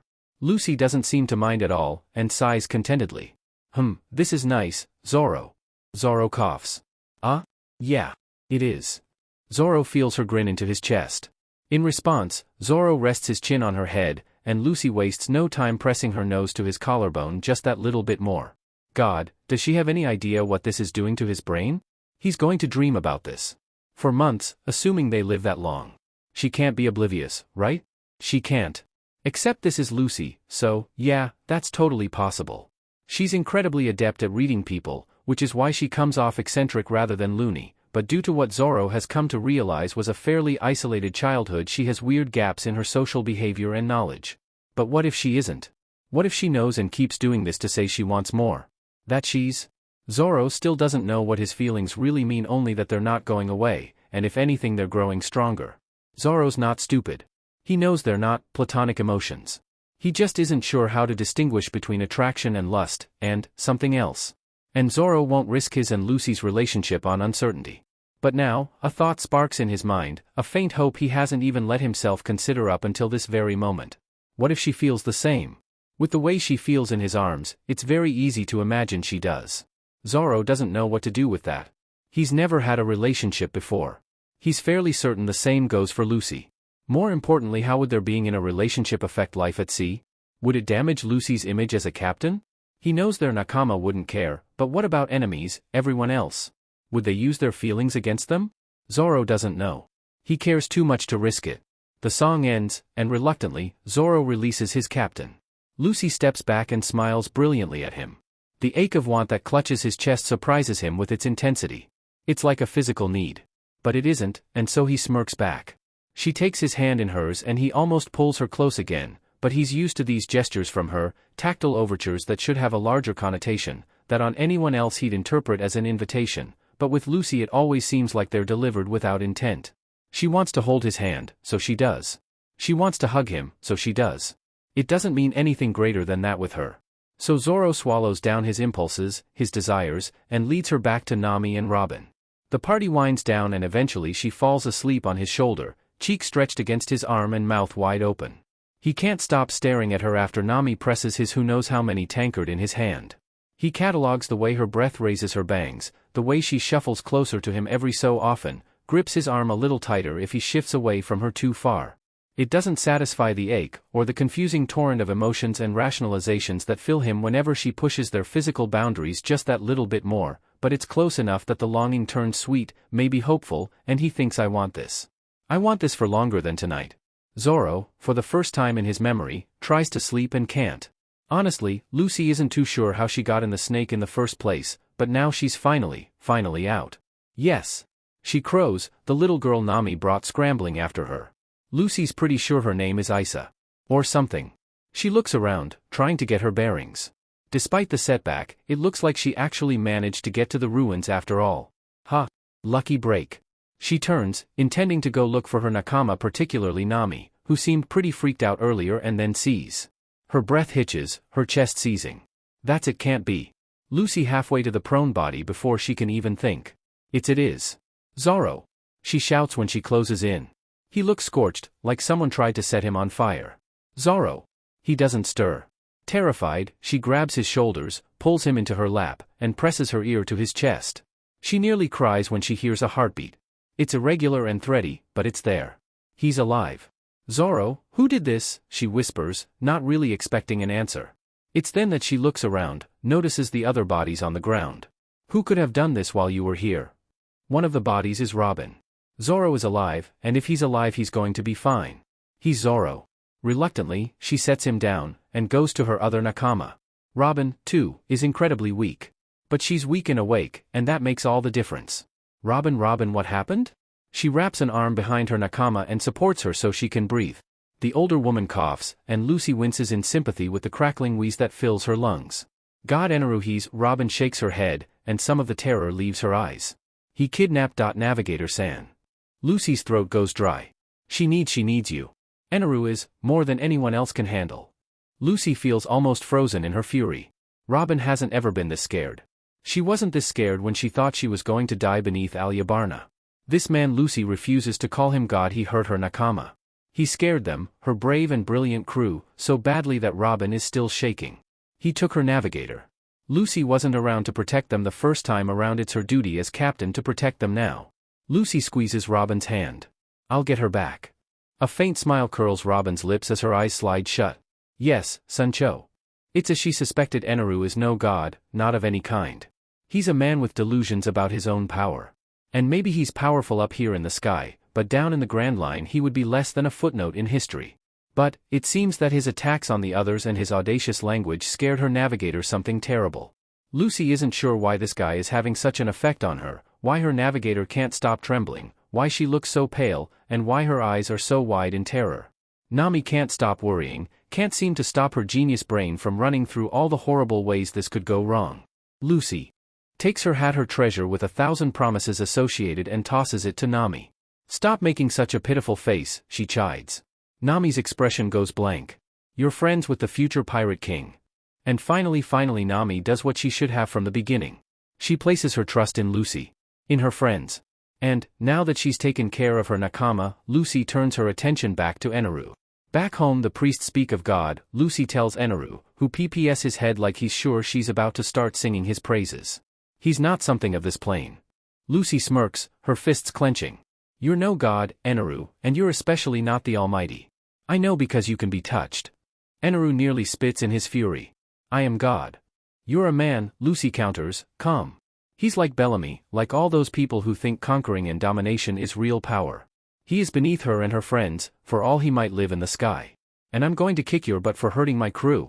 Nami's back, mentally and physically, and the first thing she does is agree to carry Lucy up to the bell. Lucy loves Nami. Her arm hurts. Lucy is sure there's something wrong with it, but ever since she heard the city of gold is here on Skypiea, she hasn't been able to stop thinking about the men who helped them back on Jaya, who searched the ocean floor to the point of illness for a treasure they don't know exists. Lucy knows it exists. Lucy knows it's here on Skypiea, where they will never find it in the depths below. She has to tell them. She's going to ring that bell, and Eneru's too. The gold ball is inconvenient and painful, but it's a blessing in disguise. Eneru gave her the tools she needs to win. How dare you destroy my advent? Eneru shouts. He sounds like a child throwing a tantrum. You are a sinner who commits crimes against me. Lucy screws her arm back, twisting it so the ball will have more torque when it flies. Are you still on about that? She screams, flying toward the man so fast her eyes water. If you were God you could stop me. That enrages Eneru, and as she approaches he moves his molten spear. It hits, embeds itself in her side, but the golden ball behind her is still there. She can't feel her right hand, but she doesn't care and she twists her arm just that little bit more, pushing behind her for those precious millimeters of recoil. It strains her shoulders. The ball is heavy and she's been dragging it around for a while, and she glowers at him as the tension winds higher, higher, higher. What will you do? He crows, a toddler allowed to play with matches. Will you fall out of the sky? Will you try to hit the bell anyway? Lucy has too much adrenaline in her system to feel the pain of his trident fully, but the ache is getting worse and the constant run of electricity makes the metal hot and pricks her skin. You know how I knew you weren't God, even before we met? Lucy grunts, thinking of the horrible blue beam of light that nearly killed Conies, the fear on her face and the fear of the Scipian people. Lucy leans back until her shoulder screams. You're NOF fun. Eneru's lips curl in disgust, but Lucy doesn't wait for him to respond. GOMU no bazooka gold pistol. The bell rings, and it's the sweetest song Lucy's ever heard. She hopes everyone can hear it. Maybe even God. Zoro wakes. Everything hurts. Being struck by lightning is unpleasant, apparently, and has lingering side effects. He's a bit shaky, and he can't quite grip as tight as he usually does. He was totally right about occasions where he has to worry about Nami. They SCK. He managed to cut the stalk though, so Lucy could ring the bell. He wants to hear her ring the bell. He gets to his knees, and Robin is nearby, but she isn't looking at him. She's looking to the sky, an expression of wonder on her face. It's not just me, she whispers, eyes wide and fixed on the sky. Zoro has no idea what she's talking about. It's not just me. Come on, brat, ring it. Behind him, the gorilla growls. Zoro catches a glint of gold, the echo of a scream that sounds like Nami, and sees a flash of red against the dark gray of the sky. Lightning strikes, one last time, and then a bell rings, clear and gong-like, and it echoes so loud and low Zoro feels it in his chest. Zoro doesn't know much about the history of this land, and the passion with which the people here fight over it is strange to him, but there's something about the ring of the golden bell that makes him think, oh, that's what this is all about. Beautiful, Wiper whispers, and Zoro thinks he might be crying. It's beautiful. Zoro can only agree. After convening at the ship, a panicked Nami dragged a near-delirious Lucy straight to Chopper. Apparently Lucy stayed mostly coherent right up until they both touched down, and then the accumulated injuries started to kick in. Zoro is just surprised she managed that long, to be honest. Chopper came out several hours ago to inform them that Lucy would be okay, but that her wounds are serious. He hadn't had time to talk to them much beyond that, because he had to get back to treating her.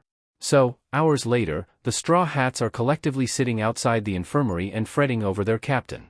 Sanji keeps compulsively listing what meals he will feed her when she wakes, Nami won't stop staring at Lucy's hat, delicately grasped in her hands, and Usopp is regaling a Robin too anxious to read with a story told a little too loudly, and not quite as outlandishly as Usopp stories generally are. It's night now. Lucy went inside with Chopper 6 hours ago. Zoro stands, and 4 heads whip around at his sudden movement. Zoro supposes that's what he gets for not moving or speaking for 6 hours. Love cook, he calls. Sanji's eyes don't even narrow. Make some food for everyone. I'm going to check on Chopper, see if he needs anything. Sanji's eyebrows twitch, but he doesn't protest. Instead he turns to the girls, to ask them what they want. Neither give very enthusiastic answers. Gently, Zoro knocks on the door, hoping he doesn't startle the little reindeer. Come in. Chopper calls, and Zoro represses a sigh of relief. He opens the door, and pokes his head in hesitantly. Sanji is making dinner. You want anything? Chopper looks torn. I shouldn't eat while I work. Zoro nods. How's it going? Chopper gives him a tired but happy look. She's doing well. If it was anyone else, I'd be amazed at her ability to even move, but Chopper shrugs, half exasperated, half helpless. She had third-degree burns on her right arm, where the gold ball was attached. Most of what I've had to do is remove the remaining chunks of half-melted metal from her arm. I'd normally say she's looking at several months of recovery, but because it's her, maybe 4 or 5 days before she's better? A week tops. I finished removing the metal and I treated the burns, so now all I need to do is dress the wound in her side. Zoro nods, and even though he wants to stay, he doesn't ask and turns to leave, inform the others. Actually, Zoro, I could use your help. The wound is on her side, so it'll be easier if I have someone holding her up. Zoro is not going to turn down an opportunity to not feel useless. Sure. Chopper smiles at him, and nods to the sink. Wash your hands and put on gloves first. Zoro updates the others first, and then does as he's told. Then takes a deep breath and turns around. He's been avoiding looking at her this whole time. She looked so small earlier, and he doesn't want to think about her that way. Now he has no choice, and he stands over his captain as she lays prone on the table in the center of the room. She's been wearing a black shirt midriff always showing and red shorts since they came to Skypiea yesterday, with a red bracelet and armband she apparently stole from Usopp and Sanji. Her black hair is mussed, fanned out around her head, and her face is mostly covered by a gas mask. It was probably there to keep her sedated during surgery. Her right arm is bandaged from the shoulder down to her fingertips, and looks a little longer than it should be, like it's a bit distended. There's also a hole in Lucy's side jagged, like the tip was ripped out with force. But it's weird Lucy wasn't covered in blood earlier. Her clothes were in tatters, and she looked terrible, but there wasn't any blood. So, how did her wound cauterize? She didn't do that herself, did she? Chopper's face falls. I'm not sure, but judging from the burns, I think Eneru melted gold and stabbed her with it. The continued shocks of lightning superheated the gold. That's the only explanation I can come up with. It's a nasty wound. Actually, this is the most seriously she's been injured since he started sailing with her. She's going to be okay, right? Chopper smiled at this. Just give her a few days. I doubt she'll even have a scar from the burns, considering how well she heals. Zoro feels relief unfurl in him. He slides his hands under Lucy's shoulders and waist, and lifts, leaning her left shoulder into his chest like she's sitting up. The wound is on her right side, so Chopper should be able to reach it like this. Chopper smiles at him, and reaches for a bowl with crushed paste and a pestle in it. Thanks, Zoro. You're a really good alpha, you know? No problem, he mutters, distracted by inspecting the electrical burns he sees spiraling from Lucy's wound. Then Zoro blinks, and processes more of what Chopper just said. Wait, what? Chopper seems completely unaware of anything unusual happening. He just spreads the paste into Lucy's wound. You're a good alpha. You know, for taking care of Lucy and the rest of us like this. What the hell is he even supposed to say to something like that? That's my job. Yeah, that was good enough. He's the first mate, he's supposed to take care of the crew and his captain. Chopper nods. I know. You and Lucy make a really good alpha pair. I was a little confused at first, because it seemed like you took more alpha female roles than Lucy, and that was kinda weird, but then I realized you guys just share roles evenly, although Lucy leads more than most alpha females, but that's because she's the captain. Zoro has to fight not to drop Lucy. Seriously, what the F dash? This is the weirdest thing Chopper has ever said. This might be the weirdest thing anyone has ever said. Chopper, Zoro searches for a nice way to say, what the F dash? I'm not sure what you mean by any of that. Chopper pauses in his ministrations and looks at him. Huh? But, then his eyes widen. Oh. I forgot. Humans don't have packs. Chopper, Zoro says with extraordinary patience, you're a human. Yeah, but I'm also a reindeer. Do you know how weird it is to have two sets of instincts when one species is prey and the other is a predator? It's weird. Which, in a weird way, that made all of this make sense if Chopper's brain is hardwired to form groups, like a herd. It makes sense that having human instincts would confuse his brain into trying to form a group that's more predatory, like a wolf pack. Zoro is so uncomfortable with this conversation. Yeah, I bet. So you've been assigning pack designations to us? Chopper seems abashed. Yes. I'm sorry. It's just, well, it seems obvious. Zoro doesn't really know what to say to that, and Chopper continues, heedless of his discomfort. You and Lucy are the alpha mating pair, and Sanji and Nami aren't a pair but they're both alphas. Robin is a beta, and Usopp and I are omegas. This is so weird. Wait, why do you think Lucy and I are? Chopper wraps the first layer of gauze around Lucy's waist. Well, you are, aren't you? What? No. Chopper pauses, and looks terribly confused. But you guys smell like each other, like all the time. I guess not like you're actively mating, but I always thought you just don't want kids right now. And sometimes you guys nap together. And your pheromones. Oh God, Zoro does not want to hear about pheromones. We're not. Together, that is. Chopper looks almost disappointed. Oh. Then his face screws up, and the little blue nose wrinkles a little and says with a surprising degree of conviction. Well then, you should be.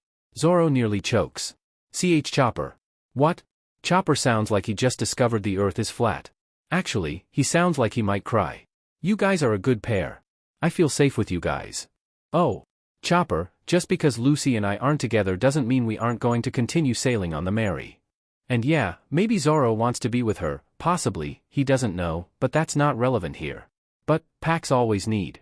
We're not a pack, Chopper. Chopper seems utterly lost. Humans don't have packs, but we do, Zoro fumbles, and sincerely hopes no one ever discovers he said this, especially the cook. Humans have Nakama. And we everyone on the Merry we're Nakama. Chopper looks like someone gave him a whole new set of medical instruments. Oh. So. How does that work? Everybody does their best, and we kick but when there are butts to be kicked. Like today. Lucy usually claims the biggest butt to kick for herself, because she's the captain. Unless he has swords. Then he's mine.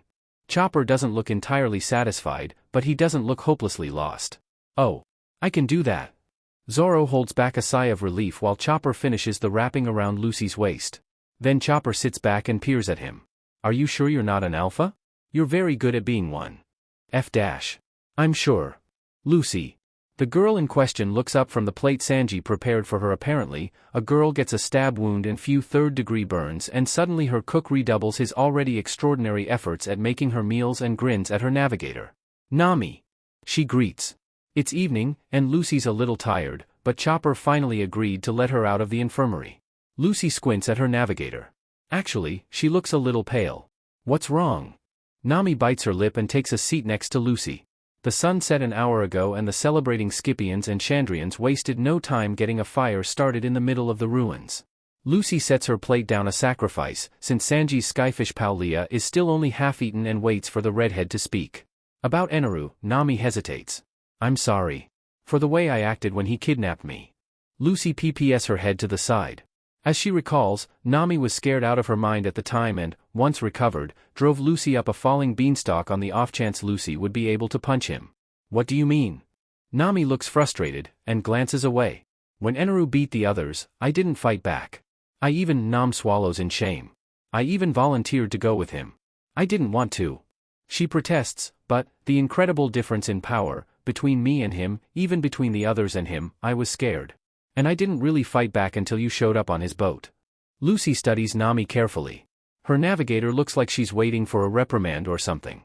Lucy never asked about Arlong, about what he did to her and her village, but from the things she's mentioned herself and things the rest of the crew have let slip, she knows it was bad.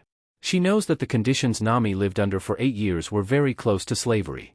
Lucy's not a doctor, not of any kind, but she can guess that leaves a certain level of mental scarring on a person, no matter how strong he or she is. And Nami is strong, she's on Lucy's crew, after all. But Nami also has one of the strongest fight or flight reflexes Lucy has ever encountered. Nami is a survivor above all other things, and Lucy can guess how terrified she must have been when Eneru approached her. She couldn't defeat him. Nami isn't strong the way Lucy is strong, and with all other options closed to her, Lucy can guess she chose the only option she thought available to her if she was going to live. Lucy also knows that Nami currently hates herself for that decision. Next time you will, Lucy tells her easily. Nami's head whips around and her eyes look wide and a little shiny. Then she smiles, a little wobbly, and gives one sharp nod. Of course. Lucy grins back. As if she'd ever be mad at one of her Nakama for not being able to beat someone. That's what they have Lucy for. They're approaching round 3. Round 3, and they don't have a single point on the board yet. They lose this, and they lose Chopper for good.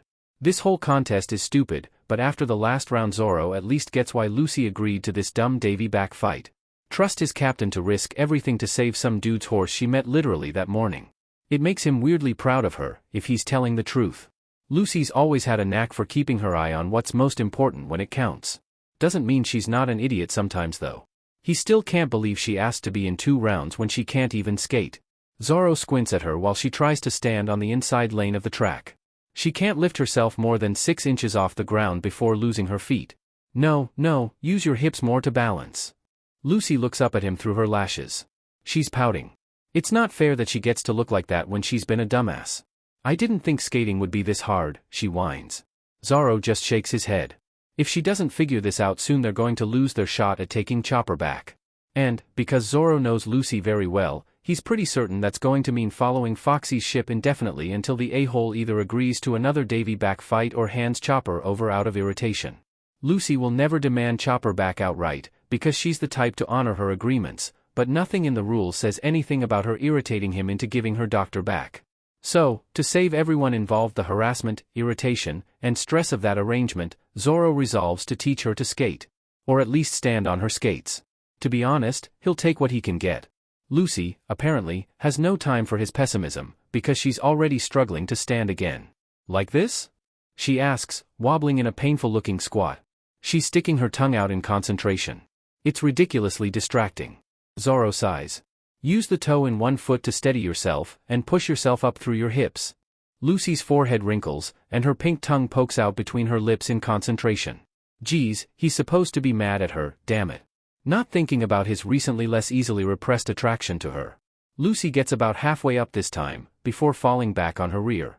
Zoro frowns down at her. Use your hips more. Lucy scowls, and somehow that also looks cuter than usual today. It's gotta be something about the jersey, sheesh. I did. Not enough. Lucy pouts at him, and then brightens. Show me? Zoro thinks about it for a second. Well, maybe if she figures out how standing works with his help she'll be able to feel it on her own. Yeah, it's probably worth a shot. Zoro's pretty sure he's a shitty teacher. He offers her a hand, and when she takes it, he helps her balance on the way up. They get far enough that she locks her legs with her feet spread apart, which looks pretty odd considering she's still half leaning on Zoro's hand, but whatever. She's standing. Okay, now just shift your hips back.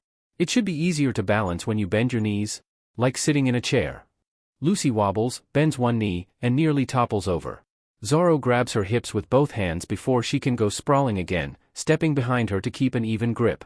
Lucy freezes instantly, and she would have lost her feet entirely had Zoro not been holding her up. Pay attention, he chides. Lucy nods. Her face is kinda red. Weird. Now bend your knees, and use your hips more. Lucy hesitates, but they don't have time for that, so Zoro tugs on her hips a little to maneuver her into the right position. Lucy squeaks, and nearly falls again. Oi, pay attention. That's a little rich coming from him today, but, well, no one can call him a hypocrite if they don't actually know he's a hypocrite. He is currently trying very hard not to notice how it feels to hold her like this, but he's acutely aware of the fact that this moment is searing itself in his memory and is unlikely to go anywhere. Sorry, she mumbles. Then a little louder, let's, try again. Zoro nods, not that she can see it, and, a little gentler this time, tugs her hips down and back so she's in the correct skating position. Lucy wobbles for a second, but then she corrects her ankle and she stabilizes. Zoro lets go slowly, and she stays upright. I did it. She crows, Zoro, I did it. Zoro rolls his eyes because it's stupid to feel proud of her when she's been such a dumbass. Oi, is this really the time for that, you too? Usopp yells from the starting line. Zoro looks up, confused. What are you talking about? I'm teaching her how to skate. This is literally the best possible time for this. Usopp gives him a disbelieving stare. Actually, so does every one of the Foxy skaters. And the people in the stands. Even Chopper is giving him a look through his sniffling. Robin, I don't understand, Nami whines, looking for all the world like she'd like to beat something with a brick. Possibly her own head. How can two people be so dumb in the exact same way? What are they so cranky about? Lucy queries. Then she falls over, and Zoro wonders what it is he sees in this girl. Oh, Lucy. Your hair is getting long. Lucy blinks at Nami from across the dining table, and then reaches up to inspect her hair. Usually she keeps it pretty short, in the interests of practicality. It's not exactly long now, brushing around her shoulders, but it is longer than it's been in years. Weird. She figured with all the adventures they've been having there would be at least one occasion in which chopping off her hair would be appropriate or necessary. Happened all the time in the forest back home. Hey Zoro, she calls. The swordsman peers at her from over his cup. Can I borrow a katana? Several people around the table look more than a little panicked. What do you need a sword for? Nami screeches. She looks confused, too. Lucy's not sure what she's confused about. For my hair. Nami's eyes widen. You want to use a sword? Lucy blinks. I usually just hack it off with a knife. Or a rock. Or that one time where she used a shard of glass. She turns back to the swordsman, and remembers he doesn't like people messing with his katana. If you want you can just do it yourself. Zoro shrugs. Sure. Matter settled, Lucy goes back to her pasta. Lucy, I'm not sure that's the greatest idea, Nami says slowly, like she's trying not to scare a rabbit. Oh. Matter not settled. Huh? I know. How about I give you a haircut after dinner? We can even do a makeover. Robin can help. Lucy glances at Zoro, bewildered. He seems supremely uninterested in whether or not he's going to be a hairdresser, so it's not like Nami's objecting because she's worried about his feelings. Why would I need a makeover?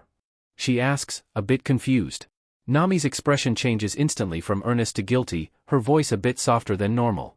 Oh, Lucy, you don't, that's not what makeovers are just, fun.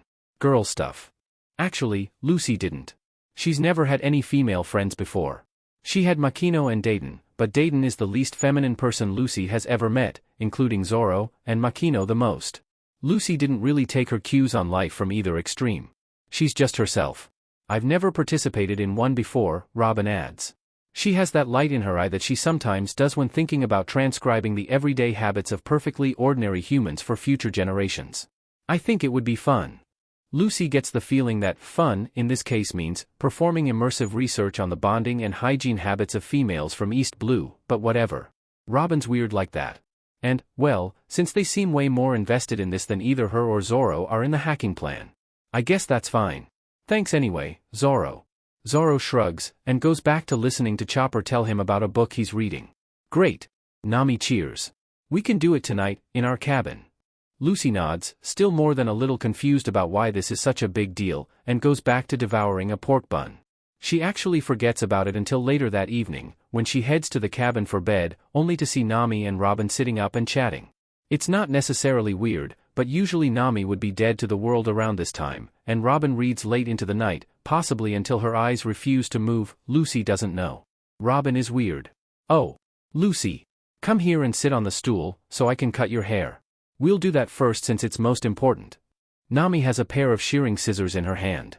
Lucy vaguely recalls Makino cutting her hair when she was very, very small. Before she figured out what knives were and how to use them without stabbing herself. It's been a while though, and she feels weirdly off-center when she kneels on the pillow. Nami, you know how to cut hair? Nami snorts. You were going to let that brute come after your hair with a katana, and now you're worried about how it looks? Lucy shrugs. Nami shakes her head, but it seems fond. Belmir-san taught me and Nojiko when we were young. We started cutting each other's hair as we got older. Do you want it your original length? By your mouth? Lucy flashes her a grin in the little mirror she set up. She feels touched. Yes please. All right, sit still. Lucy does as she's told. Nami's scary on a good day, but now she has scissors. So neither of you have ever done a makeover before? I was wanted by the world government from the age of 8 and previously. Had no friends. I was raised by bandits. That explains so much. Nami sounds exasperated, but her fingers card gently through Lucy's hair. It feels nice, but Lucy is a little self-conscious, which isn't normal for her at all. I think I'll cut it dry. Tilt your chin down, Lucy. It's cool that you know all this girl stuff, Nami. Oh, you learn a thing or two here, a thing or two there. The scissors snip softly behind her. Actually, Lucy didn't know. She spent the entirety of the first 17 years of her life on a mountain filled with bloodthirsty monsters of unusual size, mouses, and in a tiny little village where people mostly only tolerated her, and in a deadly forest living with bandits. In fact, Nami and Robin are the only girls Lucy has spent any significant time with who weren't her guardians. She always palled around with the boys. She fit in with them better anyway, preferred roughhousing to anything else. Lucy finds both her friends kind of odd. She's always been told explicitly or not that strength is masculine, and femininity is weak. Dayton, after all, was the strongest member of the Dayton family, but she acts like a man 90% of the time. The one time she asked about it, Dayton threw her into a tree and then gave her a long explanation which basically amounted to, men are assholes, and sometimes you gotta act like a man to gain their respect. Makino is brave and kind, but she's not strong the way a pirate king is strong, and she's too meek for Lucy to use her as a role model for herself. But that's not the case with Robin or Nami. They're both strong, and they're both pretty feminine, especially in Nami's case. It kind of makes Lucy curious, in a way she's never been before, to try things she once deemed too girly. Nami makes quick work of the hair, and soon Lucy finds herself looking in a mirror while Nami explains what she did. It looks like her normal hair to Lucy, but a bit less jagged and a great deal more even on the sides. She smiles up at Nami, who has her hands proudly anchored at her hips. Thanks, Nami. It looks good. A thought occurs to Lucy. Oh, did you want me to try cutting your hair? It didn't look long, but maybe because Nami wore her hair up so often it was hard to tell? Nami freezes for a second, and then relaxes. Actually, Vivi and I both received haircuts from her royal hairdresser back in Alabasta. You were unconscious or I would have brought you along. I should be good for another few weeks. Lucy grins at her and then turns to look at her newest crew member. And you, Robin? The archaeologist gives a small smile. My devil fruit has a useful, if mundane, application in this area. Lucy thinks about that for a second. Ha! Convenient. Lucy turns back to the mirror. Nami is really good at this. She almost looks pretty. Involuntarily, she wonders if Zoro will like it. What are you thinking about there? Nami asks, her voice teasing. It's only then that Lucy realizes she's blushing. And nothing. Nami and Robin share a look. Lucy, I think it's time to introduce you to something called girl talk. Despite knowing, somehow, that this is a trap, Lucy can't quite quell her curiosity. What's that? Nami grins, and that's the smile Lucy knows she should run from. It's where you spill all the secrets that boys are too dumb to understand to other girls who can properly commiserate. Lucy tries to think of something she wouldn't share with her male Nakama. Nothing comes to mind. Like what? Nami looks very close to smacking her forehead with her palm. Like, for instance, who someone likes. Then adds, as in romantically. Oh, I don't think I want to talk about that. Lucy squeaks, quickly leaning away from the redhead and her fists. Nami rests her hands on her hips and rolls her eyes. Please, it's not like we don't all know you like Zoro. Lucy freezes in place. Everybody knows? Navigator-san, I think Lucy might feel more comfortable on a different subject. Nami inspects Lucy, and whatever she sees makes her expression turn a little guilty. Alright, sorry I asked. Does Zoro know? Lucy asks quietly. It's harder, now, to keep her feelings in check than it was. She's starting to get even more tactile with him, crave his attention more than before, and she wants to spend time with him constantly. She's starting to realize she's maybe not as content as she thought she was with the status quo. But if Zoro knows how she feels already and hasn't done anything about it, maybe he's trying to spare her feelings? That's kind of unlike him, not confronting something like that, but he's the only one who doesn't, that dumbass. Relief and something like disappointment collide in her chest. That's good. That's very good. But it's also, well, something in Lucy wants him to know. Wants him to respond. She thinks of how his hands feel around her waist, how they're so broad they span her back, and how warm she felt in Skypiea when they danced, how hot she felt yesterday when Zoro taught her how to skate, maneuvering her hips to balance from behind her. She wants more stuff like that. She wants Zoro to touch her freely, not just when he's worried or something. But like hell if Lucy knows what to do about it. Or how any of that stuff works. Relationships, and all that. Lucy's never seen one up close. Maybe, well, is that what girl talk is for? Nami and Robin are both older than her, and a lot more experienced with men. Maybe they can help? Should I tell him? Nami blinks, clearly a little surprised. Do you want him to know? Slowly, haltingly, Lucy starts to nod, but then she chickens out and shrugs, helpless. I think you should be honest about your feelings, at any rate, Robin adds, and Lucy's never seen her so gentle. Normally Lucy's never anything less than totally forthright. She hasn't even been really trying to hide this, just suppress the urges she knows can't be interpreted as anything but romantic. Like when she wants to jump him in front of a stadium full of people, or skiing on the earlobe with the earrings. Really, was that the best way to teach her how to skate? She's going to dream about that. A lot. She can still feel how heavy and warm his palms felt against her skin. He'd been so much more confident here on Long Ring than before, on Skypiea, or any other occasion where his hands have brushed against her waist. Also, Lucy was not expecting to like being manhandled. She does though. She definitely does, as long as it's Zoro. Okay, I do not want to know what you're thinking about right now, Nami interjects. Lucy realizes she zoned out a little, and thinks to hell with it, it's not like they don't already know. I don't know how to do this. Tell him. Is it okay if what if he doesn't like me back and we can't even be friends? Nami and Robin share a look that Lucy would read as exasperated under any other circumstances. I think no matter what happens you guys will be friends. But usually it's best to get emotions like that out in the open. Lucy frowns, and looks back at the mirror. I'm not like you guys though. I'm not, like, girly and stuff. I don't know how to be. I don't want to be. What if Zoro? Oi. Lucy. Can you really see Zoro going for someone like us? Lucy glances between them sheepishly, and shrugs. The truth is, yes, she can, but she doesn't like the idea of Zoro with anyone who isn't her, so? Nami sighs. Trust me, Zoro's not into our types of girl. Just, trust me on that one. You're fine as you are. I don't like dresses, Lucy confesses. Or skirts. I think Swordsman-san is unlikely to care. That's true. Zoro doesn't really seem to care about that sort of thing. Plus, fighting in a skirt seems hard. How do you fight in a skirt? Lucy asks her Nakama. Nami rolls her eyes, and Robin chuckles.